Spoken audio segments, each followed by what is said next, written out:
transcendental experiences. And how? If we do this enough times, we can develop the skill of creating a more efficient, balanced, healthy body, a more unlimited mind, and greater access to realms of spiritual truth. Topics include demystifying the body's 7 energy centers and how you can balance them to heal, how to free yourself from the past by reconditioning your body to a new mind.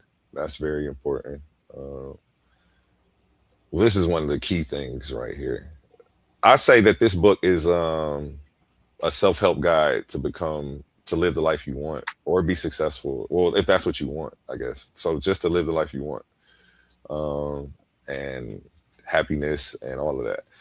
But it also includes how you can create reality in the generous present moment by changing your energy, the difference between third dimension creation and fifth dimension creation, the secret science of the pineal gland and its role in accessing mystical realms of reality, the distinction between space time and time space realities, and much more. When you purchase this title, okay, yeah. So that's what it's about. But I think this is one of the most powerful books I've read, though. And implementing this stuff definitely changed my life. And I saw like results like almost immediately, almost immediately. Because when you change, everything changes. The world, like the Matrix scene, the spoon doesn't bend, we bend ourselves. And that's what they were talking about. Like that, people don't really understand the meaning behind that saying. I don't know if you remember when the little white kid was sitting Indian style when he said there is no spoon. Black lady. Yeah, there is no Right. spoon. It's no spoon. Right. There is no spoon. Because you can't bend a spoon. Yeah, Right. yeah. And the So spoon doesn't bend. you remove the regimented definition of it, and you become part of the spoon, and the spoon become part of you. And surely you can bend and manipulate yourself, and thus the spoon, given the relationship. Yeah. And I tried to do that and went cross-eyed. Yeah, I did it with flame. Yeah, you can do it. I usually use fire. Because you can't bend them. If you take it by the definition as it is, it's metal. It's unbendable, right? Just like its definition is stiff as hell. So we lose the definition. We lose the wording. As I learned, a lot of the things I know, you have to deconstruct. Kind of like what you're saying on the cover. You deconstruct the societal definitions, which are hardcores, right? Yeah. You're just gonna leave that right there. That's how you're gonna end that. Oh, I mean, yeah. No, I'm messing with you, man. No, I'm up here at Walmart going through the cabbage, but holding. That was a rough, quick landing. Sheesh. Right, yeah, quick. Yeah, the spoon. Yeah, you crazy one. Yeah, when the kid's holding the spoon in his hand, I think, and the kid actually bent it, but I think Neil or somebody was looking on like, damn, he bent the. He said, well, it's not a spoon. Like, we don't like grass or whatever. We don't know what grass. That's not grass, really. I mean, it can apply that concept to anything. A bird, just in terms of deconstructing the term of societal's agreed constructs. That's not a bird technically. That's flying in the sky.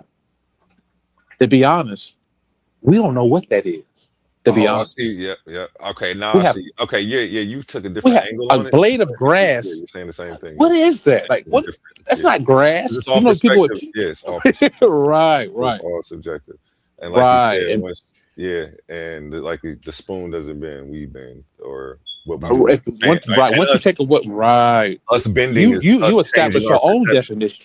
Yeah. Right. Us bending is us changing our perception of reality and being able to do that. Like I call Quantum be talking about. Quantum said he put his own view on it. That's kind of what they're saying. He put his own view, and once you do that, you can basically take over in reality. You begin to, like you said earlier. Once you master your mind, you can control the reality and the rules. Yeah, man. Facts. So that's what they were. That's exactly what the metaphor means. So yeah, I can't wait to our movie review. Sheesh, that was off the top for you. Okay, I didn't know you could hang like that. I didn't know you can hang like that. Yeah, but oh shit, man. Hey, man. Hey, crazy.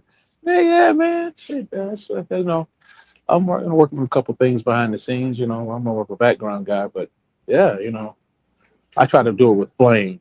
since it's so light and it's easier to, in my opinion, to manipulate. So, try to, make it move a little bit. That's the whole science. And, some it'll be considered by conventional science standard. What we describe on here is considered pseudo, um, to the convention. I just want to put that out there for those who are listening. And what is these guys? What are these guys talking about? See, I'm talking about the fourth and fifth dimension. What the hell? That's uh, won't go into it, but basically that's considered uh, pseudo science, pretty much. And so the conventional science or scientific thought has isolated internalization of any scientific thought as a source of exoteric scientific methodology. This is a brief response. And so they just focus simply on the resultant nature of human endeavor, where one uses their mind and eternal observations to undeconstruct and to reconstruct uh, scientific constructs that you would find in the ancient world, as if you were uh, where esotericism is concerned. Particularly, they don't really deal with esotericism or spirituality in the modern scientific construct, little to at all. Most would say not at all. And so that's mainly gives us we're just trapped into the uh, perspective of an exoteric, not eso, but external physicality, 3D uh, analysis of our matter and so forth, in the natural world, not supernatural. Supernatural is considered pseudoscience. The natural world, 3D, super is like indicates beyond the natural, outside of, give it a prefix super. They consider all of that pseudo. Wow, that's very, in my opinion, extremely limiting. Very limiting. I agree. Oh, because there's I studies use the though. term, Go ahead. I'm yeah, sorry. I use the term extra natural. I don't use the term supernatural. I don't believe in supernatural. I like that too. Extra natural. Extra. That's a Natural. word. Yep. Roll with that. I like it just because it's different. They gonna hate on it, but I like it. Because all this shit made up. Go ahead. Extra natural, not supernatural. That's why I like Oli stuff. Like, go ahead, coin your own terms. Then confuse the heck out of them. Why don't you? Gotta make them think. Gotta make them think. See, yeah, see who really listen. See who really listen. Yeah, I really didn't do it to I think that's why I like my philosophy so much. Is because I didn't make it trying to get rid of God. I still got a God and actually found a goddess, and that the highest power is existence. But what be hurting me sometimes, make me laugh, is what I've been able to do is explain existence in a coherent and intelligible fashion. The pushback I get be from people who trying to explain to me what somebody taught to them about what somebody taught to them about what somebody taught to them about what this person said about existence. Incoherent. When you're enlightened is when you are one with what you see and you can explain it to yourself, and you know you're doing it right when you ain't messing with nobody and ain't nobody messing with you.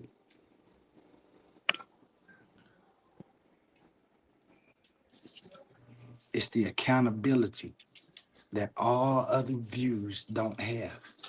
When you have a creator God, that means there's evil. You have to answer for evil. I answer for evil with incoherence. Anybody that do anything evil is doing an incoherent act. How do I know it's incoherent? Because it's not matching existence of everything else that existed. If things seem to persist in a like manner, and we see grass growing and blades of grass growing by each other, they ain't arguing. One have to lean on the other because it's heavier, they lead and everything. It's the accountability that all other views will not take, that quantum onlyism takes. And so I don't have to blame things that I do on the devil, and the devil got him. He made me do it. The devil. They took Right. over because the devil. We was cursed. That's why we right here like this. It's all incoherence. We there because the choices people made, and we're where we at, and we can Right. get out by the choices that we make. Coherence, intelligible. If you spend your time talking about an unintelligible existence and trying to explain that something is outside existence that created existence, and then you're never gonna know nothing because somebody else told you this. You didn't see this yourself. Hey, what's your This is name on what the was quote? pushed on you. What name I'm putting on the incoherence? Oli? Wait, hold on. I don't know what you're talking about. The shirt. Sorry, I'm way off. But go ahead. I mean the shirt. Oh yeah, just like I be writing it right there. Yeah. Gotcha. Sorry for My interrupting. bad. Oh, my bad. I was in the tunnel, man. I didn't know. Yeah, I'm making a shirt now. Yeah, but that's what my argument is. My argument is for intelligible existence. I form my argument to be able to explain things that we see without any supernatural existence. I've been able to do that, and in fact, can give you a possible world that rivals all other views. Like, and it's a robust thing that I got here. I've been getting it out there little by little. And so I'm gonna continue to do it like that. Quantum monism, man. You got to get your own, and even if you're the only one who can see it, but it's making you live better and it's giving you answers to why people doing things. It ain't no devil jumping in people making them do it, and you understand that entropy is really just the recycle of things that form, break down, and form again. You'll get a more coherent understanding of existence. This is exactly what we see. That existence seemed to be sustaining itself without no magic hands coming in. There's time for nature to unfold. Mm. That's what I'm gonna push. Talk to him. See. Am I muted? No. Talk to him. Yeah, man. I ain't gonna say Yeah, preach. that sounds a lot like against what. any other. Yeah, that's a lot of what where I'm coming from too, with the emergent and extra natural. Very much the same kind of perspective. I don't, because I like where you're breaking that down. Thank you. I believe if we all sit back and look at it for ourselves, we'll see. Existence is morphogenic. Time and nature has always been in some state, phase, or form. Can't get around it. Copy. Indeed. This is quantum monism in this motherfucker. I'm gonna slide out, y'all. I appreciate you. You know what I'm saying? I love the book. You know what I'm saying? Looking great, man. Love the discussion, the discourse. I'm gonna holler at you guys. Probably pop in here and there. You know. Yep. Have a good night. Yeah. Thanks You for as well. jumping in. For sure. For sure, man. Zion. Have a great night, brother. You as well.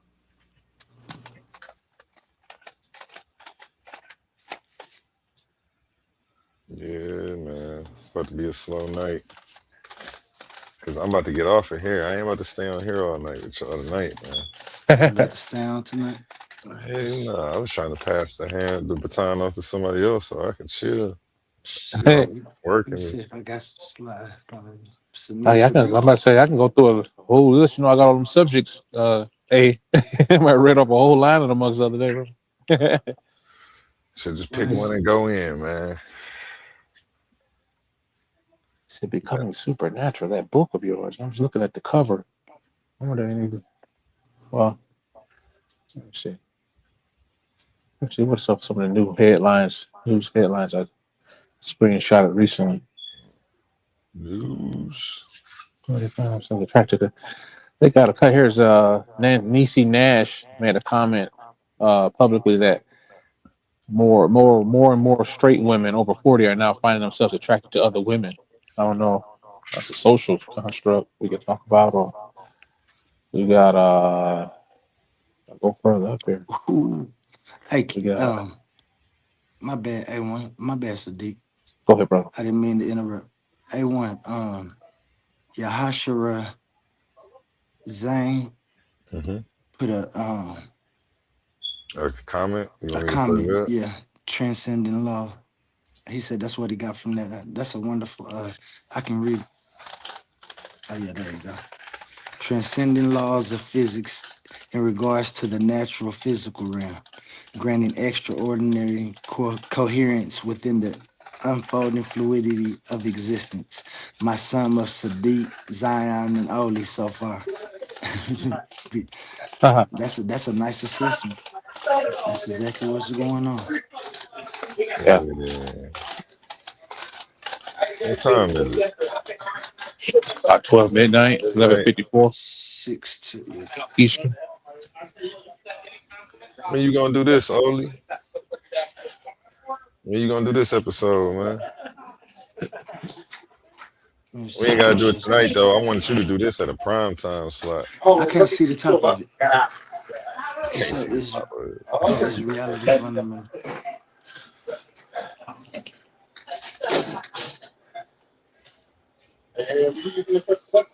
Oh sweet, yeah, I can't do that tonight. I mean, No, no, I don't got do it some tonight. material on it, Just but I can schedule that definitely though. See when you gonna be ready for like 8 o'clock slot. gotcha. 8 o'clock my time. And let me know what day. Gotcha.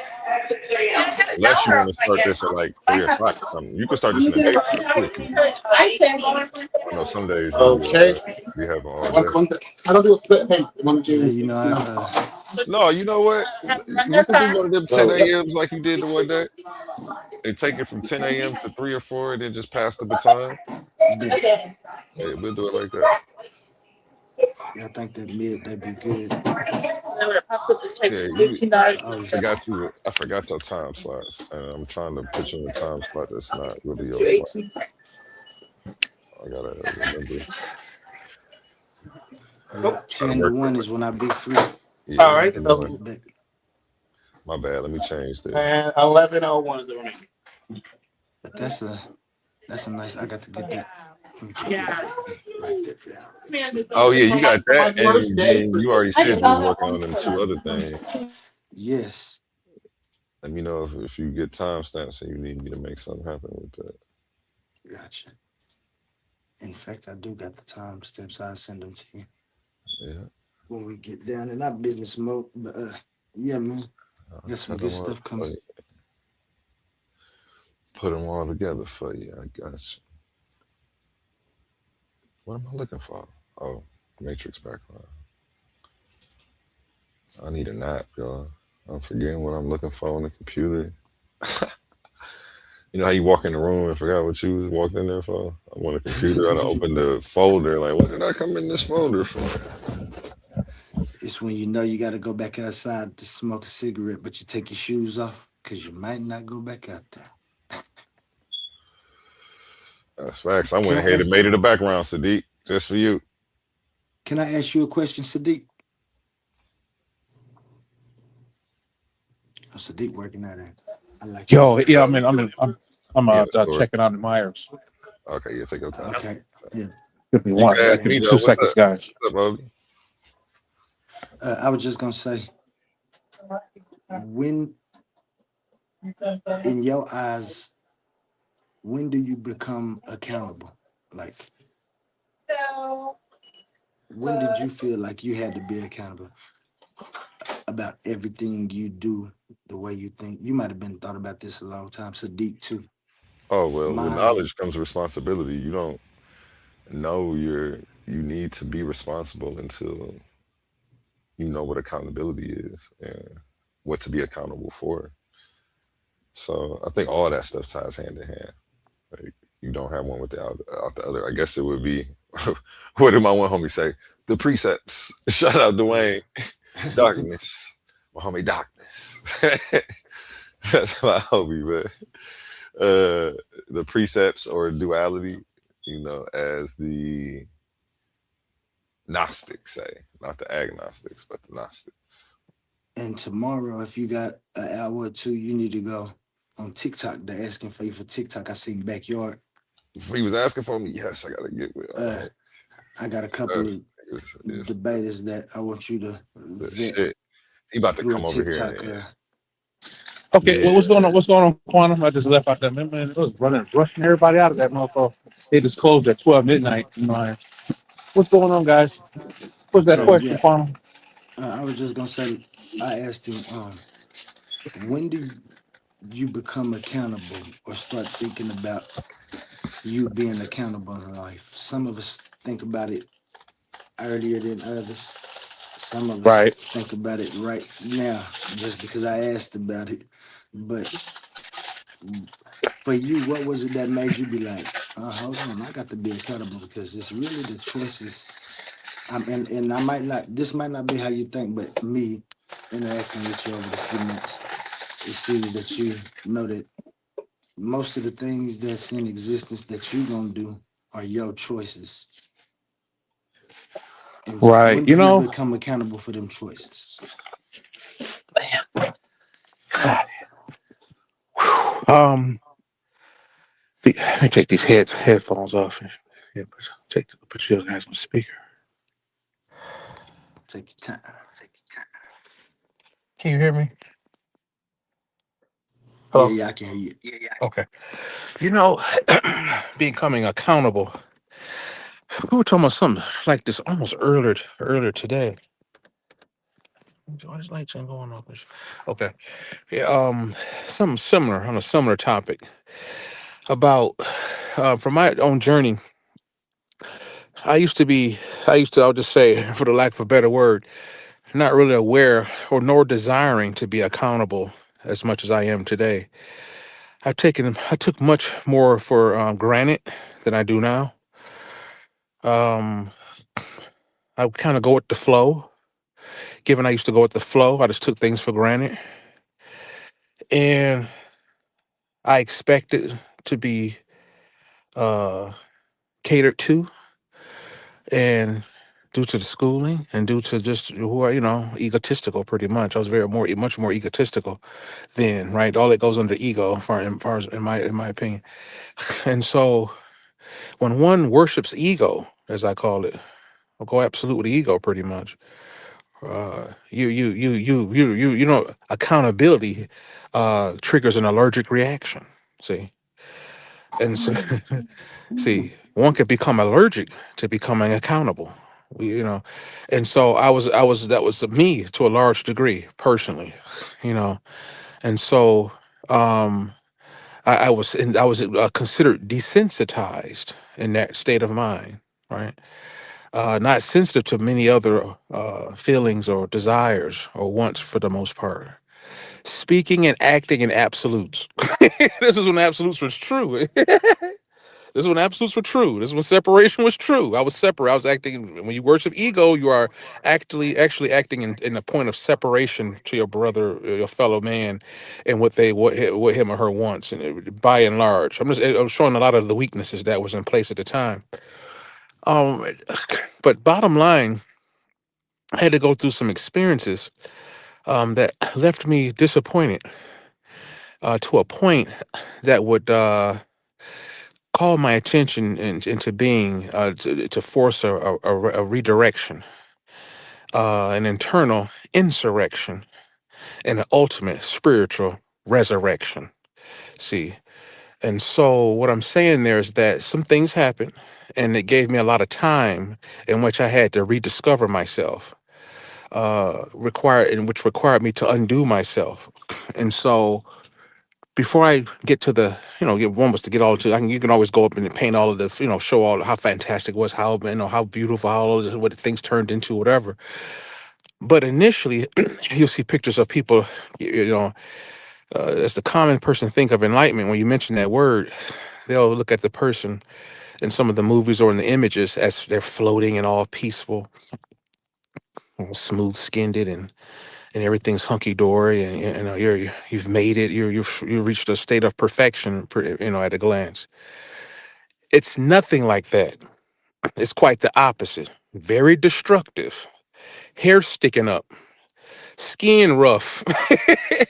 This is what worship your ego will get you in the long run. For those Man. who know what I'm talking about. Hmm. It gets you towed the f up. it gets you peeled up, skin peeling. You were looking raggedy. You remember, you're ignorant. You worship an ego. Clearly, you're ignorant, right? And so I was ignorant as hell. Not ignorant, but ignat, the slang version. It was that bad. And Right. so I needed to go through that, and so as I was destroyed, toe up, turned inside out and upside down, indeed, I had to find out what it was like to become authentic. And so how I was trained and how I learned to become authentic, I had to forgive myself. See, forget who, what could have, what done, or whatever from coming from the outside in, myself. That's a tall order for some. That's a very tall order for some. When you have to forgive yourself 100%. Absolutely. See, I mean, you can't do that. This path isn't cut out for anyone. Everywhere opens up and flowers in their own time, like each rose in the springtime that we're seeing right now.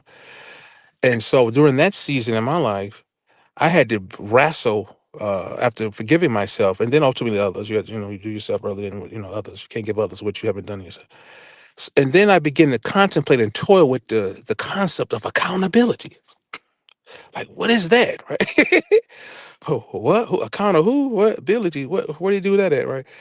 And so I didn't want to. I seen the world becoming totally dismayed and unwired and falling apart before my very eyes, externally, looking at the external world as we see it on the news and things like that. And so I had to fall away and tear away from that pattern. And I guess it was just my time, it was just whatever to wake up. Things happen in a certain time. And so I had to wrestle and toil with accountability. And so I didn't know what that was, right? Not truly. I can read a definition, I can read the dictionary, whatever. I can look up the term and look at the Latin roots and all of that. Anybody can do that. AI can do that. But I had to really go inside with the word accountability.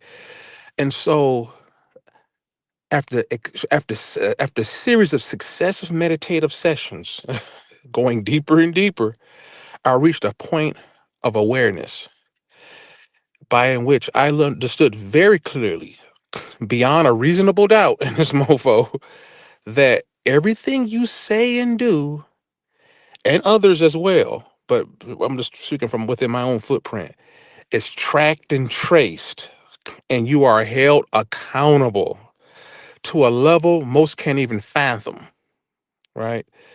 And so as I understood it as such, I start watching what I say. I start backtracking a lot of stuff, man. All this floppy, sloppy talk, messy talk you hear a lot of times in these chat. Dude, whatever, later for that. That's all tracked and traced.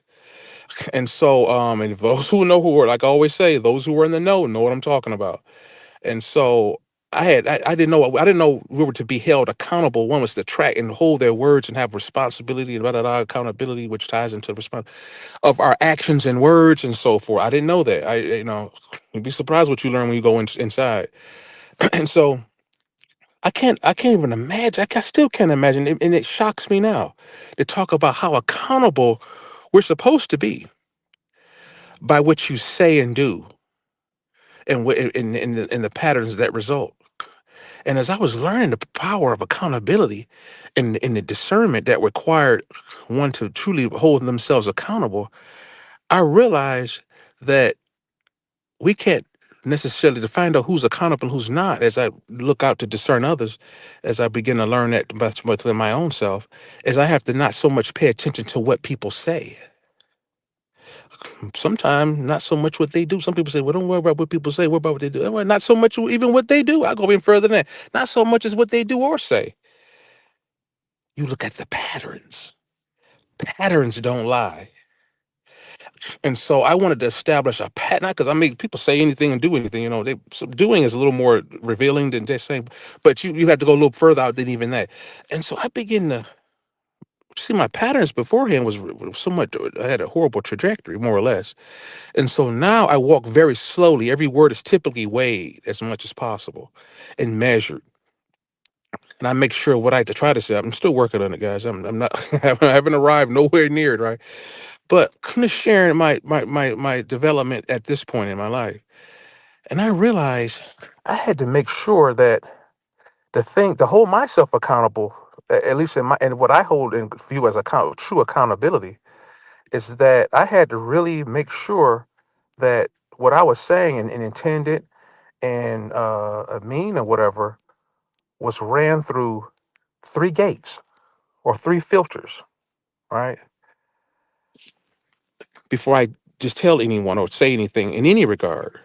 Mhm. And so I said, I wondered, is it true? You got to hold yourself accountable to what you're saying. Is it truthful? Two, is it necessary? Okay. And three, is it kind? Is it true? Is it really necessary for you to say these things? And even if it is true or necessary, is it kind though? See, is it kind? Is it not? Is it nice and fair? Are you rough around? You know what I'm saying? And so I'm working on these things and still work, but I had to. So now I try to speak in that way, and so as a means, as a criteria to hold myself accountable. The last three notions I just named and criteria was taken from Buddhism, and so now I find myself speaking less, try to speak less, and listen more.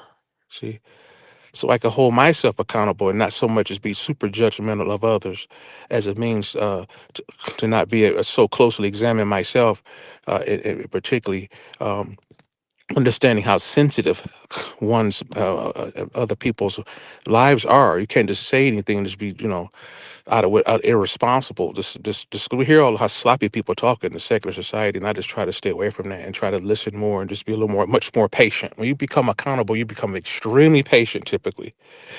And I'll just stop there. Thank you. Thank you.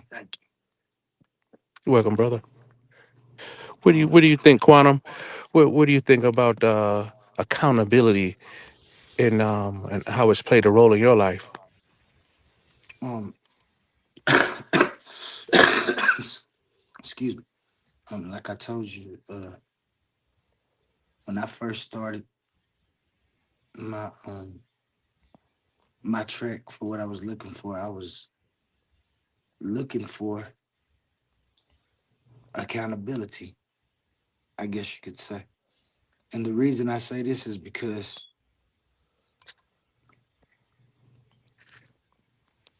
early in my life, um, I grew up, I had three brothers and we was all around the same age. Um, we wasn't too rich. And if one of us got in trouble, basically, we all got in trouble. If somebody ate one of the little Debbie's, the rest of us should have ate a little Debbie too, because we get in trouble for simple things like that. Um, and I would wonder, like, why does whoever ate this oatmeal cream pie ain't telling me? But then I got older and just entering life. I was 15 going on 16. And an event happened where somebody blamed me and some of my friends for something, was found not guilty. And then I wanted to sue. But they answer, and I was a kid, so I really couldn't take no steps. But they answer to us was, we lucky getting off found not guilty by just having a case like that in the county that we was in. And that never sat right with me. I started asking people like, is that right? And this is in church, and their best answer was, sometimes you just gotta let it go, cause devil was out there. And he tips people, he gets in people and make them. And I'm sitting here thinking to myself, man, along the way so far, I ain't seen nobody ever do something and be like, I can't stop the devil making me do it. And I've never done anything and the devil made me do it. I understood and Right. recognized early that if I make a choice to do something, this is conditional. Indeed. If I can get away with it, with the least consequences, I'm going to do it. If I don't think I can get away with it, I'm not going to do it. It's not no devil making me do anything. It's me making a logical decision on what I want the outcome to be. It's that simple to take accountability in your life. Because then you start understanding, man, if I'm really the one that's doing this, then I can't blame nothing on anything. In fact, I might actually be in this position because the people in power early in life seem to have got people to believe that the devil was making people do stuff. They strapped people Right. across their back for years. They strapped them people across their back for years and then told them the devil made them do it.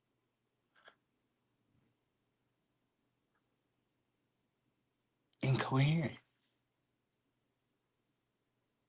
Had we been accountable at that time as a race, there's ways we could be right here where we at, probably in a better place if the choices that were made correctly and people took accountability and the comfort of their life as well as the comfort of everything else. You can't be doing nothing just because it make you feel good and a certain group feel good. What about everybody? Right. Everybody should be feeling like that.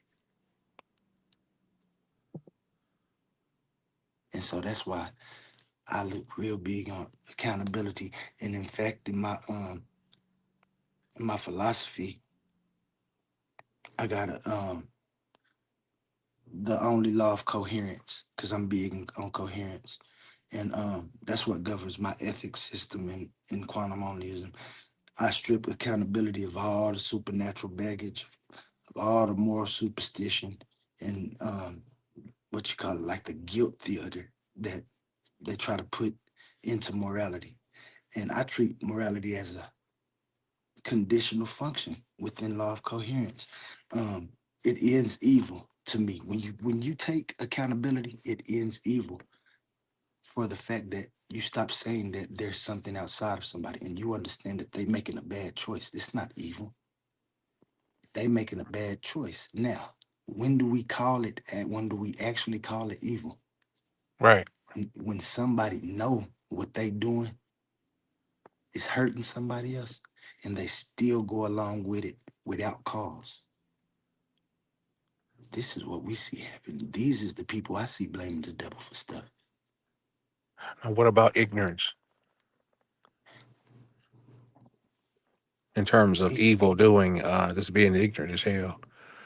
well, You yeah, got some. I that's call the them dummies. incoherence. Yeah, Okay. that's the incoherence I'm talking about. That's the Okay. like you say, it's just the incoherence of the problem that you are really causing. Right.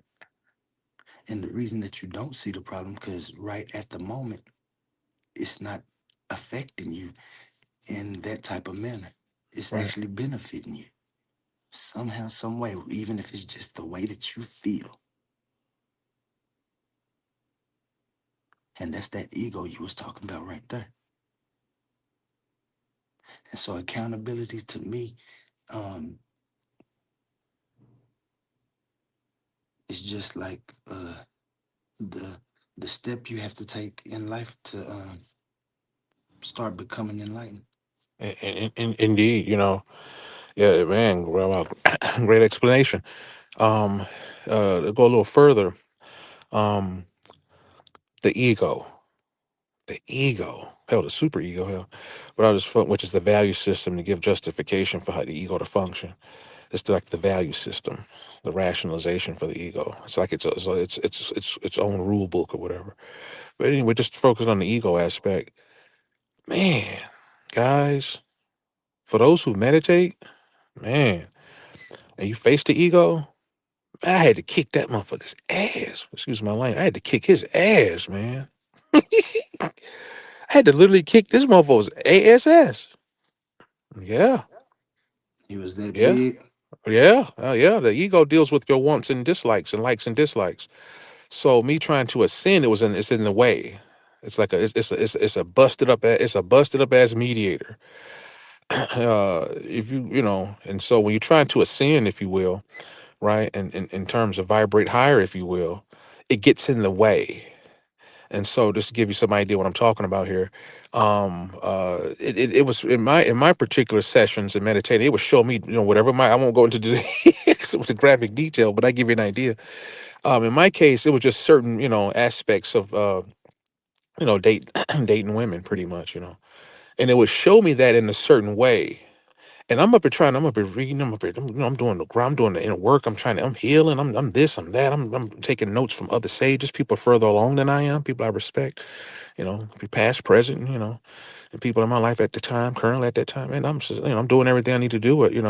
And when I go in and meditate and get ready to finally go in, because it took me a while to even get ready for that, and when I conditioned myself to go in, this motherfucker kept basically showing me and allowing me to. I kept thinking that my particular state of mind was thinking about lower natured things. Man, it's kept doing that and kept doing that. Some days when some session was more intense than others, and I noticed. And sometimes I'll just spend time thinking about that in meditation. When you make no make little to no meditative progress, and even with the best of intent.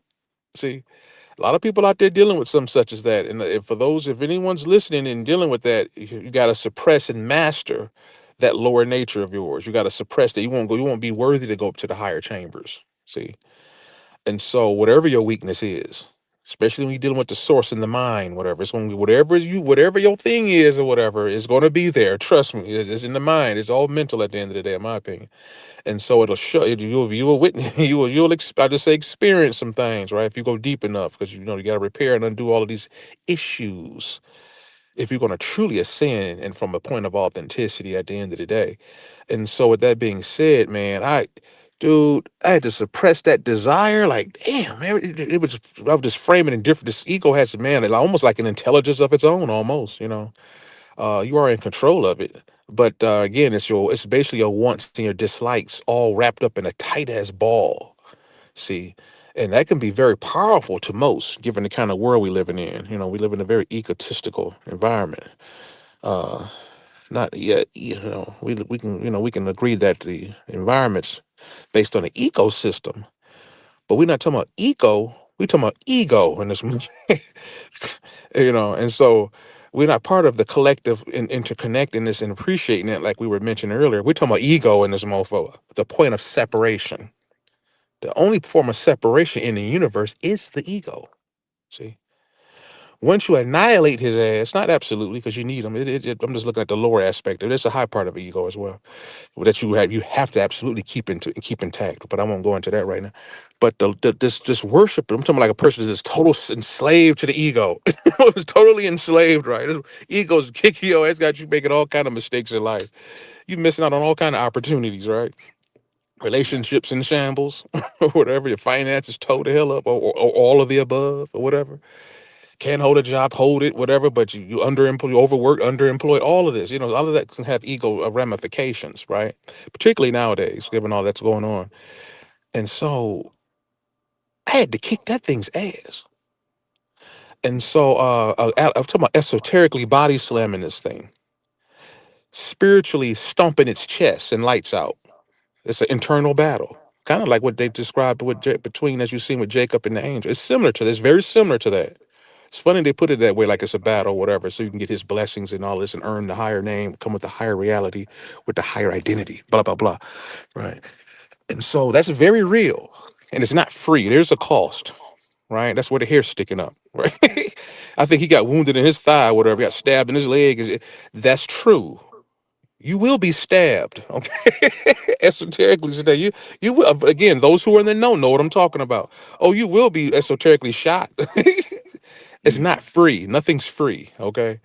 There's no accidents, nor such thing as luck, nor coincidences in reality. Only divine order, right?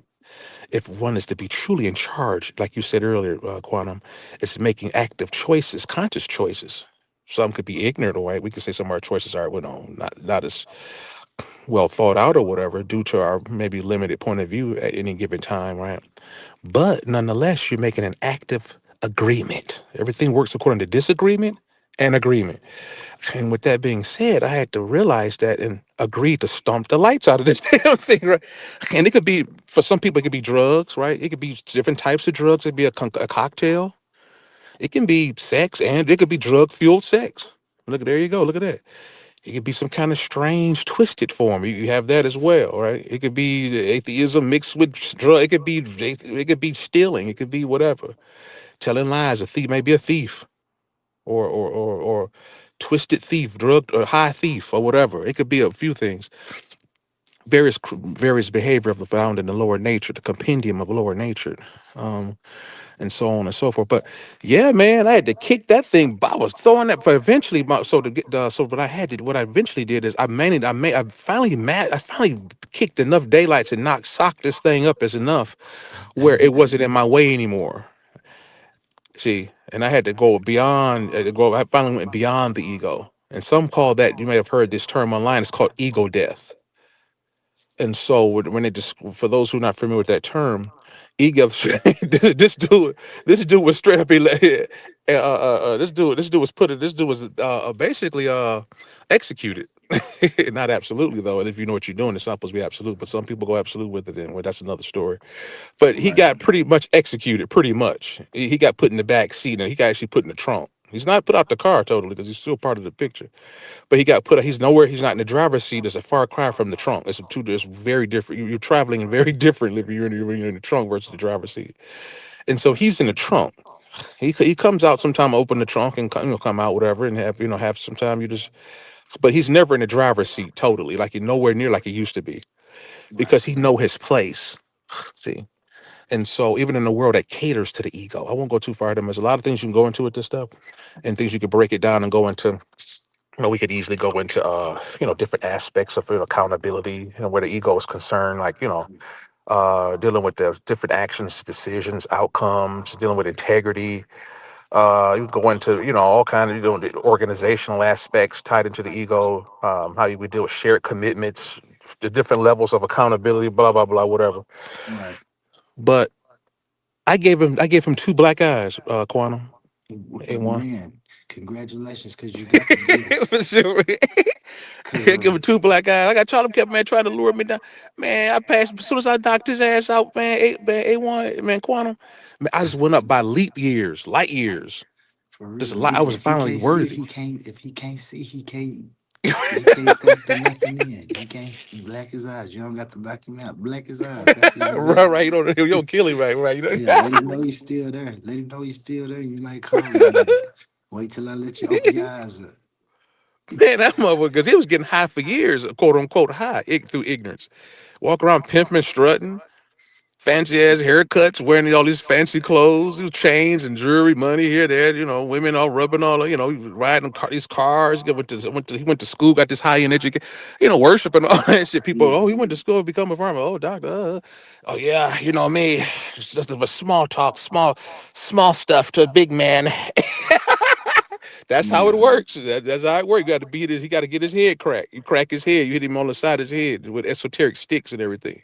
Stomp him up. Whatever you got to right. do to neutralize him in your own regard. It had Whatever. to be done. And that's Hmm. what I did in my framework. I Really. demystified the ego. Um, I had to look at it like the ego is not an evil spirit, Right. and it's not me. I treat it strictly like a what you can call like a operational output within my biology, because I look at ethics and moral as a tool that we use to get by. So I Right. strictly separate the ego from the true identity that's me. The ego is more like the identity narration Right. for the story of me. You know what I'm saying? The ego is Right. the one I want telling the story of me as I'm living. You know what I'm saying? It operates as a localized function within my mind. It's like a software because I got a whole little view, but the holographic mind film, that ego is adaptive software within that layer. Right. And we use that, you know what I'm saying, the ego personally for memories. For, like I say, I use my ego for my self narration. So my ego is what's gonna tell the story of me. And if I know that, then it makes me use my ego for things like video games, winning in chess, uh, Yeah, I'm happy. You know what I'm saying? I got a big Yeah. ego about that. It don't make me when it comes to my comfortability, because everyone's ego should, like you said, it's an ego system. And the reason it don't seem like a system, because some of our egos are not contained like we contain Right. ours. You And can say so that that's again.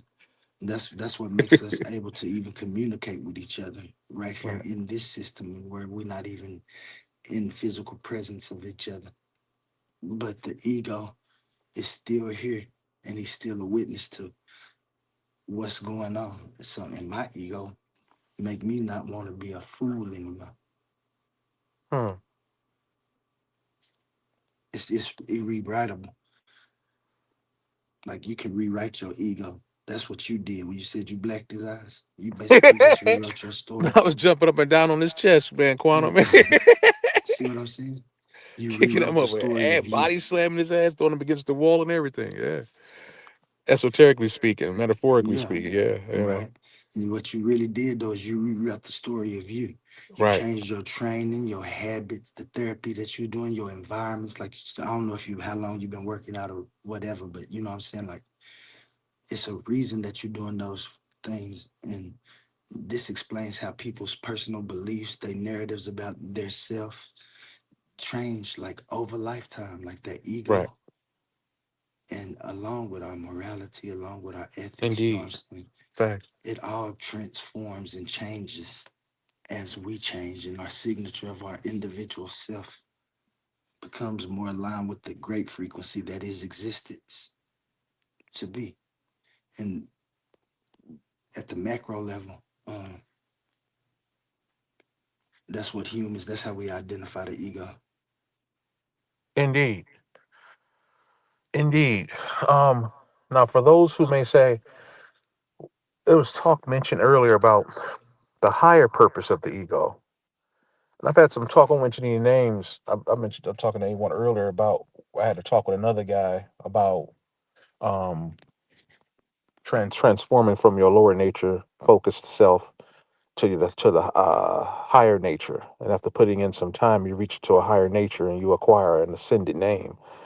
A lot of religious text talks about a particular targeted person coming from a targeted degenerated population rising to a point of a new perspective, and taking on a new name. And so, um, with that being said, I forgot what I was going to say. My thought left my mind just that quick. But what was I going to say? But anyway, I just go off the dome. So when one does that, you don't. Okay, I remember now. And so you don't lose the ego absolutely. Notice it's present even at the higher levels. This particular person won't say their name. Said, "No, the ego's gone. It's just there is no ego." And that was his ego talking at Right, that yeah, right. He said it absolutely moment. right. He says there's no ego at all. I said, "Oh, shit." I won't mention his name. If he's listening, he knows. And so we talked real good for a while. And so he was saying something to the effect of, there is no ego. I'm a man of God. And so there is no ego. I just run off what God tells me to do or whatever. And so I won't get into touch that too much, but just want to lay out there that as an underpinning to and a preface to what I'm going to say. You can never get rid of the ego absolutely, right? Because the ego is your survival mechanism. I'm going to say that again. The ego is your survival modality. Correct. In part, what you said earlier about identity as well. Ego is responsible for your identity, as it pertains to protecting your identity, and wants and likes might be checked. Your desires may be checked, particularly lower nature desires or whatever. But it's still some desires there. You don't get rid of everything just totally because you somehow now you just aware all of a sudden and there's no ego. No, it's not that simplistic as that. If one was to say that, act and search and teach that, you don't know what you're talking about. Okay. Mm-mm. You And can't so, teach that. yeah, they have no idea what they get somebody told the F up. You make somebody go schizophrenic. And so that leads into my next area. There's been people who do profess to say they've gotten rid or they attempt or they would like to get rid of the ego altogether because the ego's absolutely bad. We don't absolutely need, I need to kill the ego. Absolutely. Okay. Good luck because there's no such thing as luck. So you just done. You effed up because you're going to need it.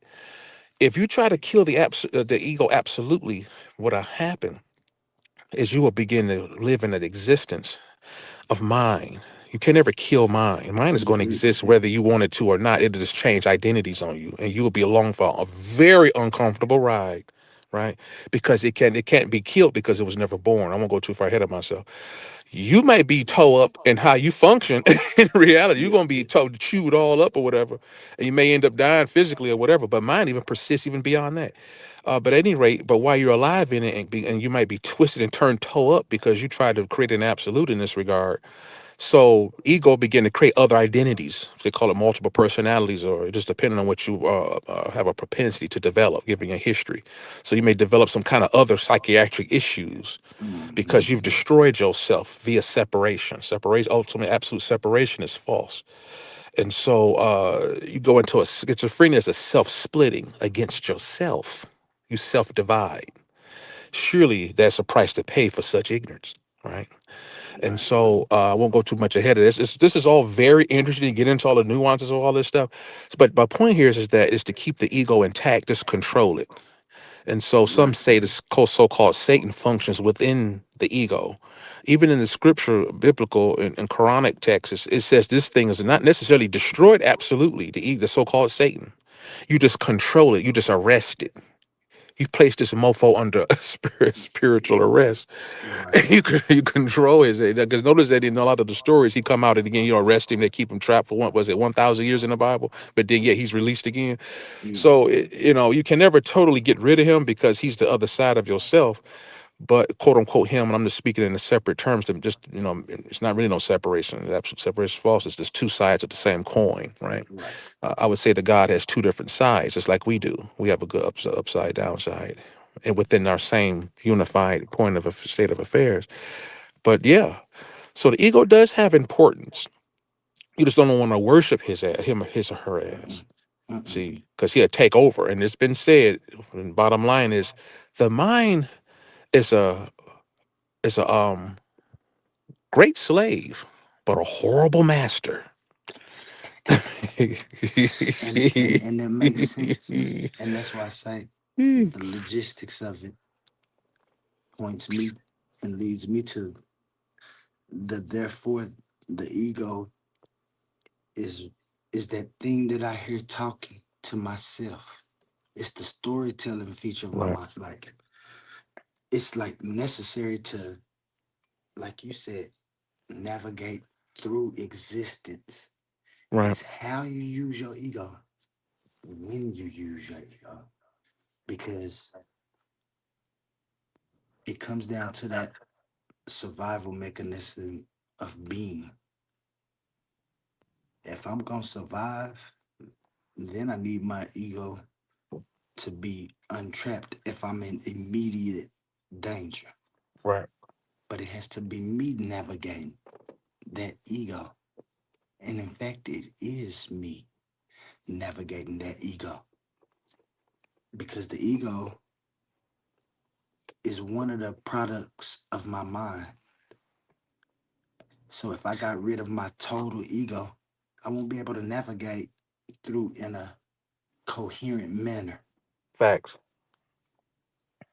And I land there. Man, we're a big fantastic landing. Just to play devil's advocate, no pun intended, right? For real. Right. Let's say one of just try to just say if they just do get rid of let's say if they just go into an absolute and you get stuck in a recurrent horrible nightmare of a life, and your mind go to take on other identities because you've destroyed yours, as it were, and so it begin to take on other made up illusory identities. We're beginning to live within illusions up in this mug, mental projections and all kind of chaotic mess. And so so my point is, what was I going to say, that so once you do that, then what happens is that the body, I was going to say, I forgot again, but anyway, but the body basically functions without purpose, and without direction and so forth. And so, oh yeah, here we go. So my point was, so once you do that, what'll happen, you will, someone say, well, come on, guys, you're trying to tell me there's no such thing as evil spiritual from a spiritual standpoint and evil this and evil. Me personally, I subscribe to such jinns, as some men would call it in Islam, or spirit or demonic spirits or evil energy, where if you remember, if you destroy your ego pretty much to the absolute, you open yourself up to all kinds of attack, what I call spiritual attack, and through physicality as well. Evil people begins to want to feed on you, want to feed on you energetically and take advantage of you. Otherwise, I use the word feed on you, but I take meaning, in other words, to take advantage of you. And typically, you allow yourself to be compromised and put into very, very dangerous situations, man. And whether you're doing something to somebody else, or you may hurt yourself or somebody else, or both, right? You undermine your safety and survival at the end of the day. And so then again, in that case, you are taken over in a way. You weren't, because you're not technically you're not in charge mentally, to be honest. If you destroy your ego absolutely like that, man, because you was ignorant as hell, you refused to surrender to the sage masters and the adepts, like all of these holy books and spiritual books all recommend you do, particularly in the beginning when you first start off, and then eventually you go off on your own, because it's you at the end of the day. You're doing this for yourself. But yet you so haughty or egotistical, right? I don't gotta listen to nobody. I know how it works.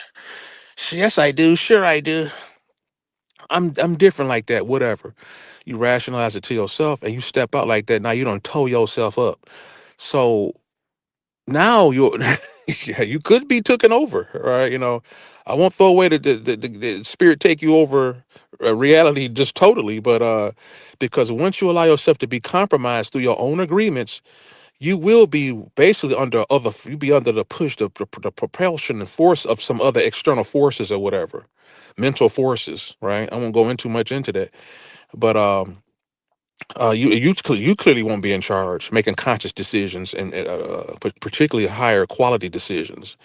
You man, I'll just leave it at that. But yeah, you definitely don't want to open your mind to everything in the universe and what it got to all all that in a holistic fashion, man. You might not be able to come back, right?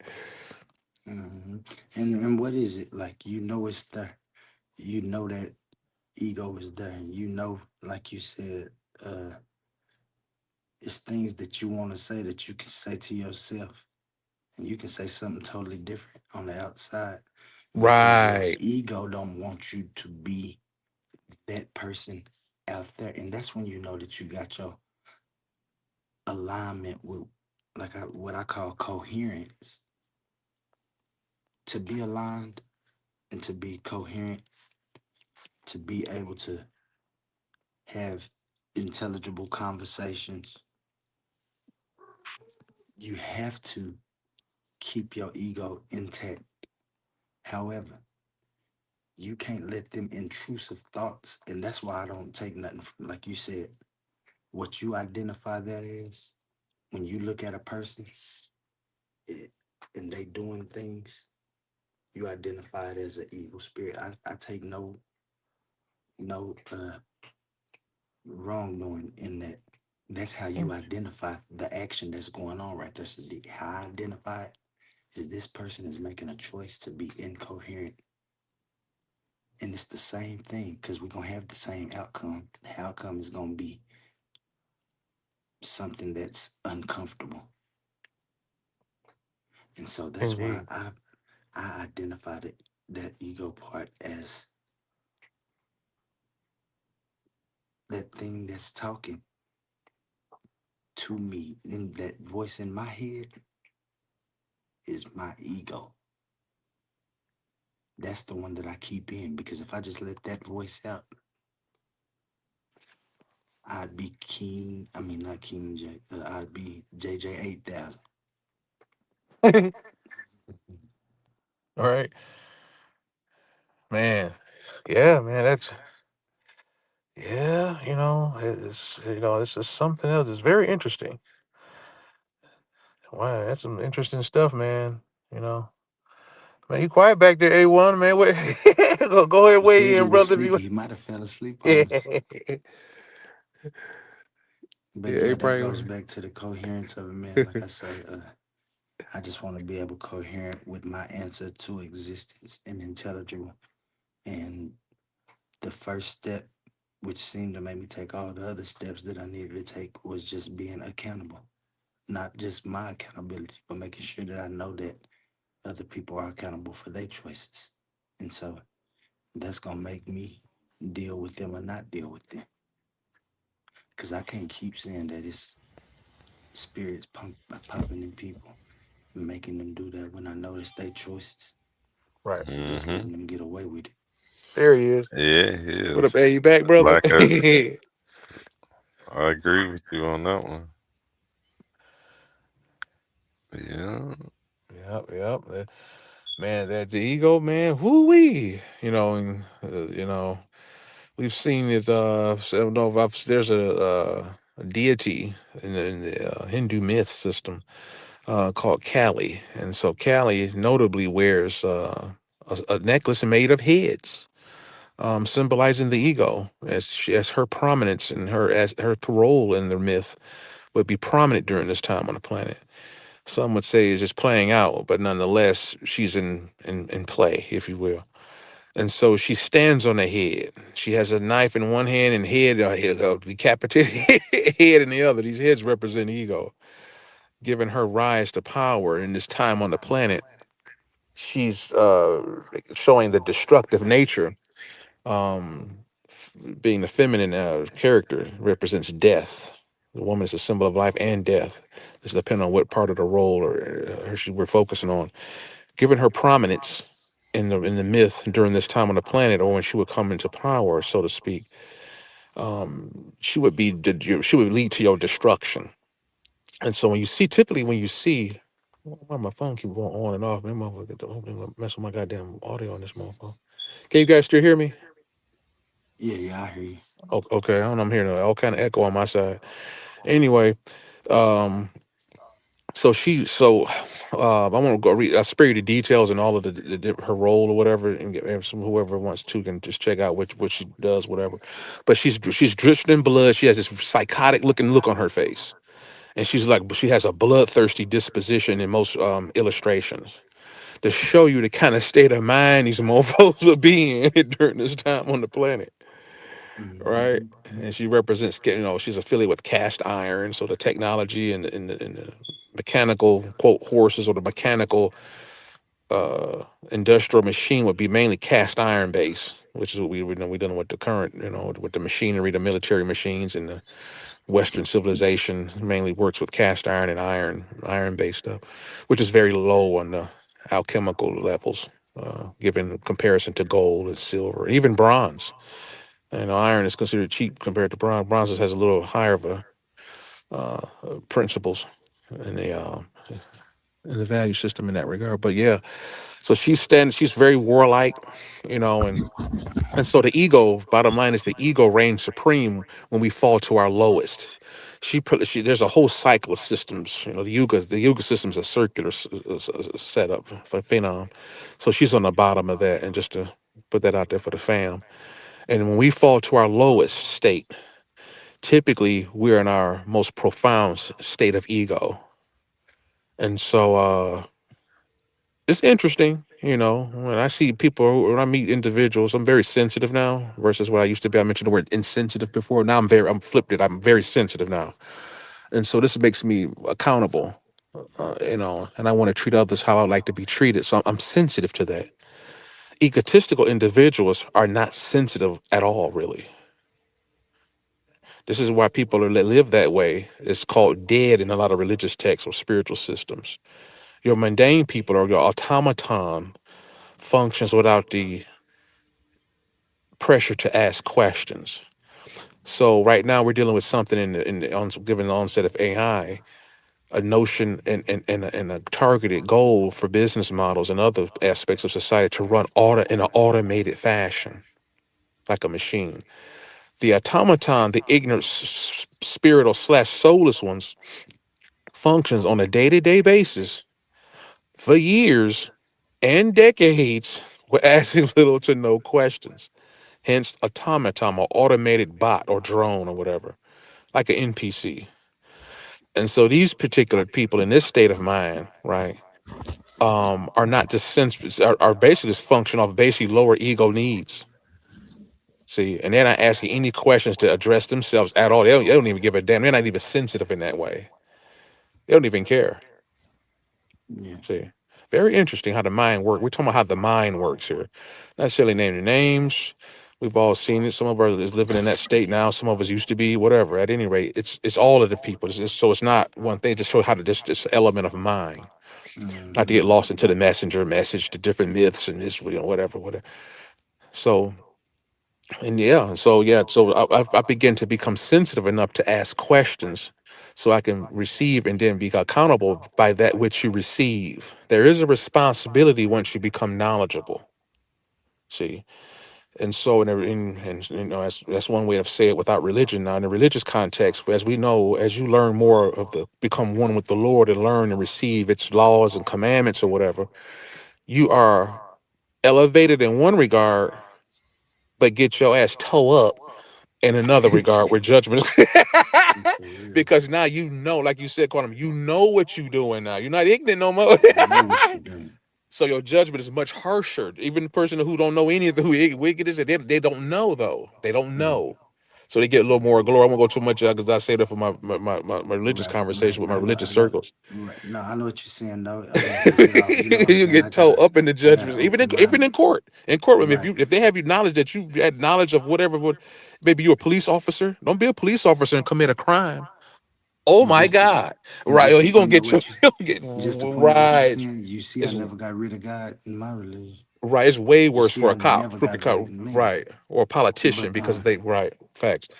shout out to the chat real quick over on YouTube.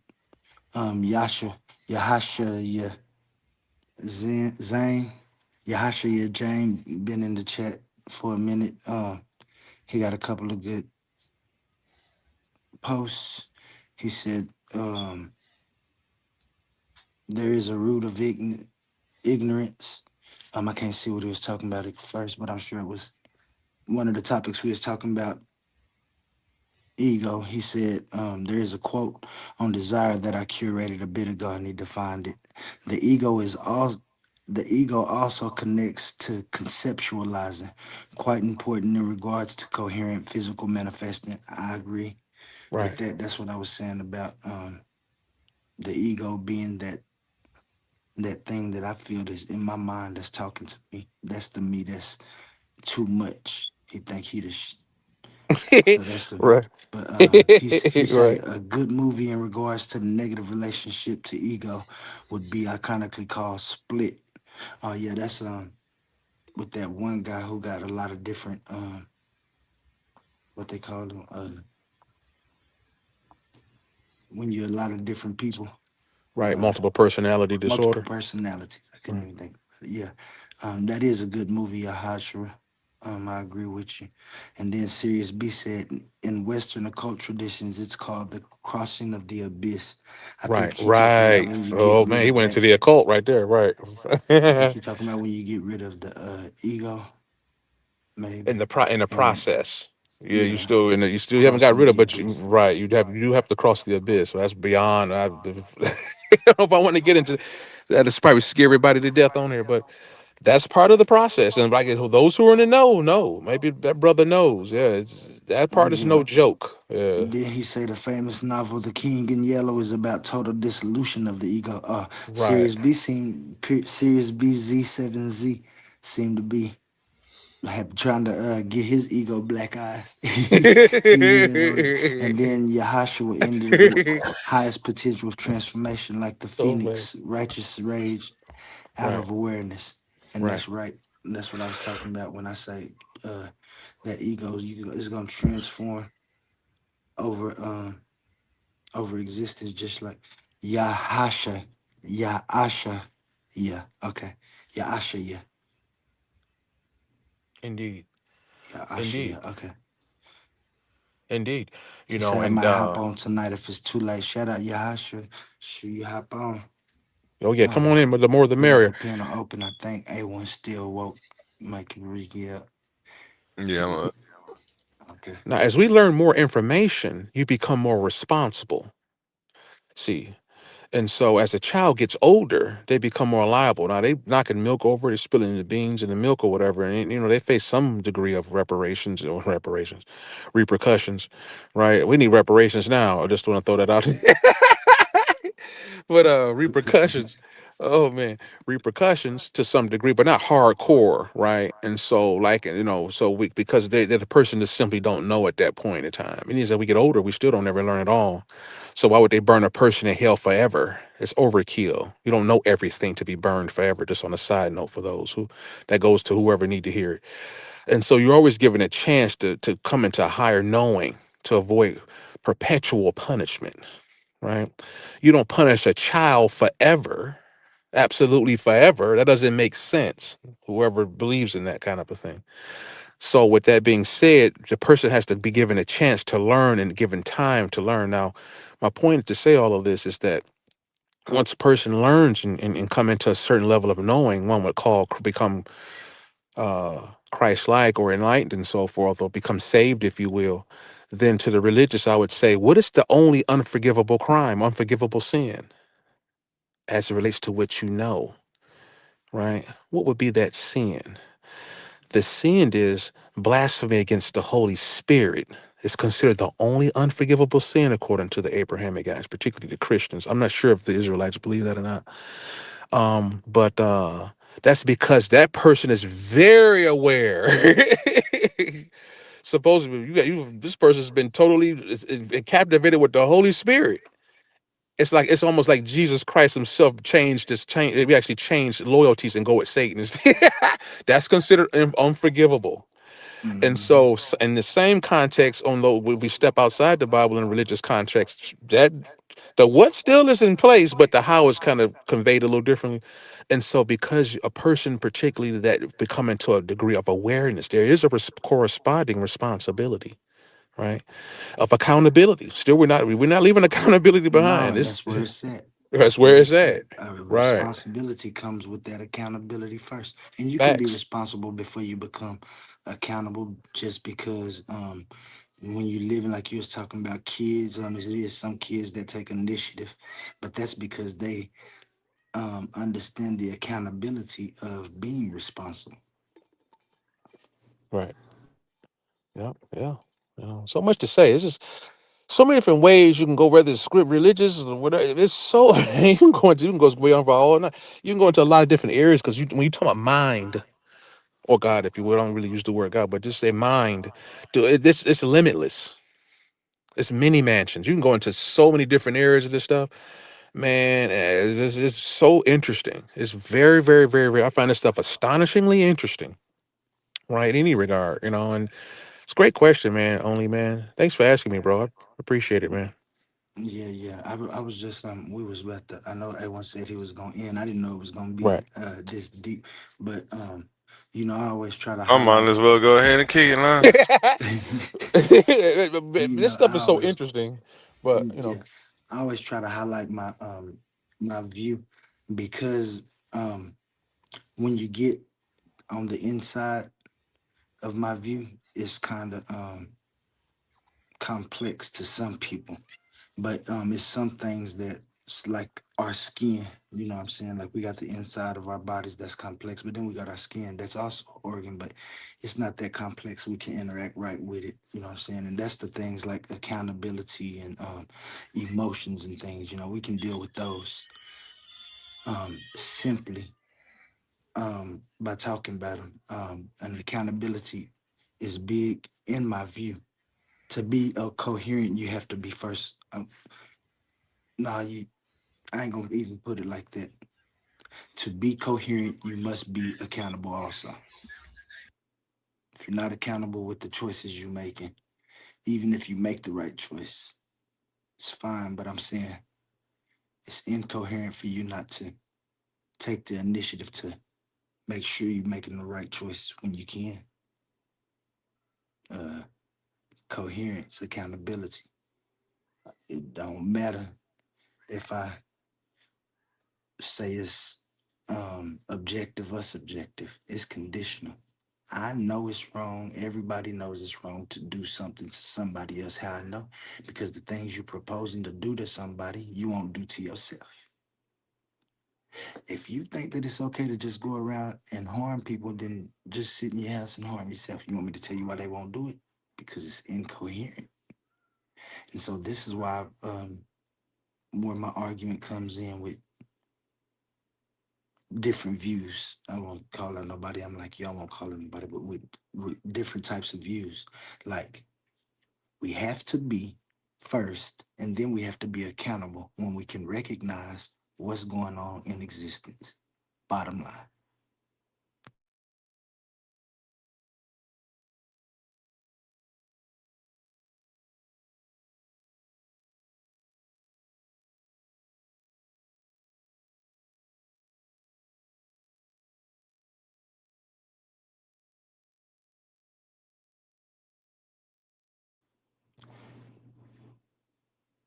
Yeah, I show you.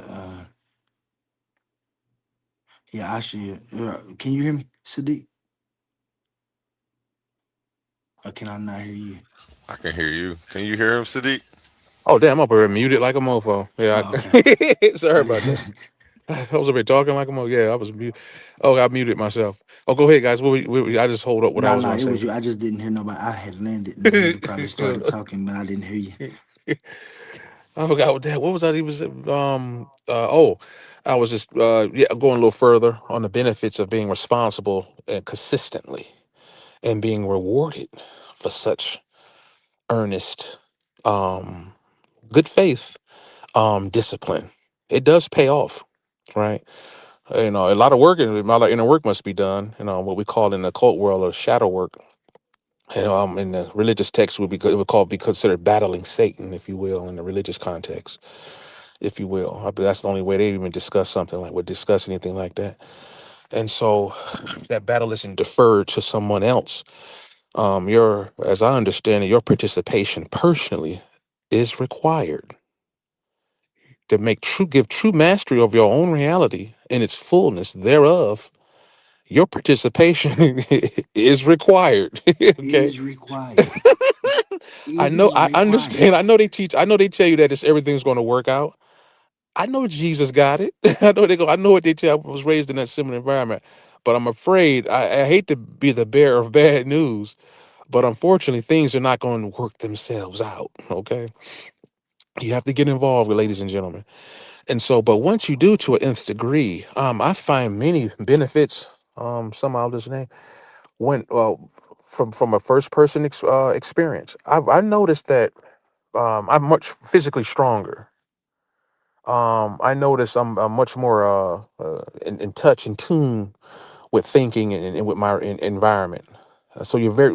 I mentioned the word sensitivity repeatedly. You hear that a lot, and others who've made such spiritual, earned spiritual accolades and gains and so forth. You heal faster. You'll even see some of this stuff talked about in the religious texts, various religious books. You have an increased speed healing, if you will. You'll see some of this stuff described in even X-Men, some of the, in media or whatever. They kind of make it a little more, fantastic, like because it's media, whatever. But some of that's true. It's not all made up. You'll think faster. You'll tend to look younger. Hmm. You tend to look younger. In one regard, time pretty much slows down. Now, I'm gonna drop a nugget. As you begin to think higher and everything moves faster intrinsically, what we call in my circles, you become quickened in the spirit into this. The spirit is quickened almost at this what we call speed of light, esoterically speaking. So time slows down for you at a time when the planet is living a life and they're running with their heads cut off because in their reality, time speeds up. You live in direct opposition to them as a quickened individual, as the gift was conveyed to you. Those who are in the know what I'm talking about. It's not for everybody, okay? Mhm. It's ain't for everybody. It's only certain people who can vibe on that level. And so you tend to look. That's why you have these inherent abilities, if you will, quote unquote abilities, right? And I won't go too far ahead of myself in that regard because we gotta get into some advanced territory. But basically, you tend to look younger. You heal faster. and you have a deeper resilience in what you think. You become so present, right? While there's a tearing away, and you become a resurrected individual, if you will. You know, Second Thessalonians say that you shall become one and rise and whatever in the way of truth or whatever. But first, there must be a tearing away from society, and see the son of perdition before that day shall come. Son of perdition is like the bad guy, whatever, the guy who puts Yeah. worldly things in front, just for those who don't subscribe to. And so, once the tearing away is complete and your internal destruction begins, so does the internal fight ensue. And so, with it, you have to battle the dragon, if you will. I just throw out a few terms there. So you have to transmute the dragon force internally, which is like ego, subconscious mind, or a PEP for those who subscribe to Kemetic science. You have to basically get in touch with your lower self and higher self, if you will. They're one and the same. There's no separation. So hence you'll see one who's traveling on the bark in the underworld, if you will, in the subconscious. There's a two-headed being. Notice that the being has two heads. It's a side of Set and Heru. They notice they're typically, depending on the paintings, but typically it's on two heads on one body. That's what they're showing you. And so typically you'll see, quote unquote, the sun or the Heru aspect traveling, right? It can be a life or death thing. It can be a meditative state. It just depends on what's going on at that time. It's showing you how the mind works. And so as you're traveling in this unknown, semi-hostile environment, it could be quite hostile. It just depends on where you at spiritually, what the spiritual degree you've obtained, whether in meditation and or life or death, and when you're transferring between cycles. At any rate, you have to understand the shadow aspect of mind. I don't want to go too far ahead of myself. But this is all this to say. All this is just to get you to acquire accountability to beyond a reasonable. That go really account it, really gain this ability. And so my point back to what I'm saying is to wrap it up is that so this is also why you see Set battling a PEP, the greater point of chaos, not necessarily Heru battling itself. That person is relying on its shadow and counterpart to handle the greater evil, if you will, to make way. I'll just stop there. This is where you see him spearing that mug with a long spear, typically. Very interesting. See, if you don't do the inner work, you're not gonna be able to. Your Set counterpart or modality will not be able to hold. No, you ain't gonna have no weapons. You gonna be trying to box the subconscious, which is depicted at a very daunting. In the drawings, is very daunting. It's a huge, big coil. You got a lot of coils on that mofo, right? In some texts, they consider the dragon. It's depending on what we're dealing with. I think in the Kemetic aspect, they consider the giant serpent, right? And this thing is huge, right? And it's not necessarily painted in the prettiest of pictures, depending, in most contexts. I'll just leave it at that. But the work must be done so you can understand what happens if you don't move accordingly, um, to do the work, and you begin to walk around in life in a state of ignorance or blind ignorance, because you know, to walk on a path of lit by knowledge. And so wherever you walk and wherever you go, whatever you say, and typically whatever you think results in the injury to yourself and others. Surely there's a price to pay. Surely there is. You see how many people sick walking around here nowadays and all on all kinds of medication? We know we have friends and family like that. At my job where I work at, almost everybody, I work in the healthcare field. You know, everybody at the job pretty much is on medication, different psychotropics and things. All kind of diabetes, all kind. These people are supposed to be health professionals. Legally. Toe the fuck up. All of them toe up. Legal Seeing things. crackheads. Can't sleep. Arguing and fighting before they come to work. Got arrested last night. These are like college educated people. Society, totally toe up. Toe up. Right? Highly educated people. I won't go into too much detail about where whatever. Those who know me personally know what I'm I talking know about. what you're saying.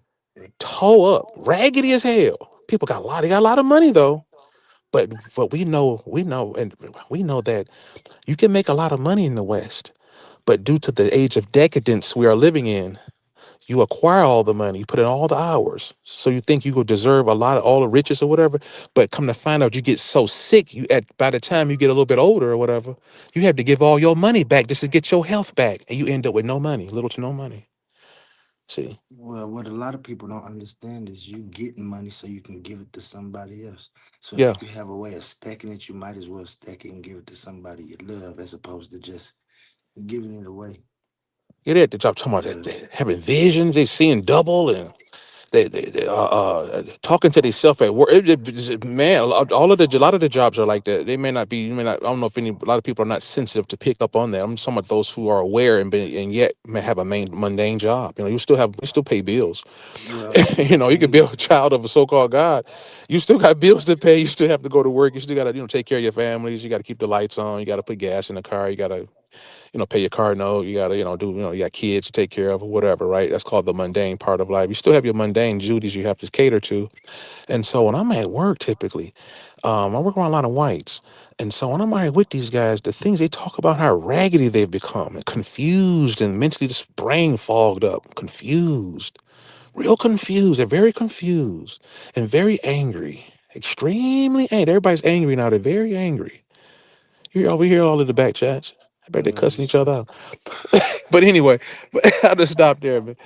yeah, that's to me that's just the effect of what Wow, we call drugs. You know, they had street drugs and stuff, right, but while they had street drugs, they was making uh unstreet drugs, I guess I could call them. Drugs no that they shadow could work sell done across nowhere, the right? counter. Right. Um, that's just as powerful. Who they can entice the sheep that this might be better for you to take. And just like you was talking, them bills got to be paid, that gas got to be getting in the car, but they got to feel good while they doing it. And so you look at the history of what they call street drugs and the patterns that I saw growing up. And now I understand that because these people have money to get a drug over the counter and go to work on these drugs and stuff, and they don't have the same effects as regular crack. They made sure they didn't have the jaw twist or the regular method, but these drugs are What you just say? as powerful. We say quantum. Is it the regular crack, huh? You know, yeah, I'm talking about it's more powerful than the regular crack. That it don't Right, seem to be. People was right. doing partying, drugs, itching. My homeboys, I It's asked a him why you regular. take perks. He said, I be itching when I take them. That's how I know it's hitting. Cause you itching. That's not fun. I don't mean to laugh at When I itch, I go take a bath because I that. think I'm dirty. So I ain't Man. bucking no perk because if I pop the perk, I'd just be in the shower. And I ain't saying there's nothing wrong with, like I said, if people want to Oh do it, shit, yeah. I there's just something never wrong with had it, to all have right. that problem. It's a When synthetic heroin, is what it is. and it A might lot of even people be don't know that. more, might Uh-huh. even be more in the It is future. more. It is. That's what It's I told them hideous. when Right. they first started them vapes and stuff. I told them you'll never know. In Right. 20, 30 years, the people who smoking that vape might start having kids with tails. I'm telling you. Like all Eee. of this stuff changes the structure of what we talking about. And let's get back to what you're talking about when you say you got to take care of yourself here. And then let's just say there is a place that you're going where you got to answer to somebody about your accordance within existence. That's fine to me because I wasn't fucking with nobody. That's what my Right. answer to. I didn't agree with the devil, so I didn't let that affect me. So uh, I don't think I need to be in hell in the first place. The only thing I did was give you a mother, God. All I did was give you a goddess. So if that's wrong, then go and take me out. But other than that, I believe the symbolism of the things that those people was putting forth was just their way of doing exactly what I'm doing. A lot of people say it's a coping mechanism. To me, it's not a coping mechanism. To me, What's what that talking I've about? done is been Worship able of to drugs? identify the things that people personify, uh, people What's that? The quantum? You said it's not worship. a coke. Is it drugs you're talking about? Yeah, Okay. yeah. I'm talking about drugs. How Man, the that's a drugs teach. conversation in itself. Them drugs. Oh yeah. Yeah. Particularly where the And that's why mind you work see, is concerned. Yeah. yeah, and that's why you see it. And like I say, it seems to be that the people that's easier to get to do those type of drugs is the ones that'll talk about the people that's doing the same thing they doing, but they ain't paying Man. as much money, or they ain't going to a doctor to say, you know what I'm saying, to go to the pharmacy to get it. They just going to what they used to call them back in my day, street pharmacists. Yeah, right.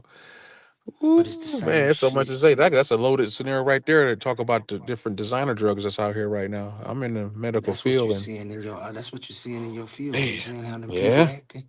Oh yeah, They they some of them is depressed because they can't get the pills. right, Some of them right. don't even know what pills they taking. Some of them on the right pills and they happy. They getting on good. Right. So that's what you're Man. seeing.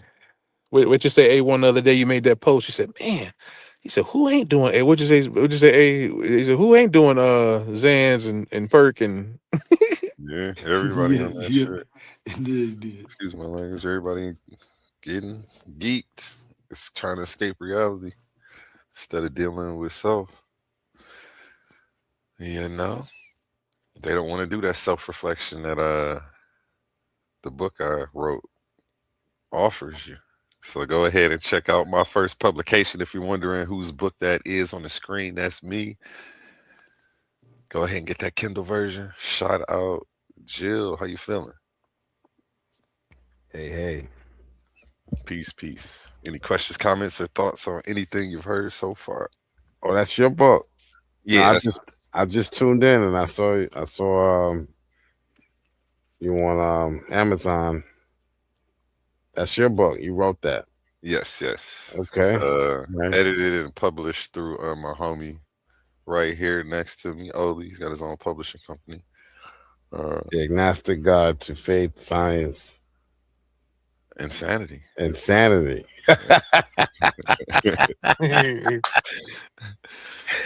Definitely. I'm looking for honest opinions and critiques. So let me know what you think. Tear it apart. Oh, definitely. Be Yeah. I'm gonna brutally get it. honest. Oh, you know I am. You know I am. I'm gonna get a copy. I appreciate it, man. I appreciate Yeah. it. 'Cause I know you're gonna be honest with me. I think it's a book that I think religious people are like this book though. It's again, I'm not bashing religion in this book. I was just bridging connections through different ideas so that way people can have a different way of looking at things. It's a self-help book because I give reflection prompts so people can do some self-reflecting. It's like easy enough for a 12 or 13-year-old to read and understand. For them, it teaches them self-reflection, which is definitely something that we need to teach the youth at an early age. And for adults who read it, it get them started on some of the shadow work that they need to do and that they may not be aware of yet. And it goes over concepts like my homie has this saying, crazy work, some crazy work. Shout out Pan. I put that in this book. It's an ongoing theme in the book. We're going against the laws of the universe and acting like you're going to get what you want or have the results you want. That's considered crazy work. So it goes over the universal laws, and I tie it to scripture too. So people deconstructing can have a different way of looking at things and still maintain some core values and navigate better. It get rough out here. I've heard this term being used amongst the white liberal scholars, or so-called scholars. What does that word mean? Deconstruct. What do you mean by that? To deconstruct is to pretty much they call it an unlearning, I guess. Unlearn. Yeah, I mean, what's another way I can say it without being rude? Yeah, you're unlearning the I call it almost like an unbrainwashing, I guess. If somebody's leaving Islam and coming to Christianity, they need to deconstruct Islam. Unlearn Islam. Yes. How do you do that? How do you deconstruct? Yeah, once you learn something, how do you unlearn it? Well, it's not necessarily. Well, I guess that's a good question. You're asking really good questions, actually. I'm using terms that seem more vague, but you want me to hone in. Do you not understand, or do you Well, just want me to keep? I'm just trying to see my if I'm understanding of okay. deconstruction is Because I from thought I was going to say, he's pretty intelligent. So is he trying to debate me, or does he genuinely not understand? well, no, well, yeah. I mean, everyone has their own different understanding of what it means to deconstruct, especially if you're trying to get out of Christianity. I don't. Why do you have to deconstruct? Just leave. But from my experience, dealing with atheists that former Christians and they say they were former Christians, what they mean by deconstruct is to basically examine the text or re-examine the text. Um, I don't know, in light of what new information that they've received, maybe I don't know, but oftentimes they wind up perverting the text, in my opinion. I think it's But interesting when you say you don't need to deconstruct, just leave. I don't. yeah, but yeah, because Find. I find I that find. I go they ahead. de- when they say they're deconstructing, they're really not. They're really just basically telling a different story and saying, "Well, that's why I reject the Bible because of this No, I don't story." think that's what deconstruction is. Coming up with a different story or outlet. But Because that's agnostic. just my experience. I'm not saying that's what you're doing or Oh, okay. anyone else. No, I just don't think that's what deconstruction is. I'm saying. But I don't know what it means. No one knows what Yeah. it means. It means something different, but to everyone, I'm sure. Hold on, But I'll look it up real quick. Yeah, it's. If I had to put a spin on it, I would take it at face value. I wanted. Go Deconstruct. ahead. I And mean, let if me you're just. gonna take another opinion, you have to undo what's already there. You can't make room for something new, and it's already the seat is already occupied, right? So you have to clean house and from the new religious standpoint, they would look at you being toxic, holding on to the previous perspective, and so you have to flush that out mentally, so to speak. Otherwise, they would never be able to really welcome you coming into the folds of Christianity. You talking about Prophet Muhammad? You still talking about Prophet Muhammad was the last and final prophet? And So, it's. I'm sorry. Go ahead. so idea, mores, and code and conduct, codes of conduct, all of it has to be under deconstructed. They were constructed See, yep, I was initially, about to right? go with So you just reverse the process, right? This is what Google says. Understanding deconstruction in the context of the hold book. on, before you give the definition, I did want to respond because he was saying you don't need to deconstruct, just leave, and you can't because when you just leaving, that's half the people's reason, or half the religious people's thing that they say. Well, where are you going to get your values from, or where are you going to get your da, da, da, da? Right. This is helping you people in that transition, helping them maintain core values that they think that they have to leave behind. Like there's other places that these texts are, and I'm going to do one of these books for every religion. But with religion comes identity. Your identity is attached to this. People see themselves in this Right. book.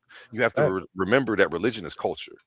And since people weren't necessarily talked into their religions, you can't just talk them out of it. They were born into these cultures, and every religious culture permeates every institution of the culture, everything from language, um, everything. So every aspect of the culture. This is a Christian society, and I can go down the various things of how it's taken over, down to the words "bless you" or "thank God," just things that we take for granted. But these are all Christian terms with Christian terminologies. But and this is how the religion affects us very deeply. So when people don't tap into that, it's a transition, and it's some people can suffer from identity crisis. There's a whole bunch of stuff that goes on. That's how people fall into other different various cults and do crazy stuff. Well, they stop believing in one thing and they're still trying to make sense of things. And a person can get lost out here. And that's why I was saying this is to help people better navigate. Um, so that way they can find a ethical, ethics, morals, identity. These are things that are important to us having a healthy mind. Well, And whose if you ethics and lose whose sight morals? of if sometimes losing religion, you can lose sight of those things. So no, this is just Well, something. uh, you can lose sight of what the scripture says is ethical and moral. But whose ethics and whose morals then would you construct in place of Christianity's? Your own, right? No, but you know, I No. digress because I'm not a debater. But so it's the style of conversation we're having that I just don't engage in. That's why I play the host. But I understand. You know, I'll wait for your review after you read it. I'd rather we do that before we dive into it because I think you'll have a better understanding of the topic. Well, I'm reviewing the title. You're reviewing the title. It says, You needed to understanding know what deconstruction. deconstruction means, or you wanted to know what I thought it meant. Help me deconstruct. What if I want to deconstruct from Christianity? Where would I start? Everybody's book. different. And again, like I come from a family of psychologists. My dad's a licensed clinical therapist. So everybody you would have to address on an individual scale. What you might not have an identity problem. Somebody else might. So that's what would have to be addressed. You I might not identify with, feel like go ahead. I identify with Christ. So do I I have an know identity? exactly. That's why I know where your line of questioning was going when you asked, like, well, who do you get your morals from? One, you put it on a person. Like, it's just a bunch of stuff that there are assumptions being made in the question. I was like, well, I don't want to deal with that because he's already speaking from the platform's already loaded. If I step on into it and engage it, then I have to deconstruct you just so that way you can have the conversation with me. And I don't want to do that. You have to Can I give you a Yeah, quick because you review put a before he says pronoun, something? you put a pronoun on what you call the creator or source or whatever. Like, I don't know. It's just a bunch of stuff that's again assumed to be true, and then you insert it into the conversation and want me to address it. But I have to deconstruct you again before there's a whole bunch of assumptions that I have to clear up. And then we'd be debating about if these are assumptions or not, because you'd want to tell me, no, it's God and it's a he and all of this stuff. And then we'd be arguing about that before we could even get to the point. Well, personally, I only, just about me, I only assumed, I've always believed in the supernatural. That's the only assumption that I came into the religious world with, is that there is something beyond this or the physical world. That's cool. I'm familiar with you. But that's where I was. I rock with you. I just don't, to each their own. I don't. Yeah, that's where I was before I did my comparative analysis, if you will. Oh, you did do a comparative. Searching religions and searching out different Where'd you ideas start and and where'd you end? concepts. I always believed that there was something beyond this physical world. So when I began my search, when I began seeking for the Most High, I had no problem believing in miracles and those things. So those things were never a stepping stone for me personally. Some people say, well, I just can't believe that a man could rise from the dead or all of these things could ever happen. So I never actually had that problem. So I don't want to call it a problem, or I never actually had that hang up or. Understood. I don't know. The way I heard what you said is, I have a funny way of hearing things. I hear sometimes what people aren't saying. So when you explain that, I'm hearing, okay, so if I don't believe that men could fly, I have a problem believing that Superman is real. But people will argue with me because I know men don't fly. Right. So yeah, it's a stepping. But you're like, I don't stone. have a problem with believing. Right. So I never had I to haven't seen actually it. step over that. I never But actually had to get over that. Do you see this to some people that could be it could be ludicrous for you to make it seem like I'm the one who has a problem for not jumping that hurdle that you jumped with ease? Well, I never jumped it. I've always believed that it was the case. It's a figure of speech. So it wasn't something that someone had to convince me of. So I've you always never thought had that nobody was never. So what you're saying is no one ever convinced you to insult your own intelligence. no. No one ever convinced me that there was something beyond the physical world. As a young boy, I had several experiences. Here's a Uh, more what respectful I way to believe say is it. supernatural. Nobody's ever, he never lost his imagination. I think that's a better way to say it. What's that? Mm. I think a more respectful way to say what he was trying to say was he never lost his imagination. Oh yeah, I guess you could say that. Yeah, That's wonderful. yeah. I've always believed, even as a young child, um, that there were entities. I believe I communicated with entities that spiritual realm or of the spiritual realm. So when I came across Islam, Christianity, Buddhism, and I was able to look. I believe I was able to make a fair assessment as to which one actually corresponds to reality, or my reality, or what I believed reality was. Reality being the physical world and the spiritual world existing. When were you So first introduced to these concepts? when I was in school, I learned about the different religions and the Greek and the Greco-Roman lore and the Egyptian religions, and So did you learn studied. about them before your personal experiences, or did the personal experiences come with No, your learning? yeah, the personal experiences I had as a child, um, and I've had all types of MRIs done and scans done on my brain, and no one knows that was when I was a really small boy. Yeah, before I can actually read or write, or I remember those experiences. Do you had some in-depth experiences? Um, some people would call it astral projecting. Like the new ages might call it astral projecting, but I do remember on several occasions leaving this plane and actually seeing my Dreaming. body in this plane while I'm in another. That's dreaming. It could have been. I Yeah. ain't gonna lie. I don't know. Maybe I was tripping. I swear I did that one time in real time though. Like not sleeping. I swear I Like did it I all. was in a Yeah. car with somebody, and it was like I had an out of body experience. Like I went above the car, and I Hmm. could see myself. And it was like, damn, that's crazy. Because now that I'm thinking about back to it, it was like there was no space time, I guess. And not that I even really understand those concepts because I don't study that stuff.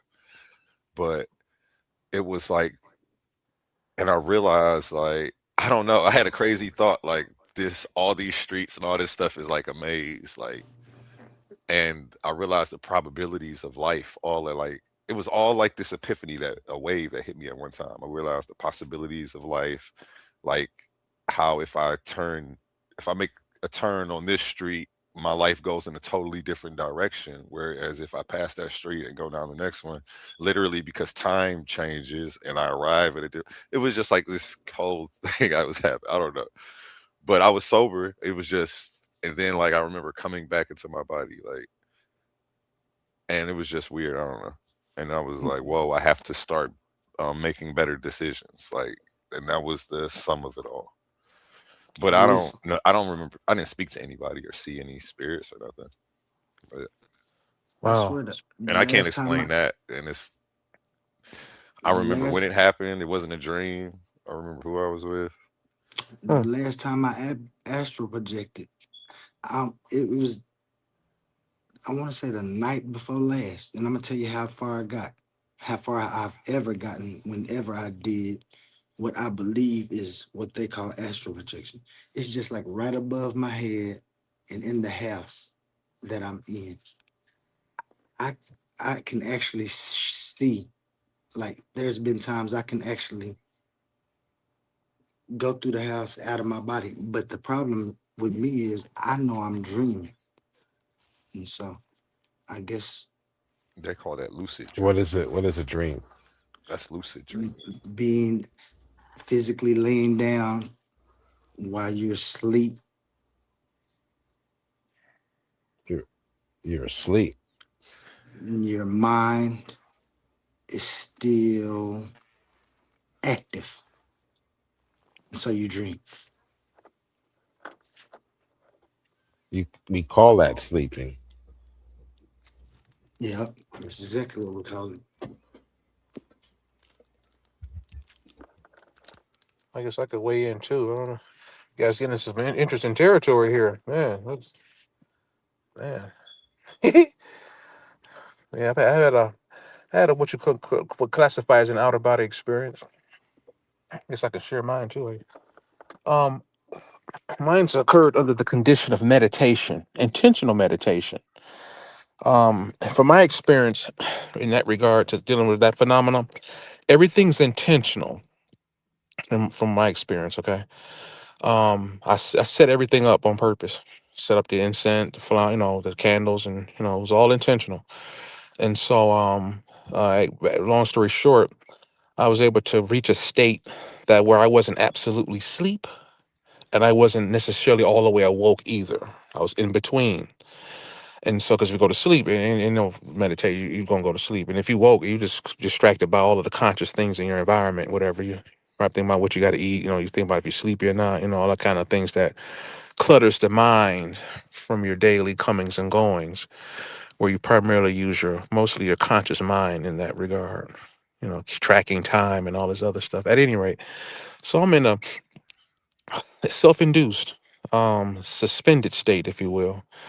And so I reached such a deep state of meditation that like you go so deep or whatever, you have to go so deep and then become comfortable in that deep state, in that environment, and then ultimately you're given clearance to take off. Everything has to be done and set just so. You ain't gonna just jump out. Nobody not taking a drug, or you're not or you didn't lose it and you out of control. Things are happening, you don't know what's going on, what's the purpose of. No, this is all very purposeful, very intentional, and time tracked. And the time, I still got the time in the place inside of my archives now, as all of the times I went into meditation like that, and the things I've learned in as much as I can remember in that state. And so yeah, there's a travel. In my case, I wasn't just necessarily hovering right over my the body. I was gone, out of there, gone, nowhere near the body. This is gone, totally gone. Yeah, far away from the body. It wasn't even perceived. Yep, had a sense of traveling and everything. Yeah. And I reached what we call in that state that I've heard some others describe as what we call breakthrough. Okay. And so I won't go too far ahead of myself, but yeah. And so that's where I begin to learn in that environment. And then what some people will call have downloads from source or from God, if you will. And I would learn different things. It became more profound in the lessons I would receive with each subsequent session. Until it made me it became much more wise, and I surrendered a lot and became much more humble. It was very humiliating in terms of humbling me. I was very humbled, I should say. Probably I don't want to humiliate or embarrass. I would say humbled. I was humbled way down. It brought me way down. So I guess that's what I guess I had to learn. One of the things I had to learn at that time. And so, because you should learn something. In my case, I think once going through this stuff, then what the point, what's going on, right? And so, in my case, I went to go in to learn, and so I was humbled first before I began to learn higher concepts, whatever. And so I was humbled, like really bad, like humble brought way, brought down low as hell, like to a regular, just brought down to as I needed to see it and understand it at that time. And I'm thankful for that experience. Only happened to me once. I do intend to go into. I haven't went that into that deep meditation in the last few years. I went in, but not that deep. I'm way overdue. I want to go in deep again and definitely astral travel again. Indeed. You guys are just astral traveling like y'all got passports. Right. I wish I could. Passports, bros. Man, I just in my system, man, and the dreams that I've had, I treat dreams they ain't supernatural vision sent from no deity. They ain't but I don't dismiss them as like just meaningless. Dreaming Right. is, I categorize it as it's the function of your mind, your consciousness still operating under the altered constraint that we call sleep or rest. That's the functional thing that dream is. What goes on in your mind while you're in an altered state that you know is an altered state, whether it's like A1 was talking about, he was in a car. I don't know what was going on. I don't know how his mind was, could have been excitement of what was going on at the moment.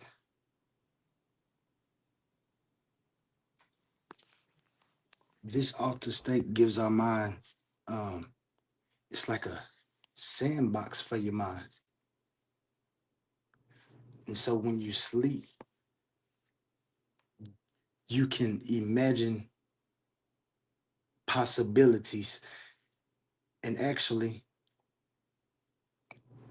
not physically experience the possibilities, but think about those possibilities while you sleep. And so you dream. That's your mind still working, If I told making you that imaginative something, abilities. And so when you wake up, you can see if these imaginations can become actualized. And that's how dreams are fulfilled. Go ahead, man. My bad. I land there.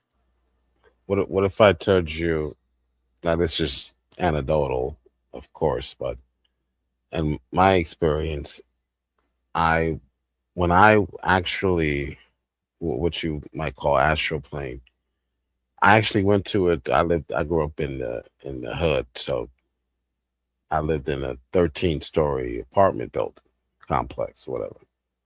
And in this experience, phenomenon, whatever you want to call it, dream, I went to a different part of my building on the top, on a different floor, higher up. And I went into a woman's home, and I had never seen this woman before anywhere. I had never seen her before in my life. And I remember the floor. I remembered the floor. What floor it was on. It was on the 8th floor. The next day, I went to that floor and I waited to see if this lady would actually come out, or if someone would come out, and it was actually her. So the person that I saw in my dream, that I'd never seen this person before, actually lived in that apartment. So I mean, I think that it is possible that both planes can be crossed. We can be in both planes at the same time. And I think the dream state actually connects us in a way, not in a grandiose way. I'm a Christian, of course. I believe that one day God will unite the divine realm with the earthly realm, as it was before the fall of Adam. Um, but I think in the meantime, he's giving us a glimpse of this, if you want to say, other dimension, or um, another state.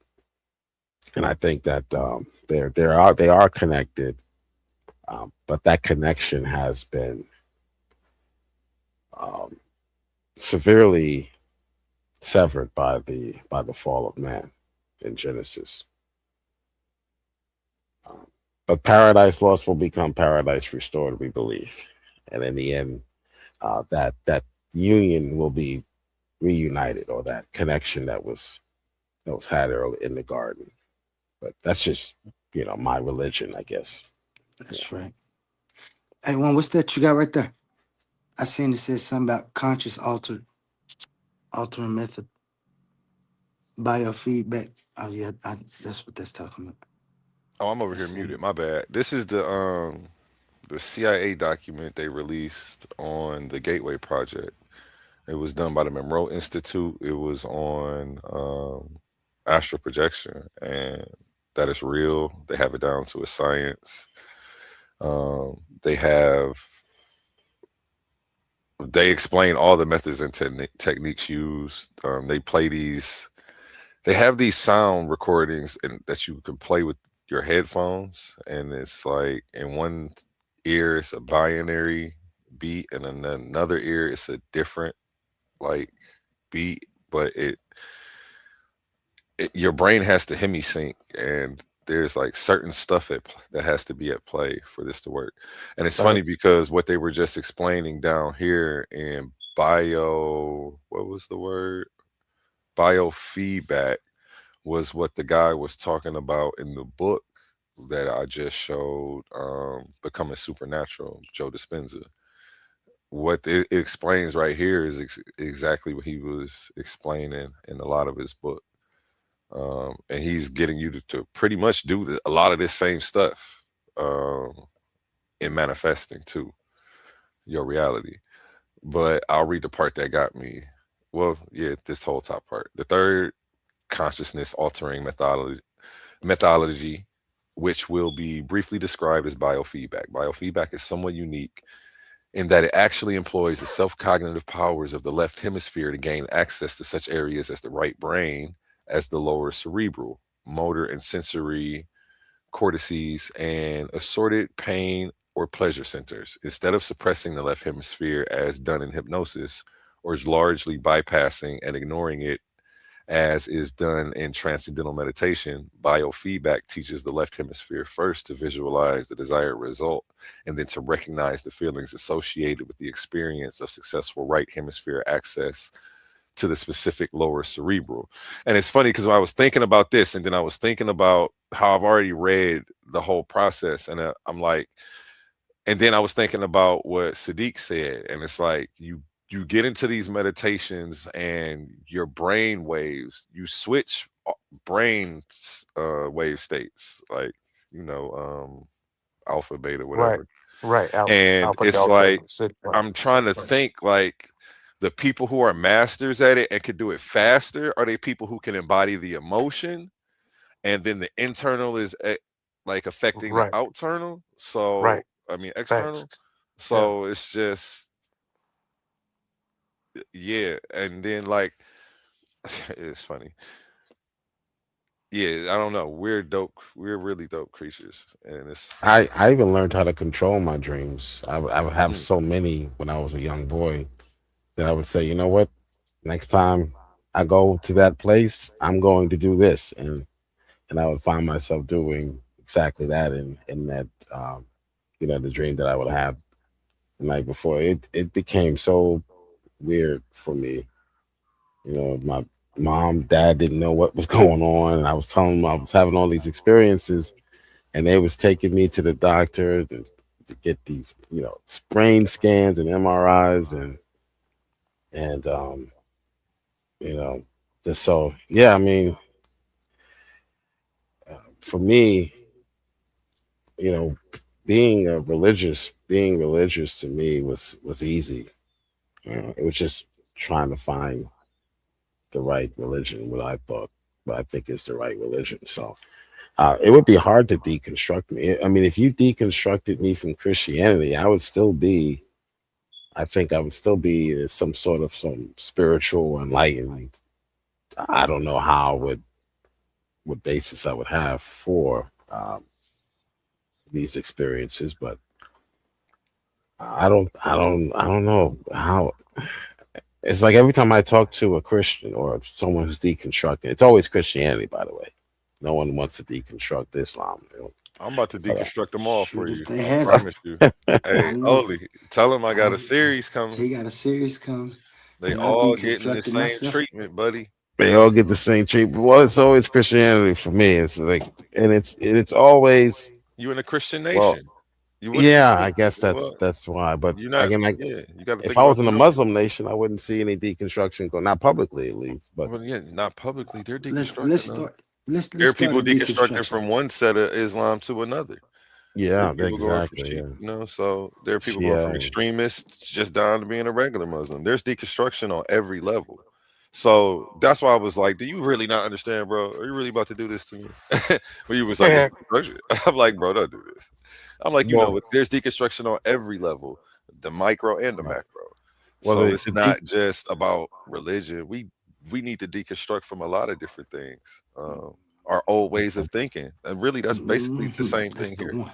It's just deconstructing from your old ways of thinking, um, Well, let me and give you an finding example. that you can, because to take something away, a lot of people feel like there's something missing, and it's like, no, you can still find value. And one is showing that you can still find value in the Bible. Like, so that's the big thing too for people who are leaving religion. Like, maybe the people will read this and they'll stop bashing so much. Well, that's what I've seen, basically. Yeah, Now, well, not that that's they what I'm find here to help. value. I'm here to help that a little bit, and I think you would Yeah. like to read though. But um, yeah, because I find value in the Bible. It's one of the best books ever written. I'm not a Christian though. I would never be anymore. But much respect to everybody who is, and it's just like, I know it's a culture thing, you Well, know. that's exactly what I guess I was trying to say earlier when I hear people say they're deconstructing. What they really are doing is they're finding, in my opinion, they're devaluing what they once valued, and more than likely, it's new information that they've received, um, whereby they are now looking at the text in a new light. But oftentimes, the information they receive is not accurate. So, to me, um, you know, the way I came to Christ, now I know theology says something otherwise as far as how a person is saved. So, my soteriology says something otherwise. But just in the temporal realm, how it played out is I already believed that there was something else there, but I didn't know what the source was. So my search was for the source of what I knew was already a reality. And when I compared religion to religion, or this idea to that idea, and this idea to that idea, and no, I don't know all the religions that ever existed, but I found that Christianity is the one that corresponds the most to reality, and it actually explained me and my experiences and the current world. And There's that identity. Go ahead, yes, keep going. yes, it actually corresponded to what I identified with. Hmm. My personal experiences. Yeah. Now imagine having that as an identity for 30 some odd years and thinking, I don't know, it's a shock to people when they Mm. come to certain conclusions about this. And some Right. people have questions. A lot of people used to ask me questions, and I didn't have the necessary answers at the time formulated, because I was living proof of it. So it was like a lot of people would come to me, and I just didn't have a YouTube video to share with them and that's what they were looking for. But now I'll be able to pass them something right here. Take this. Boom. I'm gonna do Yeah. some little breakdowns. So I'll be looking for that coming soon too. Yeah, I'm Imagine not being a trying. I didn't add nothing to. I ain't take nothing away. I just drew from it a little bit, pulled some fire scriptures to tie to it, the universal laws, and show people how to stop. Tied it into some self help, so people can see how these laws are at play and recognize how this is working, whether you're aware of it or not. Now that you're aware, to ignore it and expect, you know, results that you want is crazy work. Crazy work. man, what I like about your Yeah. book, man, is you open from a personal place. Like you explained that you grew up immersed in church culture. You explained that you grew up as a preacher's son, and then over time, how you began to notice like contradictions, like doctrinal divisions I didn't that go into pressured all you. that. Yeah, you did when I read it. What part? My intro? I didn't go into doctrinal divisions. The intro. You going Huh? deeper than I went. It was really like Why Well, not put I'm what a talking what's about what I got when I put an was reading it. appendix on there, no, Bible? Remember, he's I giving was he's editing going this. he's getting deeper than my book is. No, he's Put a explaining it real deep though. Yeah, go ahead. No, you're actually right though, but I it mean, wasn't like that though. this, yeah, and you know how I just got a big mind from when I'm Yeah, seeing stuff. yeah. Like, and You're reading you into asked me me to though. I edit see it. what you're Yeah. saying. My bad. Go Like, ahead. because you got to understand, like, I ain't biased toward nobody's stuff. Yeah. When they have their mind, that's their mind. That's how, like, oh, Jesus, when he said, can you deconstruct me? You right. We probably can't. We might can put forth some questions for you to start looking, but it's gonna actually be you. And that's why I say A1's book explains in my eyes. Now, when I was reading it, this is what I thought you was doing. I could, like you said, I Yeah, could I'm not be gonna wrong. interrupt. My bad. I'm sorry. I could be wrong, but I was really trying to get like the understanding of what's his point to this. And so what I understood was deconstruction. It refers to a personal and a process of you and what's intellectually and intelligibly coherent in your mind. So can't nobody tell you nothing or how to do anything. But what A1 has did was come up with a way to explain how he did it. Not no belief system or nothing like that. This is this man's way of letting go of something after he's seen something else. And that's what made me sad for you. What's his name? Biblical literacy, restoring biblical literacy. It's that oh you can everyone calls me Jill. Jill. Oh, Yeah, okay. Uh, Jill. Yeah, I you see what you understand you believe in the devil who is supernaturally as evil as God is supernaturally good in your worldview, right? well Don't say no. well, just give me a Well, yes or no. Okay, no. no. Okay. No, that's I don't believe that's what the text is communicating. But this is in part and partial of what I was speaking on. A1. There has to be new information introduced into the system, meaning you. So you're not in a vacuum. So when you say you deconstruct, it's more than likely it's because someone provided new information that made you question the information you previously had. And many, what I found at least, in the majority of the information is either inconsequential, meaning really it's just a factoid. It might be true, but it has no bearing on the information that you do hold on to, that you do identify with, or it's just totally false. Now that's just my experience. So, and I've been talking with atheists and agnostics for about 7 years now on the internet, 7 to 10 years. Um, you know, Well, they will cling to things like contradictions in the Bible. Um, all of them have faltered.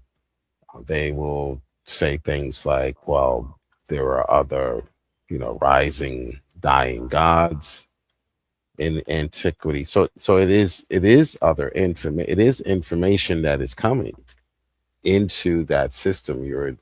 You being the system that is fueling the deconstruction. So that's all I was pointing out. Yeah. No, well, It I ain't. want Hold to on. Can I respond say to something him. real quick? Hey, Go before you ahead. fin- it's just what you said though. See, do you know who Thomas Bayes is? No. Hold on, let me respond to him. For how Okay, you go gonna respond? He talking to me though. You gonna go down the thing with him, and ask some questions and stuff? Well, you would agree with that. You did receive new information, which is helping No, you to deconstruct. You But you no. wouldn't said you you wouldn't agree? experienced. Okay, but you said you experienced your new information, Oh, and your okay. I new was gonna get information, to that. and I was actually gonna get to that what about though, his because you experiences? read the book, so you understand. Yeah, it's Okay, about okay. Go the ahead. new. Some of the new I'm just, information is personal experience. Mhm. The Right. questions that I had about deconstruction that made me question things were actually not new information. Because as a preacher's son, I've had profound questions since the age of 5. So, and those profound questions are still the same questions of today that can't be answered because I Okay. just had an innate sense of logic, and certain things Okay. didn't make sense. So, and I grew up around a house of intellectuals. So, don't teach me logic and then, you know, tell me, oh, well, turn it off here. I actually ended up, they Mhm. actually got me to after a while, but for a while I would always ask that wrong question. You know, Mhm. I would be going, When you say they can't be answered, you mean they weren't answered at the time, or there's no I mean, answer even for them? still, just basic stuff. Like at 5 years old, I'm thinking, okay, I'm a preacher's son. Uh, I won't say 5. Maybe this is around the time of like 7. I'll give it maybe like that age. Around the time of 7, I know I'm a preacher's son, and I know if you don't accept Jesus as your Lord and Savior, you can't get into the pearly gates. Mhm. So I'm thinking, okay, well, a Muslim son is going to hell because he was born in the wrong religion. And I just said, no, if there's a God, the God who I think is so magnificent, who creates systems that are perfect, wouldn't be as foolish enough to have a loophole and a gap in his system like this. Mhm. And at 7, it never, that right there was just a pin in the balloon. Things like So no this. one Like, so ever answered that question for you? it's not, no answer is going to be sufficient. It's, Okay, so the you answers can you were given continue to were not try. I mean, satisfactory. Christians always think they have answers for things that they're not answers. They're more trying an explanation. Well, And it's the Bible just, may not answer that question. So if the Bible doesn't answer that question, then the Christian then will speculate. no, So okay. that's natural. If the book that you say is from God doesn't answer it, doesn't care to, then the Christian will try to give you some innuendo or his thoughts. Or maybe this is not the case. Based on the information I do have, I can come to Okay. some And sort then of. reverse that vice versa. That their religion is also saying the same thing about us. This system is retarded. I'm sorry to say the least. Well, whose And it's religion is just, I didn't say anybody's religion. I said the system. the system? You are the No, system. You are the no, individual.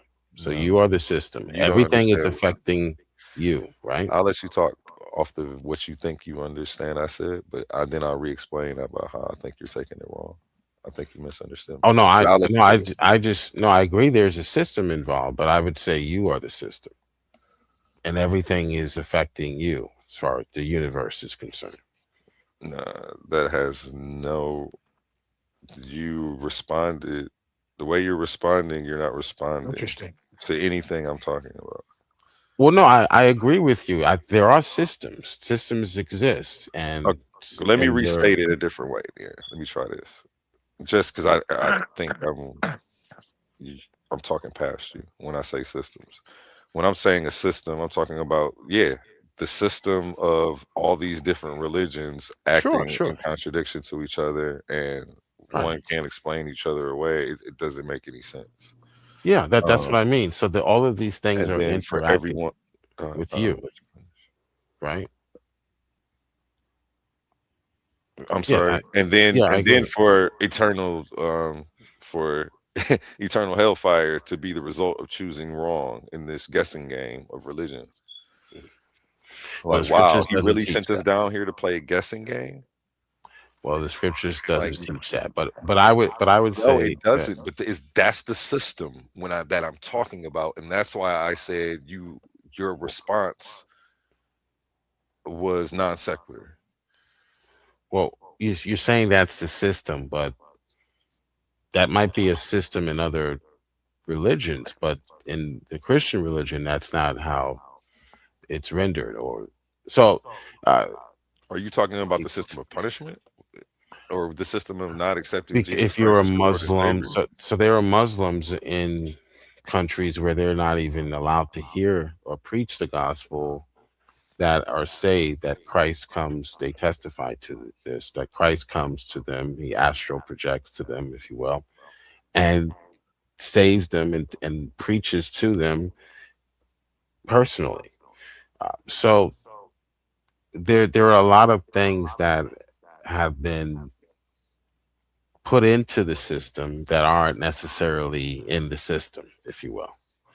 And I think that's what What deconstruction has been. are you And I talking and about I the would say the personal same. experiences of Christians? That Yes, you're saying that? yes, Okay. that too, that Well, too, and that I also. actually have that in my system. Now you're making me No, realize I do have a system like Oli. And it's funny we because all do. now you just created another I book, told Jill. you. In this epiphany moment, in the breath between the space of when I was talking, it hit me. I appreciate you. And this is why I like talking to people, because this is when my best ideas come to me. Shout out Truist in the back. My bad. I don't know how long you've been down there, homie. I ain't see you. Somebody's got an echo. I think it's Sadiq. It's been you generally Oh, most let of me the night. If you can mute up. let me mute up Um, for sure. enemy toot my own horn. I forgot. Go ahead, Jill. No, So, I so told you. No, I Oh, told you. my Everybody own got a system. Yeah. philosophy. And then he was Yeah. saying that the personal experiences of Christians haven't been put in the system. And I actually did put them in the system. And the personal experiences of everybody in every other religion that they have. For every Christian personal experience, you got a Muslim personal experience. They cancel each other out, which is why I never disrespect anybody's personal experience, even when I was bashing religion. I would sit there and listen and say, okay, well, that's pretty dope. I can't take anything away from that. And then I will move back to the information. So, who's the author of the text? They get back into that stuff, like, because I don't want to disrespect anybody. So, but all of you guys' personal experiences cancel each other out. There are Okay. Muslims doing miracles. There are you doing miracles. There's Jewish people doing miracles. So I can't use any of y'all as evidence because all of y'all are saying the same thing. So that's really, it ends up being proof of nothing, because you have the other guy across the street doing the same thing, but you're telling me he's a fraud.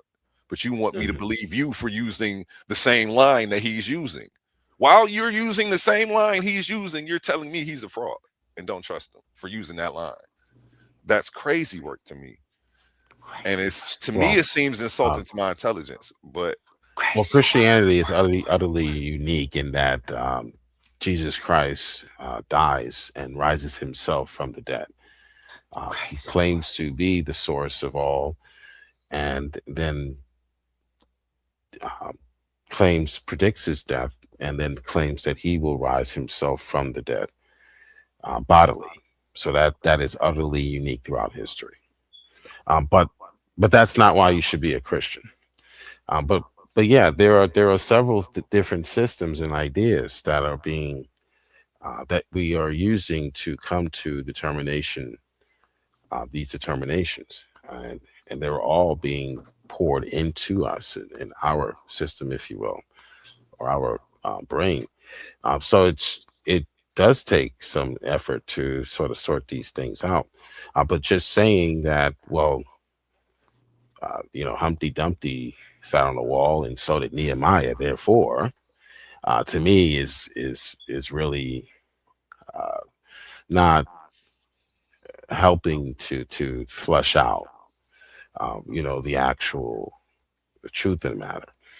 Um, so to me, when I did my comparisons, I looked for what was different. Of course, there's a hero-like figure. Of course, um, there is an antagonist, a protagonist. That all stories all folklore have those elements.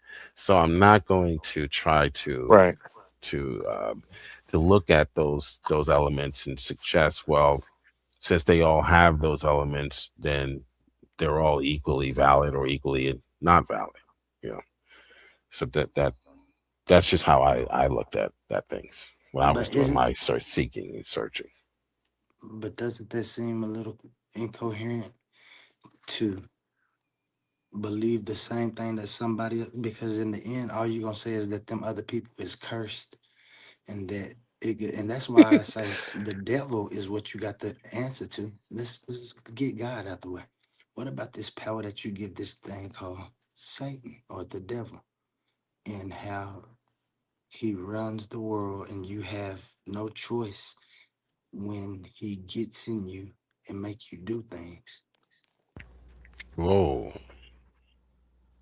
Like, where's where your accountability at? Like, I can are you getting continue to do stuff these to ideas from? because the, this is what I see and experience. I Oh, okay. experience people making choices, and then That's I've experienced people saying, "Oh, the devil made me do it," and devil I made me know do it. for a Okay, fact that that person made that choice. got So it. when you put the devil in the equation, you give people extra room to do stuff to people and not be accountable for that. This is Mm. incoherent. Not only do It you is. do it, That's why it's not in it scripture. huh? It is incoherent. Incoherent. That's why scripture doesn't teach it. So we have to make a distinction between Christianese and what the Bible actually Incoherent. teaches. And here goes some more. What is it? It's too many Christianese? T's. Or I'm done. I'm gonna step down for a second. It's about to get real incoherent, and I can't be infected by those mentally transmitted infections, because they get deep and the incoherence is fist to go crazy. So I'm gonna step down for a second. You funny. It can get very incoherent and very confusing.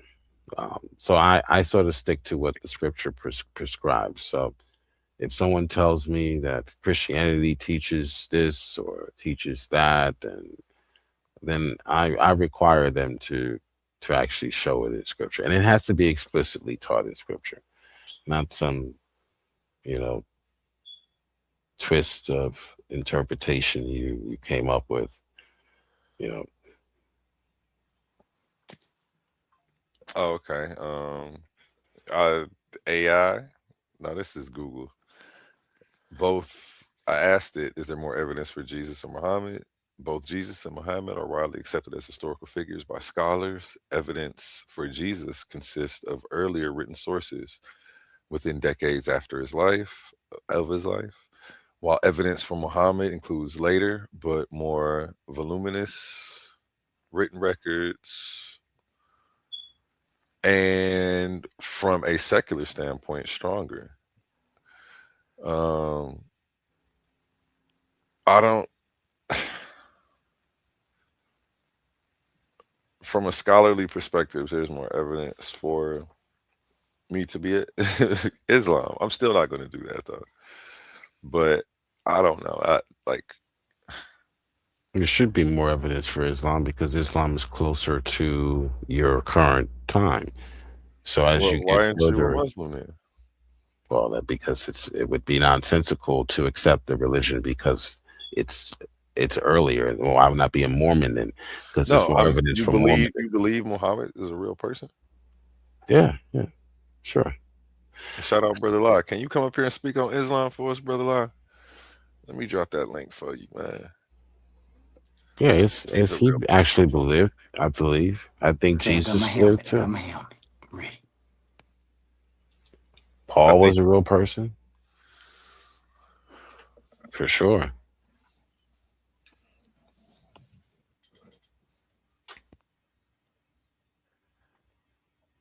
Do you do you think he saw Jesus in his letters, or do you think he was writing about a vision?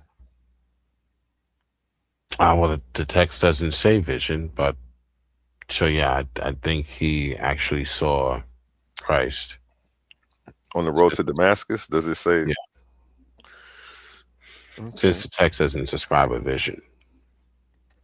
So this was an actual encounter, according to the text. Whether you believe it or not, again, I'm not here to convince anyone. I think that that's was your parents' job or your pastor's job, maybe, but not mine. But so that the text just describes what he experienced, and if you don't believe him, that, It's not about that's fine. belief; it's about Right. interpretation. But that's what it comes down to. So it would be a difference of interpretation, not whether I believe it or not. Well, whether it's a vision or not. I'm just saying when it's a dispute, people say things like that, and it's actually kind of slanderous to a person, especially if they do wake up thinking they believe. I don't know. I'm more, maybe I just am more aware of how I talk to what I say because I'm an agnostic in a world full of Christians. So I gotta be more they're more sensitive. It could have been a visionary experience, but I don't see why that's relevant to his experience, whether it's true or not. But oftentimes when I talk to atheists, they will say, well, Paul didn't meet Jesus. He had a vision of him. Okay. So he's not a contemporary. So therefore, since he's not a contemporary and, modern standards, even ancient standards would require the historian to be a contemporary of who he's writing about for us to accept him or for it to be, more valid. So they would say, oh, Paul's not a contemporary. Well, No, actually, he that's not the still would argument. be. He still would be, actually. That's Even not if the he didn't. argument. When they say that, though, that's not the argument they're making. I mean, that's not the reasoning behind the statement. Just so you know. Well, it's a That's what bad you take from argument it, though? because a contemporary is not someone you actually saw. So I'm a contemporary of Obama, and I neither had a vision of him or met him in person. So even if Paul did not meet Jesus in person, The contemporary argument, still no, I writing don't know about where him. that came from. I didn't make that. Well, liberal scholarship is what usually Yeah. makes. No, I would never use that argument, and I think that's weak. I don't see people. Oh yeah. Well, yeah, they argue that because Paul did not actually meet Jesus,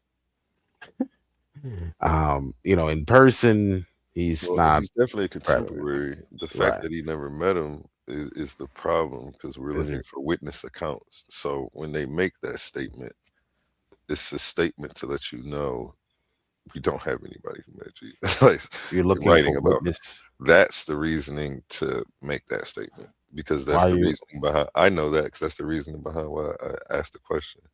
why are you looking for witness accounts? It's an ancient text. So do you need witness accounts?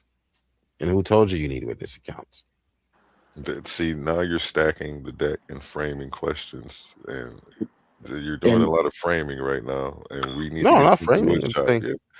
who Yes, you told are. you First needed. is who told me. Like you're framing a potential argument to come, and you want me to step into the platform. I would have to address a few things, like why even respond like that. I don't want to go that way.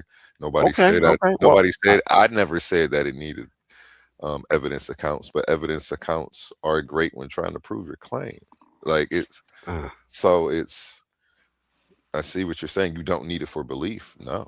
So that's why you're well, no, you don't responding need like it that. for historicity either, according to historians who Well, study yes. ancient texts. Authorship and those things that are often put in as an obstacle to believing whether or not this actually happened are not requirements that we would place on an ancient text. I'm very familiar with the standards for historicity. I've had a few debates on them as well, breaking For an them down ancient text, for the historicity of Jesus, specifically the titles. But I don't see it now. I'm debating. Y'all got it tonight.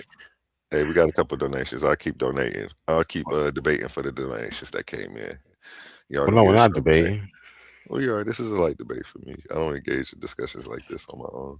I'm waiting for But someone to debate me on the deity of Christ. I will. What we gonna No, debate no. about oh Christ? my God, this is going to be fire. What you want to debate about Christ? You This don't is know going nothing to be about Christ. fire. You two have been sitting next Uh-oh. to each other this whole time. Yes, And I I would sent you love to my I see sent you my AUT to emblem. debate on my channel. This is going to be fire. I Yes, sent you because my Jill is logo. good. Look, hold on. Let me talk to Odie real quick. Jill is really good at, I don't know. He has a blind spot. And sometimes he goes into circular reasoning, but if you're not trained at noticing it, the way he words it, you won't catch it. Right. But I've seen him, a couple of my people hit his channel, and he's been over here a few times, and I've seen him go. He stands on scripture really well, and he has an interesting outlook. Are you a Calvinist? You can say that, yeah. That's why he's so fire. The Calvinists, man, the Calvinists are some of the best debaters on this stuff. Their outlook is like real interesting, and they don't make excuses where a lot of the other Christians make excuses, and you can run them in circles. Like, you can't do that to them. Like, they don't make excuses for the bad stuff So God does and stuff like that. so it's a different Christ. You got a different Christ than the other Christian Christs. I'm just a each. I'm. Talk to When him. are we Let's debating? Some discuss people more. might say that, yeah. But I Yeah. wouldn't go that far, but it does appear that way. So what's your strongest point about what you want to? I'll let you pick the topic, and I'll take the whatever you don't He take. gave you the topic, but Well, talk he- to him and ask questions. You need Well, to he be said, asking questions. Ask questions and what about learn. what about the deity of Christ? Well, anyone who doesn't believe that Jesus is the Most High, if you don't believe, if Scripture is not your, Scripture is not your basis, then there's nothing to debate. But if you're going to say that Scripture denies that Jesus is Yahweh, then I'll debate that for sure. Yeah. But I got scripture. What we only have to use your scripture because there's other scriptures that Yeah, that's definitely disagree with that. Oh yeah, like the Quran and the Hadith, and sure. And others. That's probably the only one you know. But I'll show you so many incoherences just because of the many different views of that word Christ that you're talking about proves the incoherence in the first place. So what you trying to debate that your Calvinist view is the most coherent view of Christ? Is that what you're trying to debate? That you have the most coherent view of Christ? Well, the Reformed theology is dealing with how you're saved, not necessarily the person of Christ. Most Christians agree that Jesus is Yahweh, whether they're Calvinists or not. Jesus is the Most High. He's the first uncaused cause of all things. All things that exist were made by him. Okay, so you talking about Jesus, the person, or you talking about the Christ that was in Jesus? Because you understand that Jesus and the Christ are two different entities. If you don't understand that, I know you bird food. Jesus and the Christ are two different entities. Well, he's called the Christ. Christ is one of his titles, one of his attributes, if you will. So what you want to debate? Would you like to debate that Wait. Jesus You think and the Jesus and Christ are the Christ are two same? different people? I can prove to you. In fact, I know that the idea of Jesus and the Christ are incoherent in the first place. But I'll give you a few things in the debate. I'll just agree with you and say that incoherently there is a creator God that created existence, and Jesus was there. I'll go through all the incoherences with you and say yeah. But then we got to get to the Christ and then Jesus, the entity that's Christ, the entity that's Jesus. Why Jesus is called the Christ, and you don't even have any of those things. You might not. I'm talking about you're dead, like Suave Boss was saying. Well, Christ just means anointed one. It's a title. What is he anointed with? What is he anointed with? Well, the anointing in the Bible symbolized someone that was chosen or set apart by God for a specific purpose or role. So what was see, and you don't even know what the physical identity of that thing is that God set him apart with, or what anointed him. You're dead. But the Very physical. true. I'm sorry. So- Yeah, he go ahead. knows. Go Yeah, ahead yeah, and yeah, explain. But no, it may not even. I won't. I mean, I can explain it to you.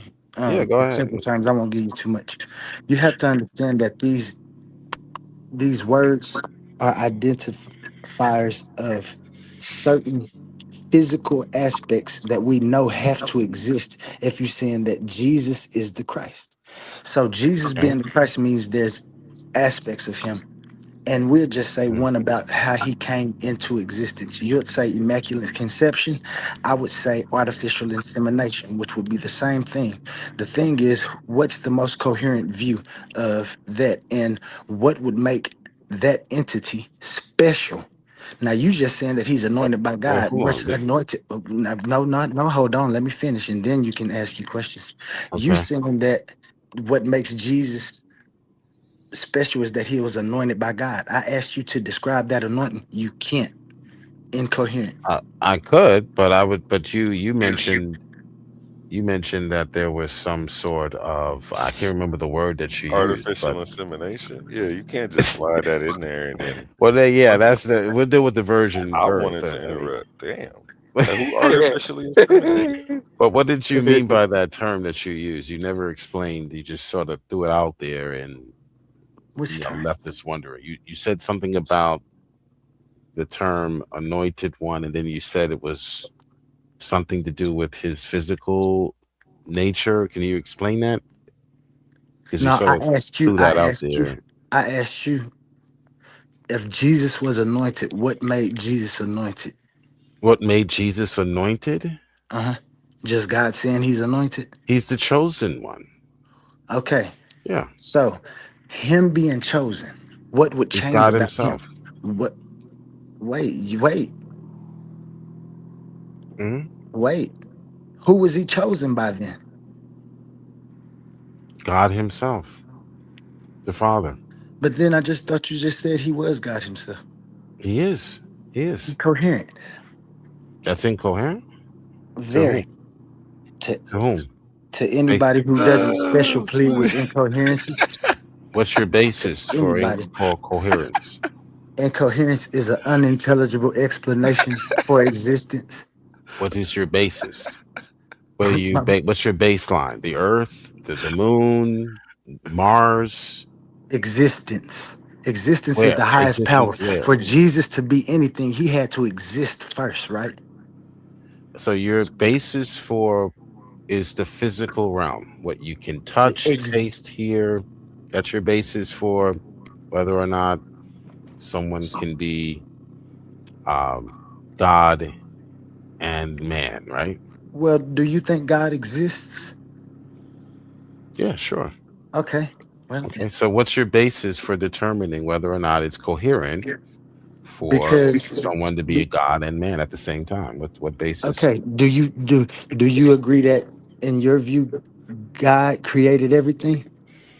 Jesus Christ, yes, created all things. Yeah. Okay. Did he create existence? Did he create it? No, God always existed. So existence Okay. in Now, what so sense? now we have to ask ourselves, what is existence then? He Because if God has to exist, um, no. We're asking what is our existence? What is our no, I didn't ask that. You asked that. Don't try to well, change my question. I'm God not gonna cre- let you move my goalposts. I like my goalposts where they at. Don't try to move my well, well, goalposts to well, fit your standard. well, That's not fair. God created this existence, not Okay, so there's his, two exist. not That's his own. fine. So is his existence the same as our existence? No, Okay, does he obviously, exist? But he does exist. So does exist obviously. mean does exist mean the same thing about God that it does about us? Say that again. Does to exist when I say God exists mean the same thing when I say I No, exist? no. Okay. And what's the difference of that? The difference is that he always existed. He's always been. Your existence What has a is it? beginning. No, Your you your didn't. your existence has a beginning and an end. His does not. That's not the question I asked you, sir. You said, "What's the difference?" Right? I just No, told no, you the no, no. difference. You didn't That's ask me not what the the that's difference. not the yeah, that wasn't the difference though. That What wasn't the. I said what's Wait, the wait, man. difference of I said what's the difference Okay. of God's existence and Uh-huh. our existence? All right. Let me give Does you the God answer again. existence does God existence means that God is? Let me give you the answer again. I'm Yeah. asking. Yes. Does your okay, okay, Okay. okay. You Does your gave you gave hold on? me. Wait, that's just a yes or no question. Does God's existence means that God is? Does Yes or God's no? existence mean that God is? That's sort Yeah, of redundant, but it's not redundant. It's a question you need yeah, to answer. God Okay, is, okay. but we So are. does But your we are. Well, existence? hold on, So hold on, does your hold on. existence? Hold on, wait, Well, man. you're I asking said me. that was a yes or Can no. I I answer? asked this a yes or no question. Okay, I I have didn't Basketball made answer. again. it clearly. I I didn't clearly answer yes. stated this is a yes or no question. I didn't I'm going to answer yes or clearly no. state But it. Yes, you go ahead. did. Okay, Yes, go you ahead. did. Go ahead. You said yes. Ask the next question. Okay. What's your next So question? in our existence, what does exist mean? Does it mean that I am? Well, the first question you asked me, well, what was the difference between our existence and God's existence? I answered by saying our existence has a beginning. God's existence does not have a beginning. Then you said, well, no, that's not what I asked you. Exactly. Okay, And then did I you not asked ask you, me I the said, does difference? God's existence mean that God is? Does our existence mean that we are? Yes. Okay, That and doesn't God's move the existence mean proverbial ball. and That God's doesn't. existence mean that He is? Our existence means that we are. That doesn't move the And God's proverbial exist. ball. Hold on. What does that God's even exist. mean? Does You're giving God me a existence? mantra I'm and not giving you a expecting mantra. What you're God doing is. is you don't What want to is that? answer this question I because you don't know what understand that. that. What does God is mean? That's a mantra. That's a Does it mean term. it means does He exist? You know it does. So you're asking me if God exists, God exists.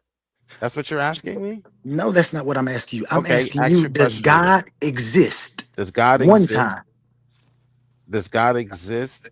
And is? You said two different things, but they Does both God mean the same thing. exist? Yes, God exists. Now, does the word existence in this context mean that God is? Okay, yes, God exists. Yes, Yeah. Okay. God is. God Now, exists. Yeah. when I say that I exist, Mhm. in that context, do that mean that I am? In that context, and yes. Okay. So Okay. existence means the same thing for me as it means No, for God. Yes, it does. no, it does not. Because That your leads me to existence, believe that God yours, needs you're ordered gonna, update you just and ignored the distinctions that I made.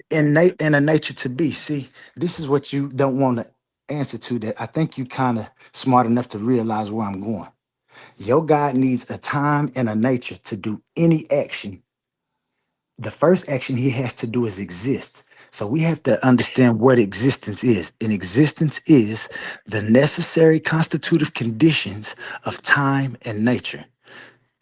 Now we were supposed to be talking about Jesus, and I done had to drop all the way to God because we got to get back to Jesus because the incoherence of that leads to a far more incoherence with Jesus. Now, I told you I'm gonna grant you that. I'm not even gonna argue that incoherence that you can't get past about Father Time and Mother Nature. We talking about inside of existence with Jesus inside of existence where we are. Okay. You say that Jesus Christ Wait. is God. Let's You slow say down, that brother. Jesus Christ is Let's God, right? slow down, brother. Now, I want to give you. I want to go back to your false analogy. Just because two things share one similarity, doesn't mean that every aspect of those two things are the same. So yes, the word existence is both used to describe God's existence and our existence. But I gave you a major distinction, which should never lead you to conclude that they're one and the same type of existence. But you ignored that distinction to prop up this conflation of God's existence and our existence. We don't do that. We're When talking about Jesus. Listen, don't category jump. We're talking about Jesus being God in the first place. So let's not even get to that that is correct. incoherence But of when that. you I when you told you I'm gonna agree with you on that. You don't even you have to talked talk about about that. existence, I right? told you but I told you I'm not gonna Gave even a talk. false I'm analogy. gonna agree. I'm gonna agree with you on that. Okay, I gave you a false analogy. We disagree on that point. Okay, but I agree with you for this reason of debate. Well, a car and a human body both need fuel. Therefore, cars and humans work the same way. That's so they share one similarity, but the conclusion overextends it. So your conclusion about existence overextends um, the idea that we both share and that What? we both No, it exist. just overextends your critical thinking. You haven't thought about these things. This is Oh, where I you have. did. Obviously, I have. Yeah. So God's existence is not your existence. True or false? False. God's existence is the same as your existence Yes, me and God exist. If God exists and in I many exist, they ways. have Yeah. to be the same. In Not in that many way, ways, in the yes. way that count. The only way that counts The only way is that counts to to you. be, yes, because to be, you have to be to do anything. Right. And to This is why always you're be, saying God exists. and to always be, you have to always be always be. And you don't have that Y'all see the incoherence? He know what it's attribute. leading to. It I'm is just to bust incoherent. him It is down. incoherent for You one said he person good. to say, I love I this exist. bird food. I exist in the same way God exists. That is bird food. Yeah. And I would never accept that because that's So incoherent. That's God, incoherent. it's incoherent for you to say that God exists. Birds exist. So you're not moving the proverbial ball forward by just saying, clinging to the fact that you have something in They common with exist. God That's the because most common thing that you needs to both be. have an That existence. lets me know Wow. that God has to be. You mad because God has to Congratulations. be? That's okay, man. You Listen, both don't do have that. an I existence. thought you wanted to have a discourse. Are you Well, upset? I I ain't trying to did prove until you. you I ain't even started trying to cutting me prove you off. wrong. Until you started cutting me off mid sentence. I was happy to have This isn't what's a going on at conversation. all. This is Okay. one of those astro projections that you having, and So you let's projecting into move the on. future where I'm talking. All right, let's move on to your next harping over existence and suggesting that you have something that God has because you both exist is not really going to convince anyone of anything Well, let's other than debate it. other than your I thought we was debating Jesus. Now you want to answer for well, you your brought up incoherence for God? existence. You brought up existence and you asked me is Yeah. my existence the same as God? And I said no. Well, in some ways it is, in some ways it isn't. And one major way is that he always existed. Therefore, when it comes to, and you brought this existence thing up for a reason as a red herring. So therefore, when you talk about God and his nature, we are never to suggest that our nature somehow needs to correspond to his in a one-to-one correspondence. Never, because his logic, his nature existed before ours. Ours came into existence because he's the one that created us. He created our existence, he created our world, he created the universe. So all of the rules that apply to our universe don't necessarily apply to God. Called special pleading, sir. That's what It we is won't have special over here. pleading. That's what we won't have over here. That's It is incoherent. I special can pleading. explain existence without You any of that in the you most coherent and intelligible manner that you can imagine if you critically think. Now, let me tell you, the place that you put God, where he has no beginning or end, that's where I put existence. Existence has always been, not God. Why existence? Because I understand that that idea that you have of God has to exist first. That lets me know for a fact that existence is the highest power because you have to exist to do anything. So that's the first incoherence. Now, I'm not going to give you too much of my argument. Okay. I've proven this. Like these are things that I can prove that existence is the necessary and constitutive conditions of time and nature.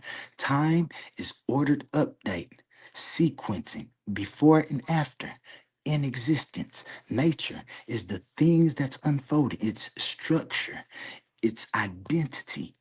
These are the things that no existence that you can imagine or explain can do without. So when you presuppose that God has always been, you still presupposing that he's within time and nature. That's why you don't like existence, because it's incoherent. Yeah, brother. Yeah, I'm sorry. Your worldview, we just learned, is the incoherent one. If you're starting out with the idea that your existence is a one-to-one with God's existence, and that's the first domino you knock down, we could see why you might wind up concluding that you are God, actually. But Who said I uh, was God? the Time but is when it gone. comes to special pleading, um, the rule is that an exception is made for a particular case Yeah, that's what I don't know. without a relevant justified reason. For instance, you and I both commit the same crime. We commit the same crime at the same time. We have the same judge. Everything is the same as far as our existence is concerned, my brother. But then the judge says, I'm going to special plead for me and I'm going to get the lesser sentence. That is special pleading. Okay. When it comes to what we're discussing, you cannot argue special pleading because there is a relevant, justified reason for why your existence is not God's existence. His existence always was the case. You know how much Actually, information you have to always exist? you just need time and nature you need a time and a nature. That's all you need. You need You time. have, he God does didn't too. need time. Yes, he God does. existed outside of time. No, Time, see, and space, that's and where the matter was incoherence comes. created. You can't, how does he exist outside of time? And he exists, and existence is actually the necessary constitutive conditions of time and nature. Time, space, in your realm that God No, created for not in my you. world. This is Time what we did not see. always This is exist. what we see. Time did not always exist. Time and Matter did nature not has always. always been in some state, phase, Okay, or form. The prove form it. that you propose, exactly. That's what I want. That's what I can prove. What do you want to debate? I can prove that that's the most coherent. If time always You existed, prove it. How do you prove that? the same way that you prove that God has always been. Hmm. Yeah, that's an axiom. So you're saying that time has always existed? Yeah, So my space action, and matter have my axiom is actually nothing exists outside of existence. My first premise and second premise is time has always been and nature has always been. okay. Existence is not a being. It's not. It does not have ontology. Existence It's a describes condition. It does something. have an Yeah, ontology. it It's a is. It is condition a that it's condition a of some. condition. It's a It is a. morphogenic condition. This It is is why a your condition of something, sir. It existence is is not. It is not. existence It is does the not condition. exist. Existence is the condition in which everything else im- imaginable happens. This Existence is what is existence a is. is describing a matter of reality.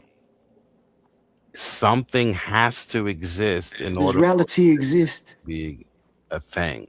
Does reality Existence is exist? not a hold on. Existence is not an int, and I had the same debate with an atheist who tried to argue this No, that's nonsense. because I'm not an Um, atheist. I You know, didn't have this argument with atheists. but he's trying to ground his worldview in something other than Christ, just like yourself. So he has the same issue you do, trying to I'm find not trying something to. This is to actually ground what your existence existence. is grounded in. Like, this Okay, is what we see. This is the difference it, between mine. You believe what somebody told you, that somebody wrote down, that somebody, you have never once had a critical thought in your mind. You said it earlier when you said you've never had a reason to not insult your own intelligence. This is what you said earlier.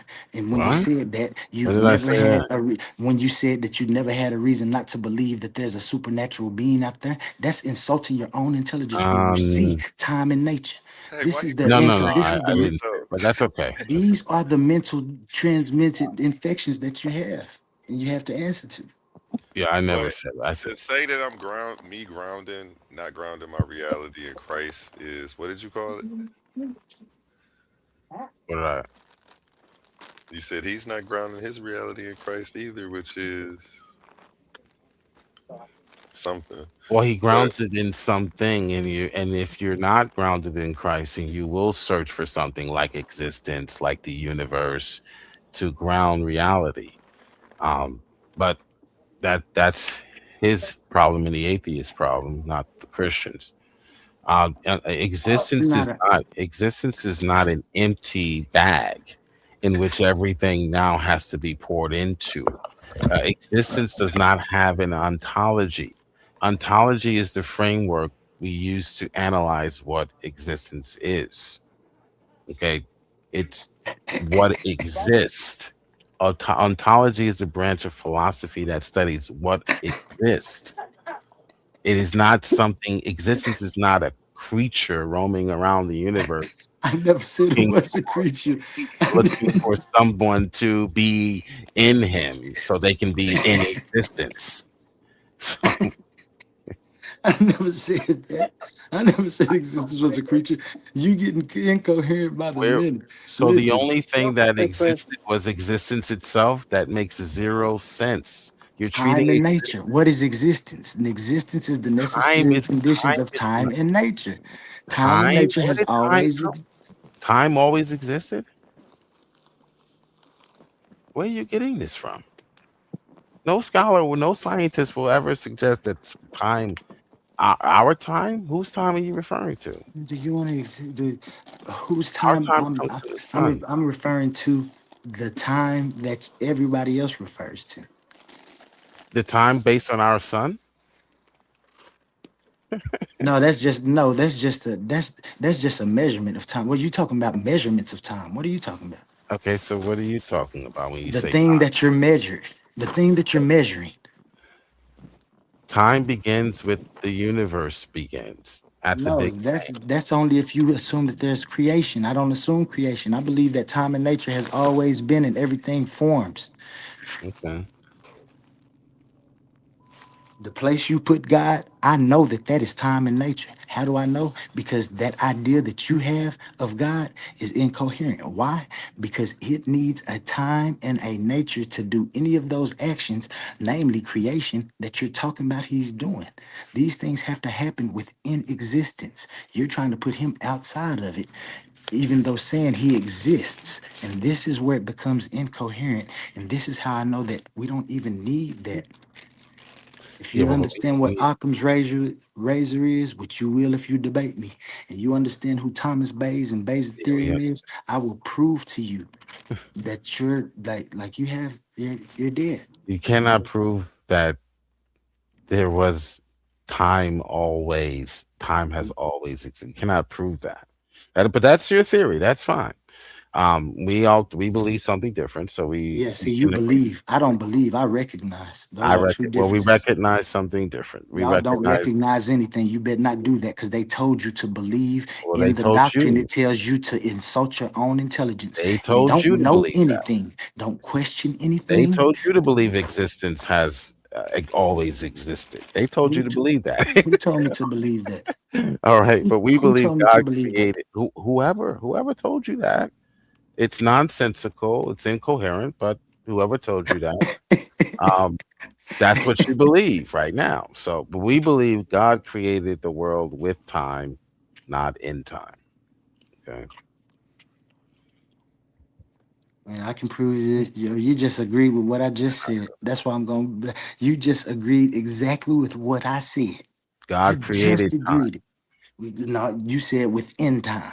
You said No, God created I time said within a. What'd you with say? time. God It- created the world with time. So time, space, and matter came into existence at the same time. no, they have always been, Quote just unquote. as you're proposing. Okay, you can believe. Just like you saying, God, listen Believe to the that three too. things that you understand that God has to do. He has to exist, he has to have time, and he have you saying it, and you putting God right there where you saying existence is, like within the thing that you're denying. It's this existence creature, right? There's no So where did creature. existence come There from? is no creature. It has always been. Existence has always existed, right? Time and nature is existence. Time and nature has always existence. Has always existed. What is existence? Existence is to be. There is nothing outside of that. So when there is time in nature, you have an intelligible way to interpret and inform everything that you're saying. That's what I'm telling you. You are so incoherent. And but you're getting it now, you're putting it in your computer and it's giving you what it's saying, and he's saying, like, well, he's logically right and stuff. I can tell you calming down. Get down. No, I mean You, we you want me just. to tell you want me to give you my whole argument so Oh, you can put it in your computer? I don't How good have can you type? How many words a minute you type? I'm gonna read it about fast. 60. I told you, But look, A1. I'm telling you, I'm a genius, A1. I'm telling you, boy. yeah, okay. How did I know he was So typing? so How, we how did I know he was typing what I was telling him into a computer? no, I tell you how, I because he was settled down and he understood. If your computer is saying the same thing I'm saying, I must be you're on to something. talking over. That's why I settled down. But but no, I wasn't typing uh, regarding what you were saying. So we just have to agree to disagree. Right, You right. believe without evidence that the I never believed. Wait, you believe that that's faith, that's your faith, that time and matter always existed, and we believe that time and matter came into existence. wait. That's the difference between what you're saying and what's the truth. The truth is, I recognize Okay, that I'm time gonna and need nature has always been. You the one that believes. I okay, don't we believe anything. I recognize. recognize. Okay, let Y'all me don't say this. recognize any of that. I can prove in We your Bible that you don't recognize. recognize. No, you don't. Y'all believe. It tells you We you have to be recognize. able to insult your intelligence to be a Christian. It tells you I what would say belief you have is. to insult your It, intelligence to believe what you believe, but I don't that's believe it. This is what I okay recognize. to And recognize everybody what you recognizes it. Your recognize. computer recognizes it. My That's what computer doesn't that's why recognize. yes, it does. That's why you said we just gotta agree to disagree, because you about to throw your computer out the window because it agreed with me. Tell the truth. What that modern science says no to the fact that time and nature, the physical universe, has not always existed in the way Well, that we know them. there's some scholars that say it does. Oh, Some okay scholars then. that say So it that's why I doesn't. said we have There's to some agree to scholars that say it disagree. doesn't. Yeah, that's what I'm Oh, telling that's you. I fine. agree with you. So you haven't What do you proven want to anything. debate though? What do you want to debate? You don't You want to haven't. debate now, do you? Well, that's why I don't debate even atheists on here. Is that a W? Can I take that as a W? There's nothing to A1. debate. You A1, can believe I take that as something. a we came up here You to set up a believe debate and he something said it ain't that you nothing to cannot debate. prove. Slow I can down, prove what homie. I believe. I Slow can down so he can demonstrate. talk. I can demonstrate what I believe is true. You can't. You just believe it. So our Bible makes a claim about the universe and then backs it up. Jesus comes and backs up his claim and vindicates his claims about the universe, creation, existence. He backs up his claim by demonstrating in history, by dying on the cross, the irrefutable fact of resurrection. How do you prove that time and nature has always existed? How? How do you demonstrate that? Well, Go ahead. first of all, you need to understand that you're not proving anything about God creating anything just because you're saying Jesus came and Hmm. he is God You and what he can't, can said. you? And now you can't. Now you can't do that. I'm sorry about Listen, that. no one is. Listen, That's exact. brother. I'm not trying to suggest you should believe the proof that is provided by Christianity and Christ and the apostles who come later and says this is how Jesus proves that everything he says about the world is true. I'm saying, do you even have such evidence to even provide, whether I believe it, whether I think it's silly or not? Do you have something in history? As y'all can see, he rudely interrupted again as I was in the middle of my topic. But that's just to throw me off of what I was saying because he knows it's about to be the most coherent All answer right. he's ever had, my The friend. answer is no. Oh, my friend. Of course, I can answer that. Especially if you stop interrupting, I can definitely answer it. What you have to understand is that I don't believe anything. Oh boy, here we go again. Replace the word believe, replace the word believe, and put whatever you want to put there. Where are you getting so much confidence in this notion or idea or theory that time in nature has always existed? Because modern science says no. to that question, basically. That's a lie. Stop telling that lie like that. Okay, so you get it from That's modern what science. modern Christians. No, that's not what I get. I told you I get it from experience. When did you experience time and nature always existing? Can you explain when did that happen? When did you experience that? Okay, so time and nature has always existed since Uh, I've existed, right? And my mom was here before me, and then oh, I can God. go all the way back to that. And then we get all the way back to a point where you say that God created it. And I say, no, Okay. And what is the existence has always been. What is okay? existence? Existence is time and nature. How do I know that? Because I've experienced time and I have a nature. I understand the You always unfolding of nature. have, Can I see what I'm saying? you're Listen, just go restating, ahead. sir. You Can I just finish? regurgitate. Can I finish? Ain't You nobody just regurgitating regurgitated. nothing. Go ahead, regurgitate again. Tell us about nature and Oh man, I ain't gonna your do the experience. ad hominems, man, and the interruptions and things. If you incoherent, you Go ahead. just I incoherent. apologize. Go We ahead. disagree. No, you disagree with me. I disagree with you. That's the I end. I agree. I think this is a waste of time. We both Okay. All right. have All an right. All right. understanding of the Okay. universe. We agree. Okay. Okay. You don't think I can prove mine, and No, you can't prove it. In I fact, you know told me you I can't can't prove prove it. it to you, but I have evidence. You don't have any evidence. I You're have just going to all the keep evidence restating. in the world. Where? Where's the evidence that the universe, that time and nature, the physical universe, has always existed? Where is that evidence? It's all over the internet. Would you like me to pull up some of my papers? Yes, Okay. please. And you are getting it from a source. Then Yes, I have a philosophy. I have quantum the source onlyism. I is told you that. My science, right? Because when I It's said quantum science says onlyism. It's no, my book. No, it's when I said science says no, you said it does. So you are getting this from science.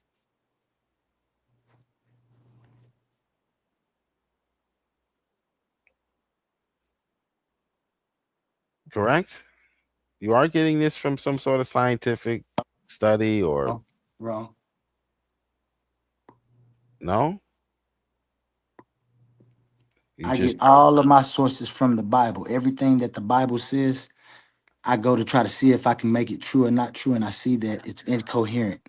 So I prove from the very first, from Genesis 1:1, that the incoherence of a creator God idea is that's what I like. I don't have to go deep in your book. Right there from 1, when it said God said, "Let there be."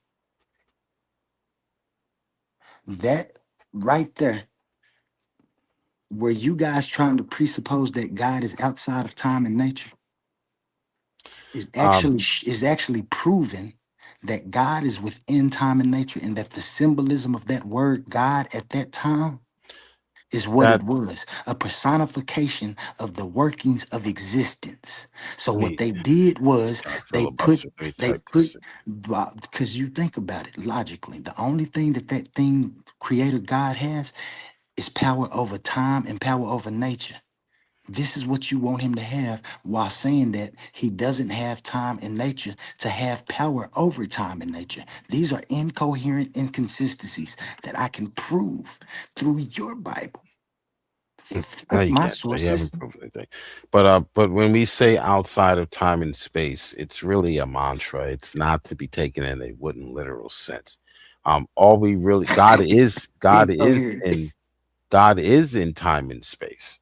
So when you transfer, when we say that, understand what we're saying that about. We're saying that about the creation Wait, hold on. Did itself. you just agree with me? No, Did you just no. say God is within time and nature doing stuff? Yes, you did. The Bible teaches that. So again, listen to what I'm saying. When we say outside of time and space, we don't mean that God is currently outside of time and space. We say that, Why'd you say we it? say that, I'm trying to explain to you, if you would just allow me to speak. Okay. We say that when the question is asked about creation, then we say he's outside. But what we really mean is that time, space, and matter did not exist. Now look, Now let me show you. and then it This right came here. into existence once God created it. Now look. Okay, so Okay, he's in time okay, and okay, space right now okay. because he Now, created. But before that, he was not in time and space because time and space did not exist. Okay, that's a coherence.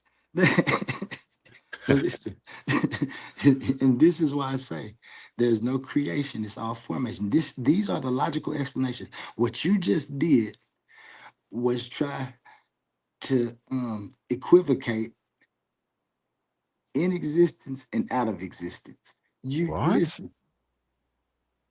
No, sir. Again, you called it special pleading, and you were wrong. Special Well, that pleading what you is not just did used. is equivocation. Special Wait, you pleading. did you were special pleading first. Now Special you're pleading is not. equivocating. Listen, you're Okay, gonna go from that when I I'll prove give this you an listen, example. let me finish. When I prove this incoherence, I guarantee you, you go from God being what you first said he was to now you saying that he's in. First you said he was outside of time and nature. Now you're saying he's in time and nature. This next step, you're gonna say that he's a person, but you already got that in Jesus. Listen, I don't want to go through all of these like these are things that I use in debate. Quit trying to make me give you my view. You've moved the goalpost I 4 times, and then you tried to make me move it 1 time. So that's 5 times. You giving false equivocations. You giving incoherencies like at the wazoo. And I don't want to keep sitting here going through these things. I said existence is where you place the word God at. So if you want to debate that, I can prove that all you've done when you say God with the incoherences was used symbolism and personified the mechanisms of existence. Those mechanisms are the two necessary constitutive conditions of time and nature. Did you make sure that your computer could hear me? Press enter again and see if it come up with the same thing. It will. We disagree. I disagree with you. Stop trying to make me like you can't bring an incoherence into coherence. The only way you're gonna do that is you just to keep jumping ship into God is this, God is that. And the last thing you're gonna say is he is his spirit, and you're just a mystery that we can't understand. I understand this. Let's not do it.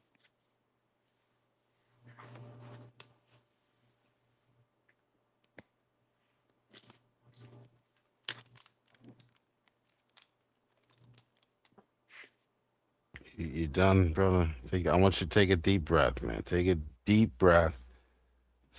Inhale, exhale. Okay. All right. So let's go back to your first blunder when you tried to convince me that God's existence is the same as ours because I never tried we to both stop. Listen, I said we disagree. I exist. never tried to get you to believe anything. These are things that I recognize. Okay. You And you believe these things. all right, Just here we stop. go. We're Here we not go going to go again. back More to any income. filibustering. But More there's no good. filibustering. Why do we want to go back to incoherence when I've already proved that wrong? Now you want to go back and try to tell me something else. I'm just going to prove it wrong again. You're going to move the goalpost again. Then you're going to want to come back to this. Stop doing the same thing. I disagree with you. I agree that you disagree with me. You go to church tomorrow. You pray to God.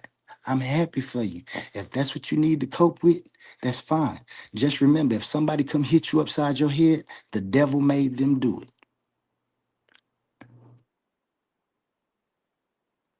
All right, brother. Okay, you done? Can I speak now? Okay. So I'm gonna go all the way back, past I all didn't the say I was done. I didn't subterfuge. say I was done yet. Oh, You you're asked not me, was I done? All done? I right, never all right. said yeah. More subterfuge. All right, go ahead, brother. Go ahead. Now,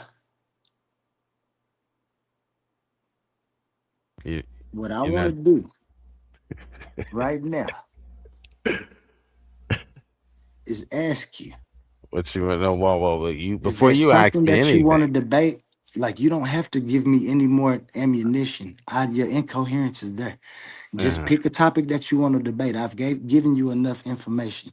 What you do you giving want to me debate? enough information. Okay. What do Well, you I want to wanted debate? to. Well, we can debate anything, but there has to be a positive claim being made.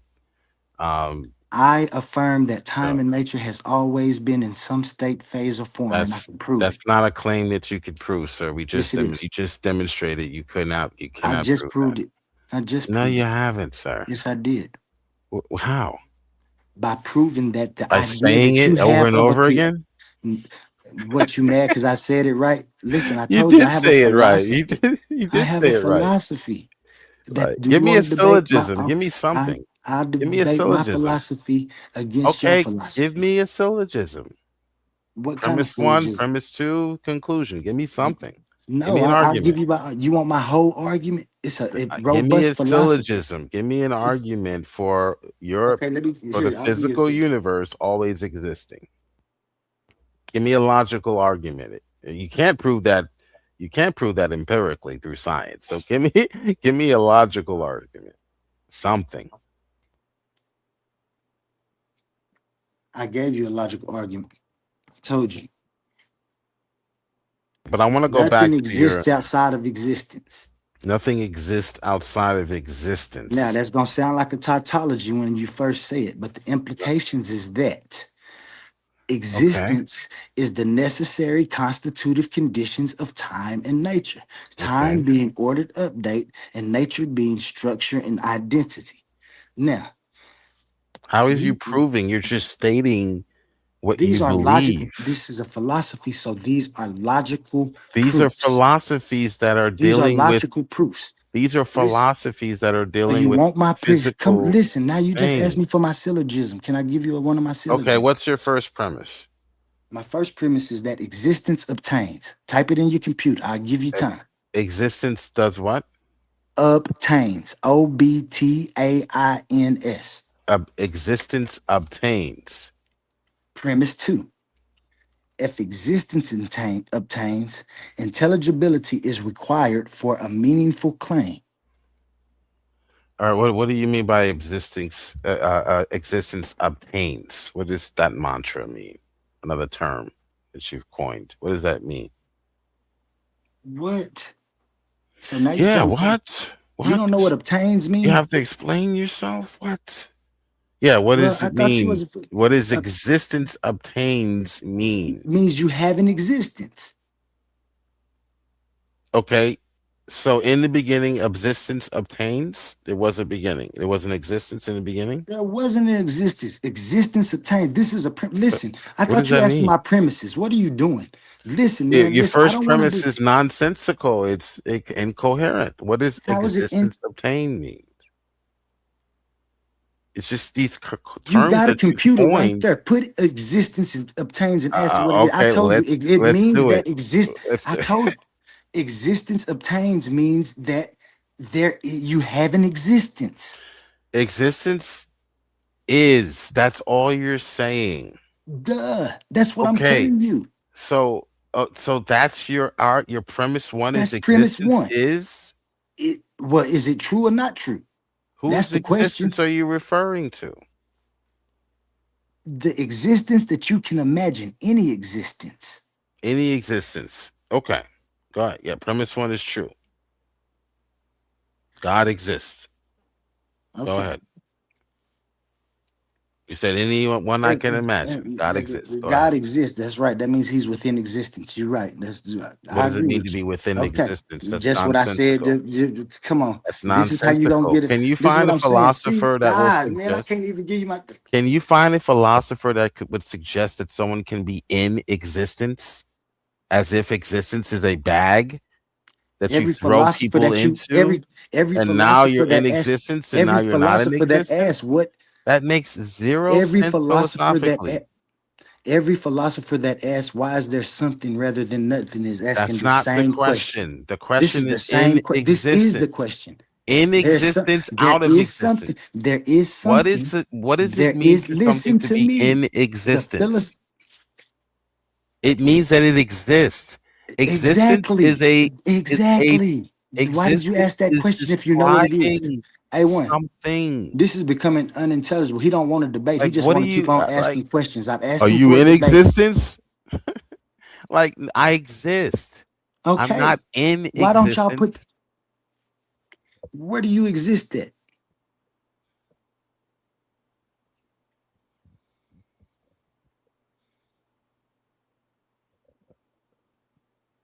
Existence obtains is a philosophical phrase meaning that existence is the case. So so that means Hold on, let me finish. Let that me you know finish this is the a real definition. philosophical argument that I you're am about to reading the encounter entire here. You definition. don't even know what. Can I read the entire definition, please? You asked me to Google it. Existence obtains is a philosophical phrase meaning that existence is the case, which is what your position is, or it comes about, or it persists. So all three are the definition included in the definition. So we say existence All obtained three aren't included. It by said you can God. pick one of those, or it says or. You pick your or about existence. I pick Okay. my or. Now they gave you It, three ors. You told me that the first or was mine. I believe that the third or was yours. Now we must no, debate mine our comes ors. about and persists. Mine comes about and it persists.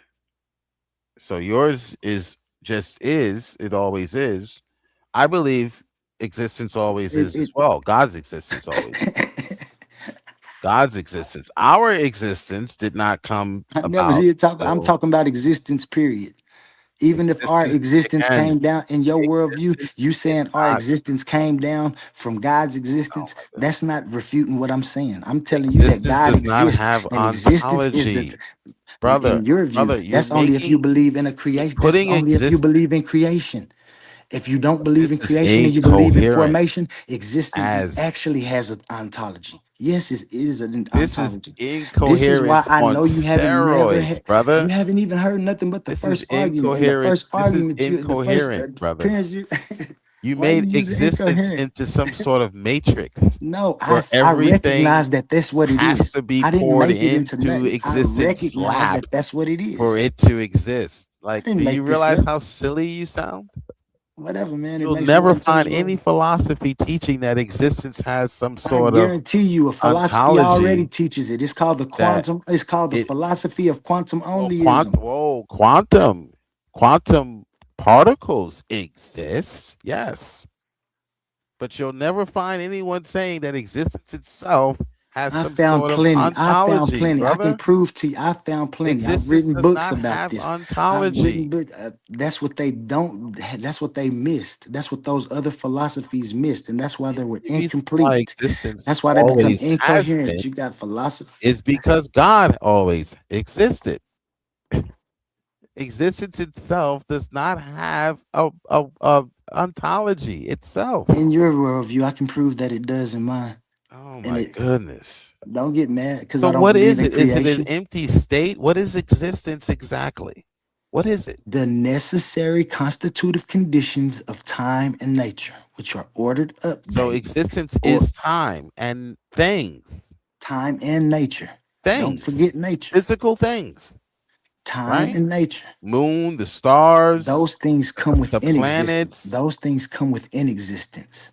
those things That's have not always existence. existed? Have they Yeah, always existed? time and nature has always Okay, existed. so physical things, physical matter has That's always existed. that's not what I said. I said time and nature has always existed. But nature is made up of what, sir? Okay, so if that's part of it, then why are you keep asking me that question? If I'm telling you this and you To keep show asking you the how question, incoherent your worldview really is. how No, is it maybe no one ever incoherent? showed you this. How is it incoherent?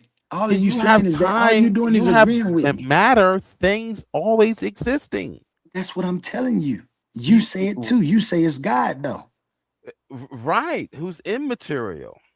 You have Wait, physical that's things, where it becomes including incoherent. time itself. The time and nature are the necessary constitutive conditions that you need to even Always explain existed. that God that you talking And you about. just came about existing what? A few thousand, 100,000 years ago. The fuck But that got yet, to do about anything? time always well, there should have been 30 billion of you by now. But I Why digress. should there have been 30 billion of me? Do you know Forever. about the individuality and frequency of individual things within I mean, existence? 50 Probably other not, because you believe that God is creating stuff. You pray, God answer your question, your prayers.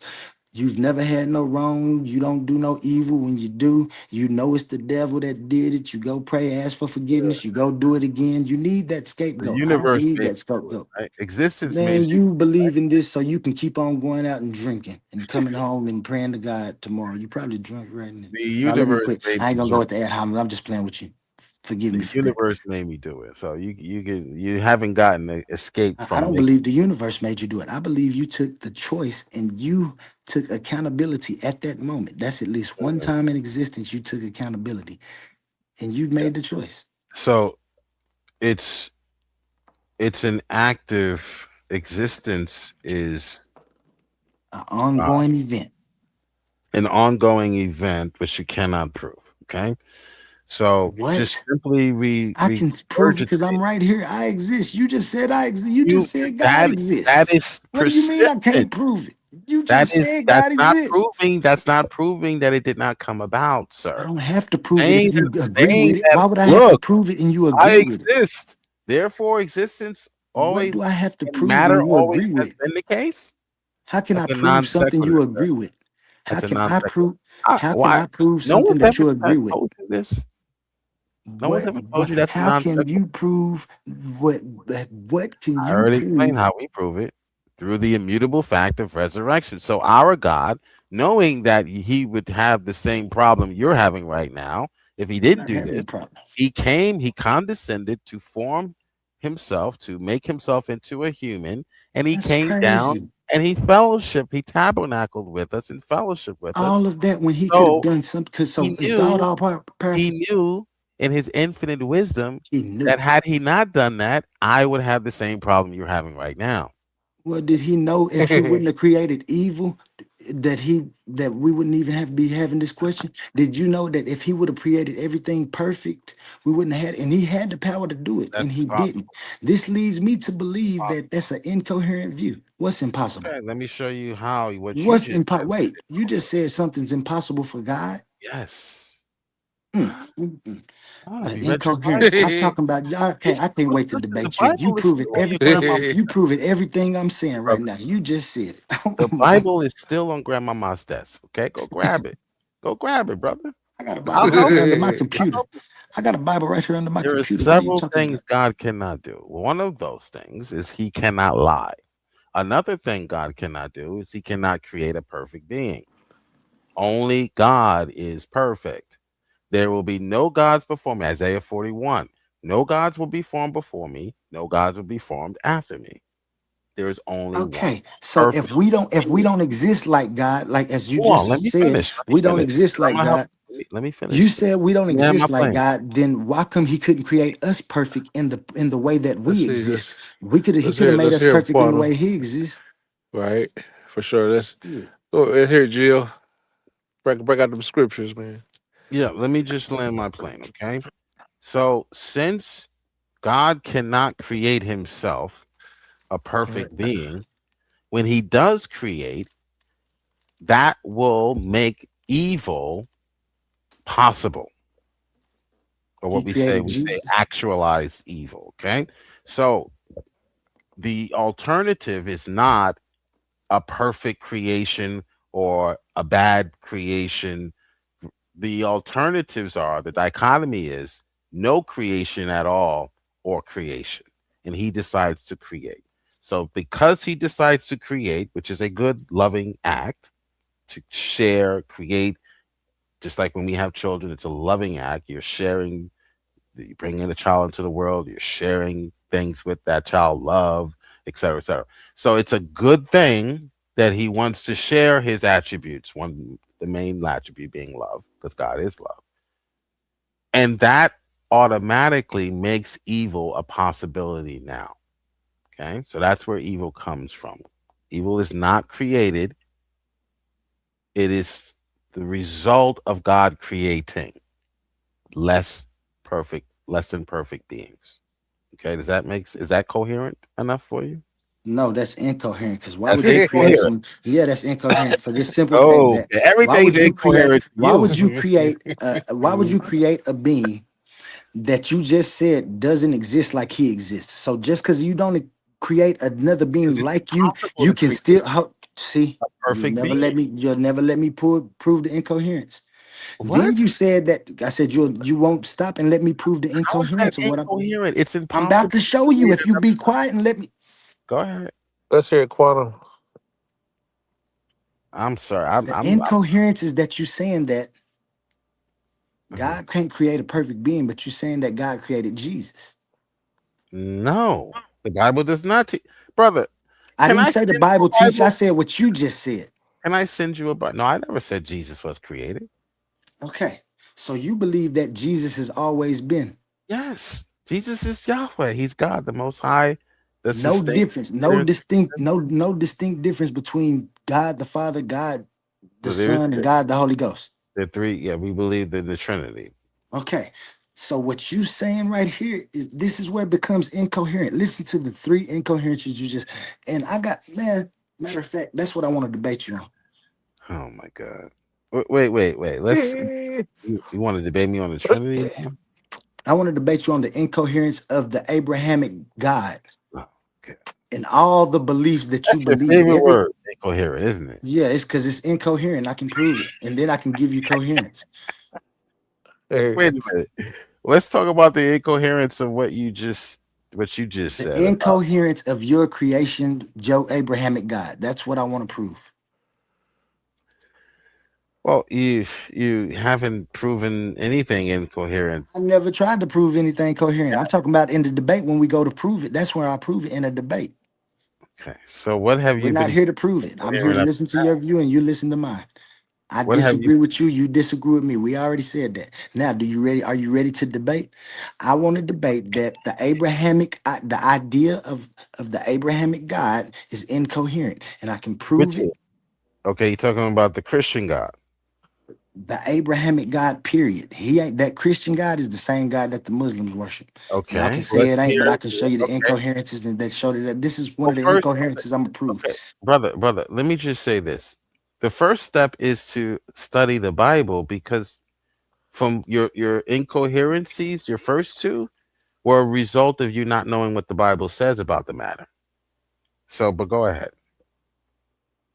No, that's not what that proves. That proves that the So you incoherence of it.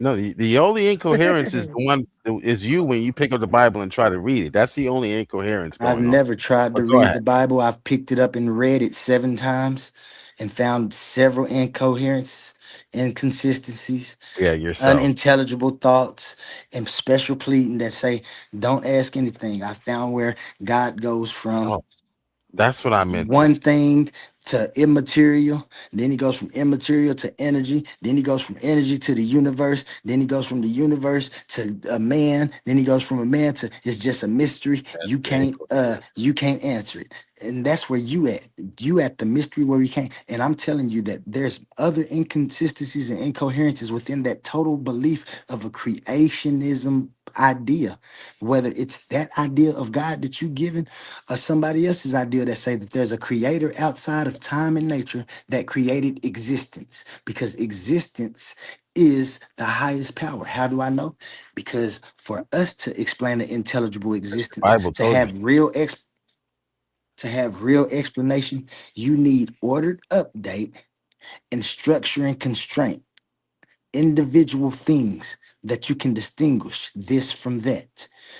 This is how I know that that idea that you have was people's way, because you see it through other religions where they personified forces and things, and what they did was personified Father Time and Mother Nature, put them in one skin and call it an intentional efficacious agent called what they say is God. But that idea is an incoherent idea of God, but that don't mean that God doesn't exist. We must ask the question of why is there an existence. You ask that question because you want to know what would make God even have the power to be able to create? Because we're saying he's doing something. So we know he has to be to do something. I don't care if he does it like we do it, it's still something being done. It's still an event happening. These events happen within existence. What is existence? The necessary constitutive conditions of anything intelligible when you try to explain it. So when you start talking about God, you start talking about before and after because you're already presupposing without saying it and don't even know it. That time in nature, like it's crazy. Well, we're in a temporal realm, so of course, when we talk about God, we are speaking in time, space, and matter, and that continuum. But I wanted to help you out with your understanding of special pleading because it's Listen, man, you want me, you can't help me out because you believe in the devil. I don't want the help for nobody who think that anybody else is cursed. I don't want help from nobody Who's who cursed? believe that the devil done You talked to cursed? them before. I don't want, no, that stuff don't Satan exist. spoke People to you make before? choices. There's a thing called no. He's talked to Oh, you so who before. you? Oh no, he hasn't. Yes, he have. You said it. You said you astroplaned all the way to hell Oh and The stuff. man. devil is a lie. Man.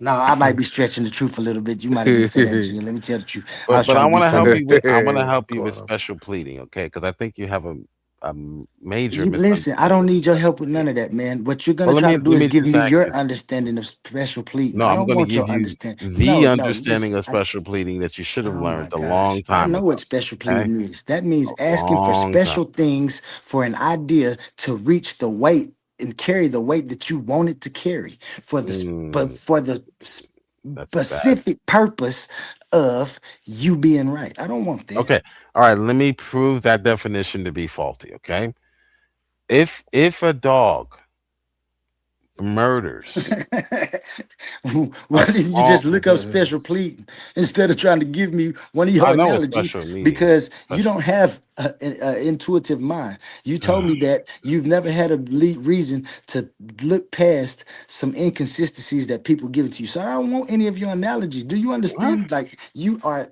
listen, man, you Inconsistent. They're low not tier. Listen, you are inconsistencies. low That's tier why when it comes they're not to inconsistencies. That's listen, what you're man, you low proving. tier. I don't want to keep They're going. just You somebody said, rambling off a do bunch you of want to irrelevant debate things me? like Do you've you been want doing for to 3 hours. debate? If you don't want to You don't debate, know how to do you debate, want to sir. debate? I just asked you to You debate. In cannot fact, I debate got me. debates. I You will want to get debate you. crushed. But Let's debate. let me I want to debate that the let me just Abrahamic let me bring up. gods and creation does not is incoherent in that. You would not last 10 minutes in an Well, let's actual debate it. formal Is debate that the with me. debate? You would not Let- last 10 seconds. why? Because you'll Okay? quit. Why would You you quit can't like even that? stop There's no need to quit spurging like that. long There's no enough need in to your just script, long come on, enough man. I don't have to a allow script. me to This is in even my ask you a mind. How long question. do you think I did this? Come on, man. I have an entire philosophy. I keep telling y'all this. I keep telling y'all this, and y'all keep thinking I'm playing.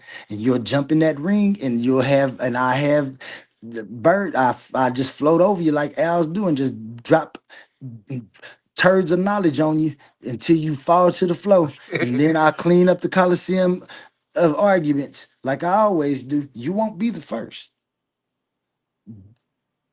Special pleading is a formal fallacy when someone applies a general rule to others but claims an exemption for themselves or a specific case without justification. This is what you're doing. I don't want to sit here and keep going through this discord. We need to get a debate. Yeah, I sure. want to debate you that your idea of God is incoherent. You've been trying to do that all night and I failing. haven't been trying to debate you. I've been trying to get an argument. You've been Been trying trying to to get a you've debate. been The debate trying will be totally you've different. been It's a preaching. Lincoln That's for Douglas sure. debate. You're right. You It's a haven't been Lincoln Douglas debating. debate setup. 'Cause We you will get 12 never minutes. ever. We get 3 minutes Can we for our get time introduction. responses, The A1? the Can we first get round will time be responses 12 for this minutes guy? apart. The He's just second gonna round keep will be, spurging out all see what night. I'm saying? He talking about debating He's and I'm gonna trying to keep get him the spurging out. format and he don't even want to do it, man. Every time I begin a sentence, he spurgs out. Like, Stop lying. You are interrupting. You've been interrupting all night. Okay, well, let's go one mic. Who was on? Quantum, you still Hoo, hoo, hoo. I like how you just hooted right there. on? I want to debate you that your idea you of do God not is want to debate, incoherent. sir. You can't debate, sir. That's what you just demonstrated in front of everyone tonight. You cannot debate. You certainly can't debate me. Not the way you carried on. Well, I just asked for a debate, and this is how I know you incoherent Sure, because sure. What do you you want trying to to? say that I don't want to debate you and I can't debate you instead of saying yes or no about the debate, whether Yeah. I want to or not. What do you Do you want to? want to debate? one. I will only ask for 1 point at a time, please. Try to do it. You know how to count the one? Count the Do one you know what a debate is? out loud. Count the Do you one. think we're going to be debating tonight? Okay. We have a debate league. It's called the Titans Debate League. We set up real debates in Lincoln Douglas style format. Oh, God. So what's the topic going to be for this debate? The incoherence of the Abrahamic God, Yeah. which means nothing. Which I mean, you already lost the debate by proposing this title. You've already lost the debate. We already know what you're going to do. The same thing you just did for 2 hours. Just ramble on about a bunch of irrelevant factoids.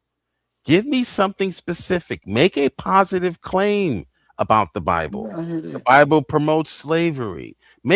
Say something positive so that Why would I do don't- that when I can make it incoherence right there If at verse 1, incoherence chapter 1? is The arbitrary. incoherence is you saying in the Incoherence is beginning. arbitrary, sir. In the beginning, You're just going to it's keep saying time. it.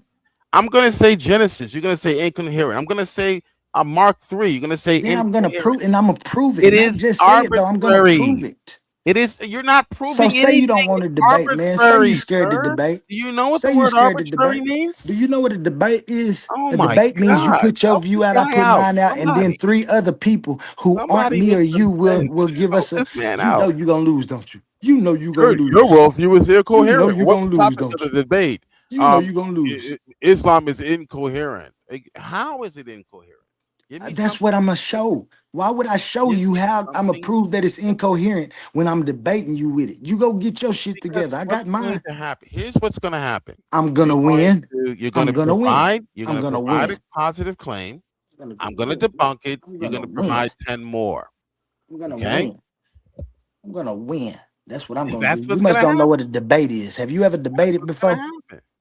Have you Because ever debated? you started. Oh, Have I you have ever been in a real professional debate? I have You several must on not my have. channel. Go check So out why do you keep talking like somebody gonna be doing something? If you know what a debate is, you know you get your chance because and I get my chance. I know Listen, I know listen. your See what I'm MO. saying? See I what I'm know saying? your See what I'm entire saying? You won't MO. even let me talk. This is what I'm saying. You You keep on won't let saying that me I'm. talk. That's why I I was know just you speaking. can't Okay, debate I me. was just let's speaking. get one mic, guys. Who's Every on? was time I just try to speaking. speak, you over I was talk. just stop lying. Okay, You go trying to do ahead. that Go to make ahead and stop speak. Let's When get I lying. one. start You sitting here talking, lying. when I start talking, you shut up and mute your I mic. won't shut Let's up. see I'll if be you can do quiet. that. Okay, Listen, stop talking Okay, over me. then Be talk to quiet. You don't okay. run A1 then. nothing over here. Talk to Be Let's A1. quiet. land. Please. I'm trying to. I can't because he won't be quiet. Holy, you the one cutting him off, man. Man, I'm in here listening on my tablet, man. I'm in a different room than the computer. I just got on the stream yard. You been cutting him off the whole time. He doesn't want to debate me. You just got to scale back a little bit, man. He left.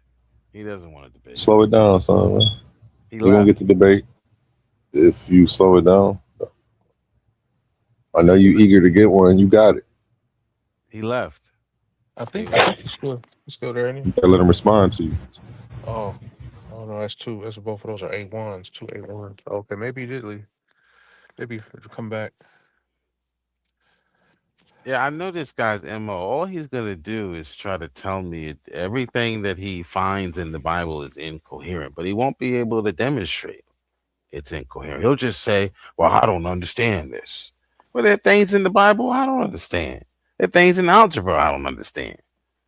That doesn't make it ultimately incoherent. It just means I don't understand it. And maybe it was never intended for me to understand fully. When the Bible says that God is a jealous God, is that incoherent? Yeah, if you don't know what it means for God to be jealous. If you know what it means for you to be jealous, and then you say, well, this must mean what God means when he says he's jealous, then you can come away with incoherence, or what he might call incoherence. Because why would God have, those types of feelings? He's not a human. He doesn't have glycosamine. He doesn't have dopamine. He doesn't have estrogen or testosterone, etc. So oftentimes when I'm dealing with people like this, this young man, that's along the lines of what they believe the Bible is saying is incoherent. It's really their understanding is incoherent. It's silly. Their understanding is silly. Genesis 1 and Genesis 2. Their understanding of Genesis 1 and Genesis 2 is silly. So then they conclude the Bible is silly.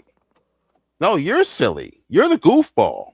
You're goofy. You're the goofy one trying to read an ancient book as you would read a 21st century novel. You're the goofball. All of you. Every single last one of you are goofy. The Bible teaches this. The Bible teaches that. But then when I press you on it, oh, well, the Bible doesn't make any sense. Why would it say that way? Well, God expected you to do your homework and to recognize that a book that was written 5,000-6,000 years ago is not going to communicate how you would communicate today or how you would speak today. So you have to study the Bible, not just read it.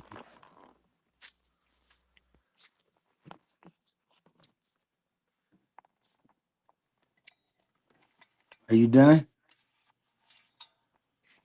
I am. Seems to me that the ad homs and the way that you just are upset because I've been able to critically think within existence. What we have here is your top of the line indoctrinated person who told us from the beginning that he's never had a reason to critically think. Now, he didn't say it in those words. He said it in a minuscule way like this. I've never had a reason to reject. Can I think? See what I'm saying? Christianity. That's me. And go ahead. My bad. I didn't mean to interrupt you. There has never been a coherent reason to reject Christianity presented to me ever. Ever. All the reasons you keep giving me are emotional. I don't like the way God did this. Or it's a misunderstanding. It's a silly reading of the text. And then you expect us to say, well, yeah, you're right. The Bible does say that. Therefore, I'm going to reject the Bible too. No, it doesn't say the half of the things that you're saying the Bible says. The Bible doesn't say it. It's something you deconstructed, I guess. You deconstructed the Bible, which really means you reinterpreted it to have a reason to reject it, in my opinion, to be honest with you. No, not saying that's what you did, A1, in your book, but that's been my experience. You reinterpret it to say something it never intended to say, so you can now hate on it. Well, the Bible is against women. You didn't believe that when you were a Christian for 20 years. You believed that the Bible says that we are to love our wives as Christ loves the church, which is the highest honor to give to a woman. That's the high. It doesn't get any higher of an honor honoring women than that.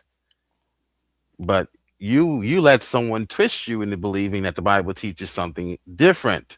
New information is coming in to your system, and now is corrupting the information that you previously had. Well, I'm here to show you that information that you put into your system, you input it into your computer, that caused you to deconstruct that was misinformation. And you don't like that.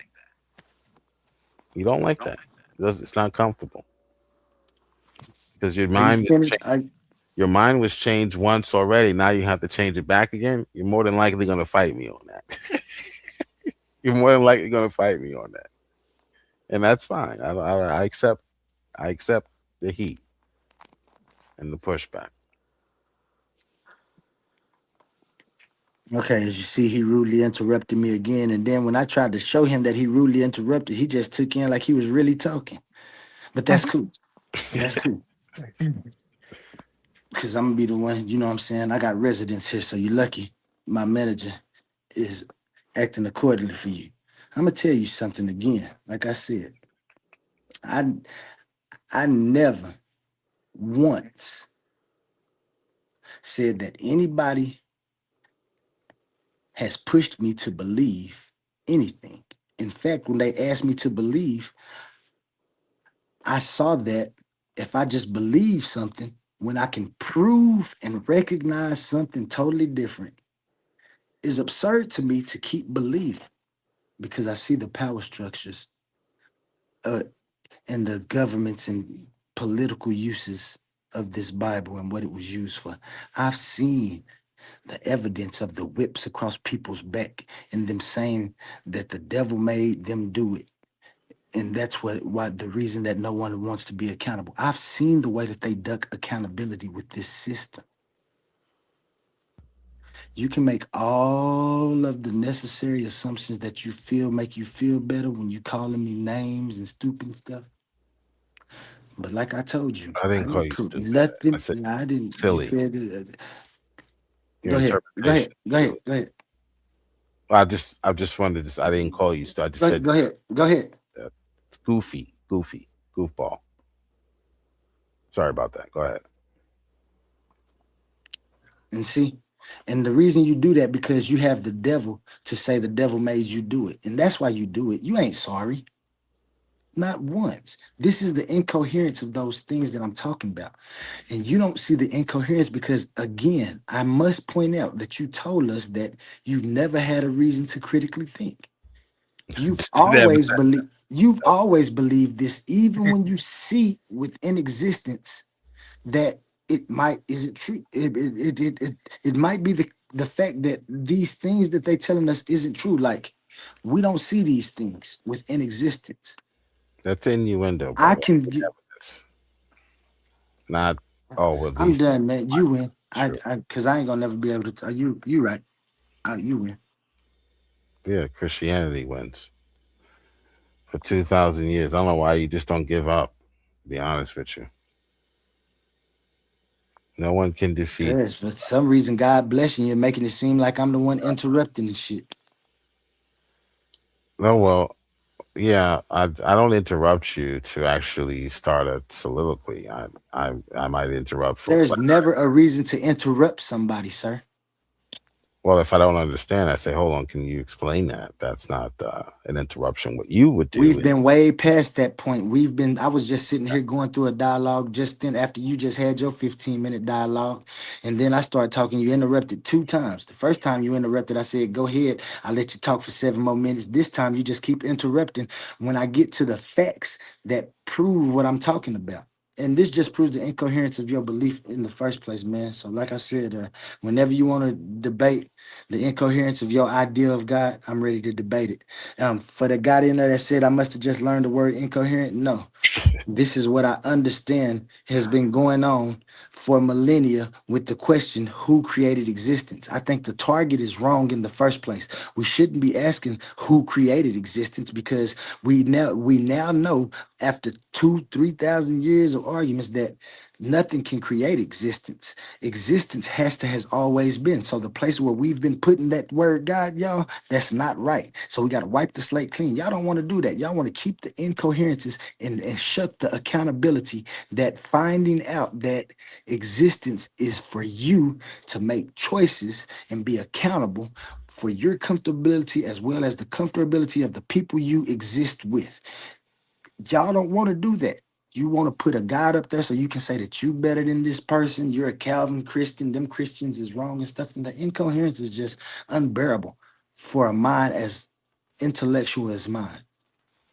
well, you're not as much of an intellectual as you think because your arguments you don't realize it because I it's never gave you an argument. Stop saying that. We hey haven't your sit down and position. gave an argument about nothing. Position. What we've been doing is talking and trying to find a debate topic.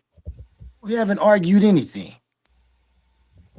Well, your position, the claims that you're making are all based off of fallacies or fallacious arguments. For example, what you just said, the claim is not that God created existence. So again, you're building your arguments or your position or your statements, whatever you want to call them. You're building them all on what we call straw man. You don't really have an argument against our position. So Let's you prop debate up then. things. Let's So debate. prop Let's up debate. things. So you Let's prop up. debate. So you Let's prop up. debate. Sure. Let's debate. I'll debate you now. So I Okay. don't have to set up. No. He pays us $50 a debate. Like this is what his thing does. I'll donate my $50 to you. Okay, well then come to the debate. I'll donate my $50 to you. Okay? Come to the debate. Get your argument ready. The claim. Get your argument ready. Brother, No. You said we're gonna debate the incoherence of the Abrahamic God. no, we have to be quiet now. I don't want to hear anything else. You would have to have an actual debate topic, not something where you can sort of slide and maneuver and obfuscate like you've been doing for 3 hours. Nobody's been doing that. What you you mad have. because you mad because your computer all you've been doing was ad hominems and never claiming anything. You've been telling us how you don't have no reason to even have critical thinking. Now, I want to debate you about your idea of the creator God. That's what I want to debate you on. First, we was going to debate about the Christ and Jesus. You didn't even understand that the Christ and Jesus are two different entities. That was above your head. So I went back to a simpler claim. Totally that your idea of God is incoherent. You mean that? That was a nice try, though. But So is that what we debate? all for listen. You're never. Is that what we debating? Man, I don't want to hear none of that. We do it. Fall for irrelevant factoids and rabbit holes. Prove it in the debate. Prove it in the debate. You're Prove trying it in the debate. to Prove it in the debate. questions and Prove the it. actual topic. I will just ignore that deflection. Prove it in the debate. It's not that I don't have an answer for it. It's just I Prove it in the recognize that debate. it's deflecting from the actual point because you really can't argue to the actual point. So then you bring the argument. What's the argument? I got arguments for mine. Why would I have an entire argument called the only argument. I told you I have a philosophy. It's called quantum onlyism. It's against any your philosophy. You don't even have a philosophy. What you have is creationism, and they put you in a bucket, and you don't even know what the people is a straw man. Okay, well, no, it just make your philosophy look like a straw man. Because your philosophy ain't standing on nothing. The claim that God is not we don't claim that God I said that your idea of God is incoherent. Because I'm about to call out another one of your dishonest tactics. I said that your idea of God is incoherent. Let me just ask it in a question. True or false? Christians do not claim God created existence. Is that true or false? Christians, let me say it this way. Christians claim God created existence. True or false? Christians claim God created existence. Yeah, is that true or false? That's false. So Christians don't claim that. No, they think God has always been. Okay, so why would you just say, oh, you think God created, or they think God Because you're created not a Christian. I wasn't talking about Christianity. I was talking about you and what you was proposing. You said you're a Calvinistic Christian. You totally different from the people that you proposing right now. You keep listen, man. Stop, man. Listen, man. Stop with all of you said they. Man, stop with all of this bullshit. You said listen, they, man. sir. Am I more than one person? Oh my God. Can Do you I agree have to the pronouns debate? now? What are we doing? I'm LGBT. You making the show. Now. You said they. You said they teach that God created existence, and then you went on to try to debunk that. That's a straw man, sir.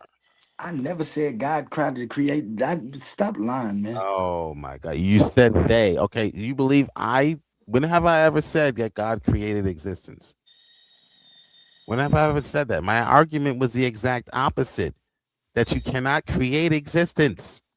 He created my argument is that you had my argument world. My argument is that that's incoherent because you have other Christians. You're lying, sir. You have. Are you finished? Can I speak real? Said that. I didn't say it. No Christian ever said it. The Bible never said it. So this is what I'm talking about, A1.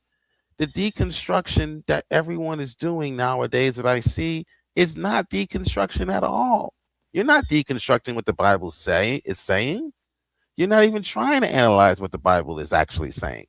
You're going based off of the whips you see on the movie Roots, Therefore, Christianity, you're going based off of these things, your personal experiences. That's what you're going based off of. Nothing you let me ask you another question. Does the Bible promote or justify slavery? Yes or no? That's incoherent to me. Yes, it justifies slavery. Exactly. The answer is no. Yes, it But you've does. been It taught, it gives you've you a been it taught, gives you a slave system that you you've think been is taught you're. otherwise. I So haven't been taught that's what I otherwise. mean, guys. I That's what haven't I been mean. taught anything. These are the things that I experienced. Quit saying that somebody taught me something. I told you I've been able to critically think and come to these assumptions myself. This is quantum onlyism. This is my philosophy. Nobody else's. No one else's. This is mine. All right. That's a Okay. positive Now claim. the thing Okay. is this: you believe in the Abrahamic God. That's not your God. That's Abraham's God. First of all, you have to answer. It becomes incoherent because somebody thousands of years after Abraham gave you the story in a book and told you that you have to believe that this was divinely inspired by this creator that you have no idea about, no mystery. You agreed to that. Now you sit up here and try to explain this mystery that you agreed that you would believe. And they told you what belief is. That's having faith in things unseen. Like this is insulting your They told you you have to insult your intelligence. Now listen, all of these points are what I bring in a debate to prove the incoherence of it. It ain't just that one. This is what I'm talking about when I say incoherence.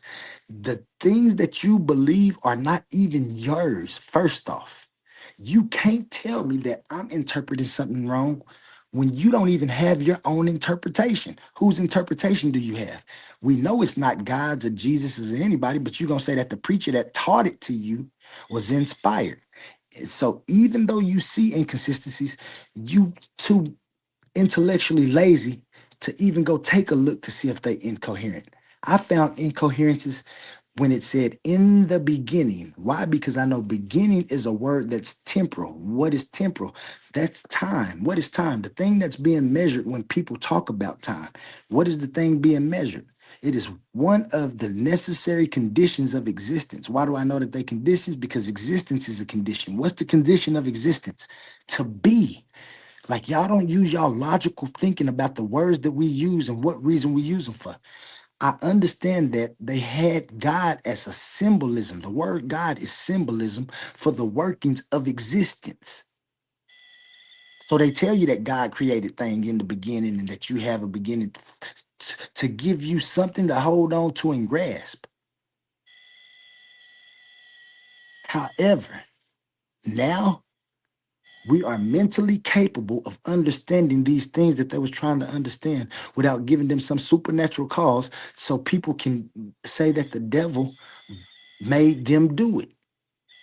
I will never agree with the devil made somebody do something when I know these people make these choices. That's absurd, incoherent, unintelligible.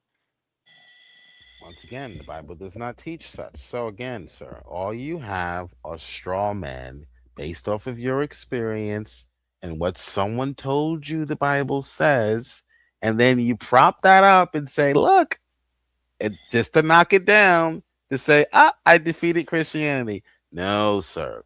You defeated what you've been taught Christianity is and what your ignorance taught you yourself what Christianity is because you don't know how to read the Bible to save your life. Okay? So, what I want to do, since you made a positive claim, let's have our debate topic on that positive claim. Does the Bible prescribe slavery? If the Bible prescribes slavery, then the Bible is incoherent, quote unquote. Not, oh, the Bible is incoherent or the Christianity is incoherent. That's too broad where you can slip and slide and obfuscate and run off on these tangents Oh, where I you can don't definitely. have to be, where you don't, Oh, here we go again. where You're you not don't have to smart. be. Or Okay, I can prove to why are you you that cutting any off? form of Why are you slavery cutting is off? Why are incoherent. you cutting off? Why are I you can cutting prove off? any form of slavery Where because I I agreed didn't to the cut you debate off. and you keep on I talking. didn't You cut asked me you if I off. wanted to debate that, and I I didn't said cut yes. you Now off. you, Let me yes, I finish yes my you point. asked me a question though. Let me You finish asked my me, can point. we debate that? You I'm not, asked me a I'm not question. finished. It's my I'm turn. not Well, why finished. did you ask the question then? I didn't ask a question. I made it. I made a suggestion, but I didn't ask you if you want to debate me on this yet. Okay. But I want something. The reason why Well, I'm when he finished, yeah, I want to debate him on that. He can make the topic. the reason why Yes. I'm doing this way is because of what you've displayed tonight. And I don't want to have 3 or 4 hours of you just rambling on of irrelevant things that have nothing to do with anything. It's just something you don't like. Be specific. Okay. Make a positive claim. Not the Bible is it doesn't make sense. That's my thing. What does that mean? If you think the Bible is a bad thing or the Bible is something we should not be following, what you are describing is perversions of the Bible. And you think that's what the Bible actually says. That's your issue. That's your problem, not the Bible's. So if you do have something that you think the Bible is saying, because somebody gave you that information, you didn't conjure it up. If you did conjure it up, it was due to ignorance. A child can pick up a book and read it and think that the book is saying one thing because the child has reading comprehension issues. I'm not saying you have reading comprehension issues, but this is a text that is ancient. So naturally you would, unless you study the Bible and study the language and the culture. When in the play Othello, you know what Othello is, right? You ever heard of Othello, Shakespeare? No, you don't read much literature. That's why you have trouble reading the Bible, okay? Because the Bible is written in a similar style, King English type of Elizabethan style, okay? When Iago is told by, um, Iago tells Desdemona's father, the king. Desdemona is the daughter of the king, and Desdemona, a white woman, is dating a black man, Othello. So Iago, who hates Othello, and he's in love with Desdemona, he goes to the king, the father, Desdemona's father, and says, "Your daughter is the beast of two backs with the Moor." Well, what does the beast of two backs mean? Well, you have to read the story and understand the context to understand what that actually meant. You can't read into it your own understanding and say, "Oh, Shakespeare is teaching that when blacks or date white women, they turn into beasts." And I'm calling out Sharpton, and I'm calling Black Lives Matter, and now we have cities, LA is burning. Now Minneapolis is burning because you couldn't read the Bible to save your life. So that's what's going on here. That's what I'm hearing every time you cry about what the Bible's incoherent. That's what I'm hearing. So I want to help you. I want to help you. So can this debate happen? Can this debate be on whether or not the Bible prescribes slavery? Sure, the Bible allows slavery. It allowed Joseph's own brothers to sell him into slavery, but the Bible calls that a great evil. Okay. So it doesn't prescribe it. Are you willing to have that debate? Yes or no? Oh, he left. He left again. Maybe I was too long-winded, A1. I don't know. It certainly wasn't speaking as much as he was. He was just incoherent, like a trained seal. My God. Oh, he said yes. He said that. He's in the side chat. He said yes before he left. All right, A1, set that up. Set that debate up. Does the Bible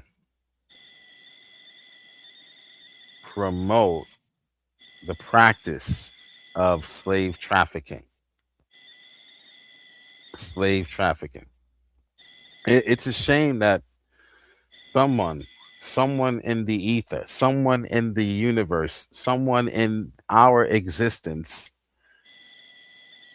someone from outside of himself, his system, himself, was able to convince him of this, was able to put that information out there in the ether, on the internet, and he gobbled it up like turkey on Thanksgiving. He gobbled it up. He gobbled it up. He believed it.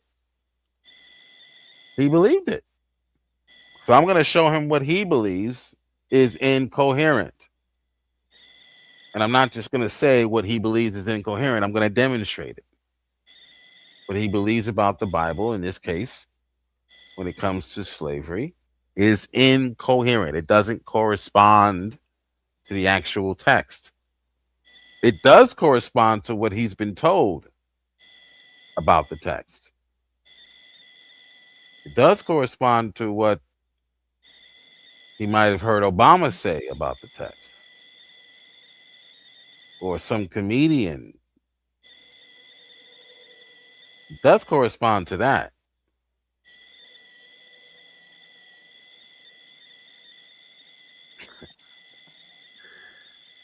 Incoherent. A1, he's asking to let him up. He's backstage. I don't think A1 is here, man. I think I'm the only one still here. And then there's something. Here's something in the background.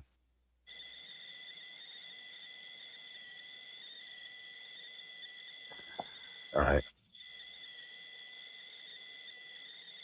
Yeah, he probably walked away. Well, set that up. My A1, you have my email address. We'll set up that debate, that discussion. 20-minute cross examinations. You're not going to get away with just your soliloquy, your gerrymandering filibuster. You're not going to just get away with that and think we're just going to go back and forth. You get 5 minutes to spew out what you believe, and I get 5 minutes, and then that's the end of the debate. No, 20-minute cross examinations. I'll take away time from my opening. I don't really need an opening. Your argument will fall apart upon cross examination. As we saw, we had a glimpse of that tonight. As I didn't really get a chance to interrogate you like I wanted to, but you will fall apart under cross examination. You all do. You always do. Because what you're standing on does not have a firm foundation historically at all. It's just what you believe. Because it sounded good to you. Sounded great. Sounded different, interesting. It didn't sound like, what you've been taught growing up, and you've been taught Christianity is true, but all you see is hypocrites in the church. Therefore, Christianity is not true. This is the evidence that you present. You don't even realize it because it's cognitive. It's how you think, and without even thinking. You think without even thinking. We call it subconscious. You don't even realize it. It just comes natural to you. But these are the arguments that I'm hearing. Well, I was a Christian for 20 years. And then one of the pastors slept with my wife. So I'm no longer a Christian. That darn religion. Meanwhile, when you went to choose the wife, you didn't follow what God told you to do when it comes to choosing the wife. You didn't listen to Ephesians for Paul, and when he wrote in Ephesians 4, 5, and 6. You decided you was going to let hip hop tell you what a wife is supposed to look like, how a wife is supposed to dress, how a wife is supposed to behave. You didn't listen to God, but you blame God when. I digress. I got to get out of here. But you blame the Bible, right? blame the Bible, right? Christianity's fault. This book can't be right. It's incoherent. My marriage is in shambles. It's incoherent.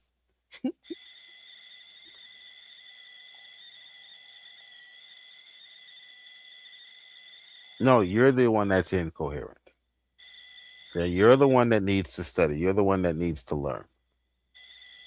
You're the one that needs to, when someone comes to you with information about anyone, you're the one that needs to do your due diligence to find out if it's an actual fact. Not whether or not you believe it, but does the Bible even say this to begin with? Whether you believe it or not.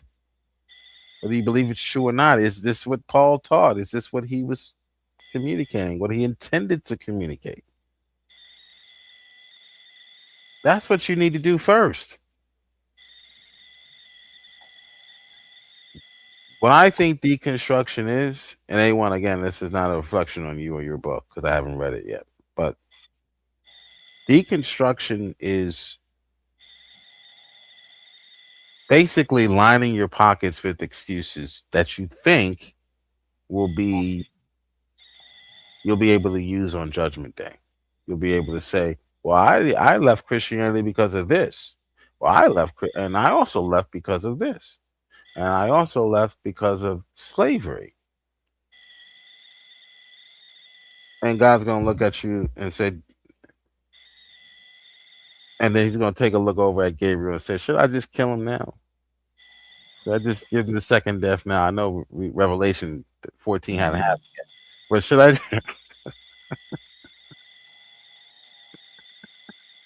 It's incoherent. Look, it's incoherent. Look, it says that you're jealous. That doesn't make sense. How can an almighty God be jealous? And God's gonna look. He's gonna look over at Michael, the war angel. He's gonna go looking and scratching his head. What the heck is wrong with this boy? Did he really think when I said I'm a jealous God that I meant the same thing he felt when in the 5th grade when Becky Sue started talking to Joe Schmo and she wouldn't pay you any attention anymore and you became jealous of Joe Schmo? You really think that's the same jealous that I'm talking about here? You really think that? Oprah. That's one of the reasons why Oprah left the faith. She left the faith because I just don't understand how God is a jealous God. He's incoherent. Just like you, brother. So I want to help you. I want to help you all. I truly do, man. A1 knows my heart. He knows I want to help you guys understand this book. I do. It's not hard. It's not hard if you just do a little bit of thinking for yourself. Okay? Not let everyone poison you. The Bible says, look at roots. Look at the lashes on the backs of these slaves. And here's another one from people like Black Atheist Rants. Another black liberal, black atheist Rants, he calls himself. The Bible has been used to harm people. Therefore, what? Do you make that argument, A1? Please tell me you don't. Knives have been used to harm people. Therefore, we need to ban all knives. Cars have been used to harm people. Therefore, we need to ban all. It doesn't even make sense logically. Yes, people will use the Bible. Watch the book for evil. Watch the movie, The Book of Eli.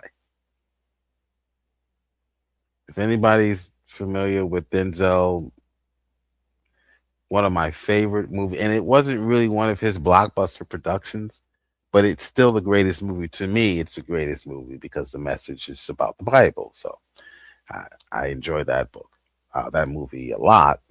But in the movie, if you remember, I'm not going to give away too much, but if you didn't see it, but remember Denzel, he was on a mission. This is post-apocalyptic America or the world, basically. So I think something like 4/5 of the population was killed and only a few people remained. and it just totally looks like a wasteland. Like everything is just basically a nuclear fallout. And in this environment, Denzel is tasked with uh, he basically has the last Bible on earth. Okay.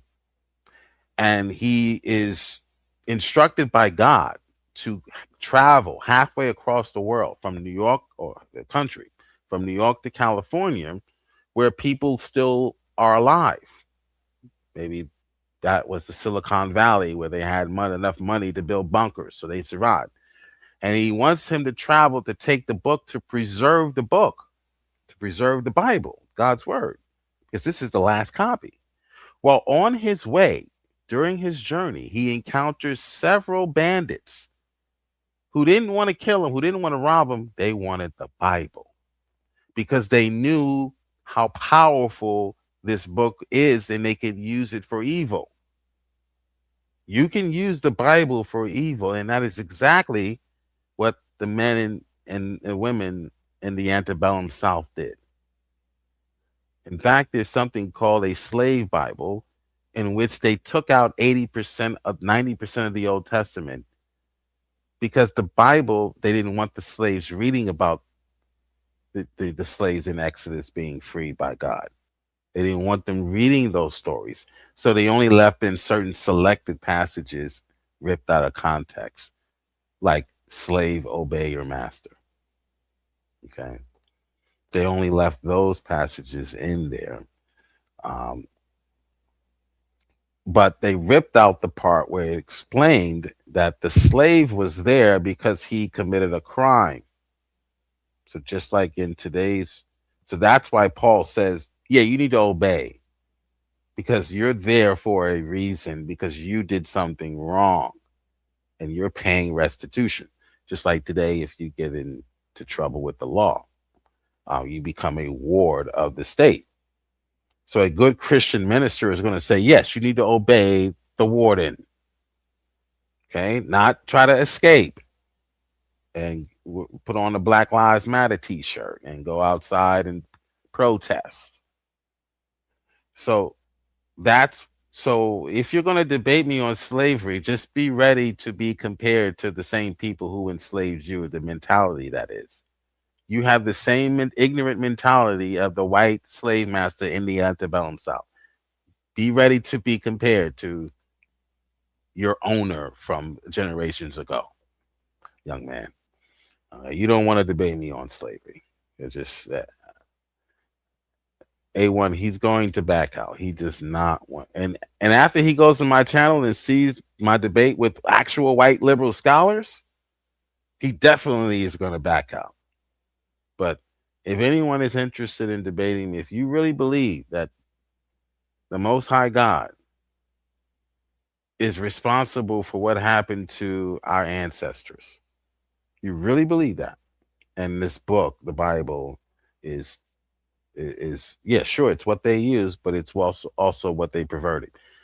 The 19th century white German anthropologists also perverted science as well. So it wasn't just the Bible they perverted to promote their wicked institution of slavery. They also perverted science itself. They had scientific literature floating around, which proved, quote unquote, that blacks were basically, that there was a hierarchy of races. Basically, the Caucasoids, the Caucasians, were on the top of that hierarchy, and we were on the bottom of the totem pole, of course, like we always are. And in the middle, the Chinese and the Indians were in the middle somewhere. So basically, there's a gradation of races. Gradation meaning grades: A, B, C, D, E, F. We were like F. Okay. But then, we find out that wasn't the case. They knew that wasn't the case. They knew that wasn't the case, but they promoted it for financial reasons. The same ways why they promote fake science today, like we just all experienced together a few years ago in the with the jab, right? There's a reason why they promote these fake science. So back then they promoted that fake science to suggest that because blacks were not completely as human or as developed as we are, we can therefore enslave them. Because they're actually not fully human, they're not fully evolved. They're a few steps behind us in the evolutionary process, if you would, And there was even a guy by the name of Ernest Haeckel who came out with this idea that he called it ontology recapitulates, meaning it when the mother is carrying, she's expecting a child, that fetus starts out, this is what Haeckel argued, as a tadpole, and it actually goes through all of the evolutionary phases that you went through when you were a small tadpole back, billions and billions of years ago. So they actually suggested that evolution is recapitulated, is recasted in the womb of the mother. The mother actually goes through that process. That child actually goes through that process until it becomes fully human, and then you're ready to give birth. So you really impregnate her. It's really a tadpole. It's really a frog. All right. And then it becomes something else in the evolutionary chain. And then it becomes something else. And then finally it becomes the fetus of a human. People actually believe that. So the argument was that, and by the way, Ernest Haeckel, whatever his name was, he was proven to be a fraud. They found his drawings. They realized they were all made up. They were all fake. But they also used that theory. Ontology recapitulates phenology. They used that theory to suggest, well, blacks, they didn't get to stage 7 or 8 yet. They're still on stage 2 or 3. So when they're born baboons, because they're still in that early evolutionary stage. They don't fully mature into the human form as whites do.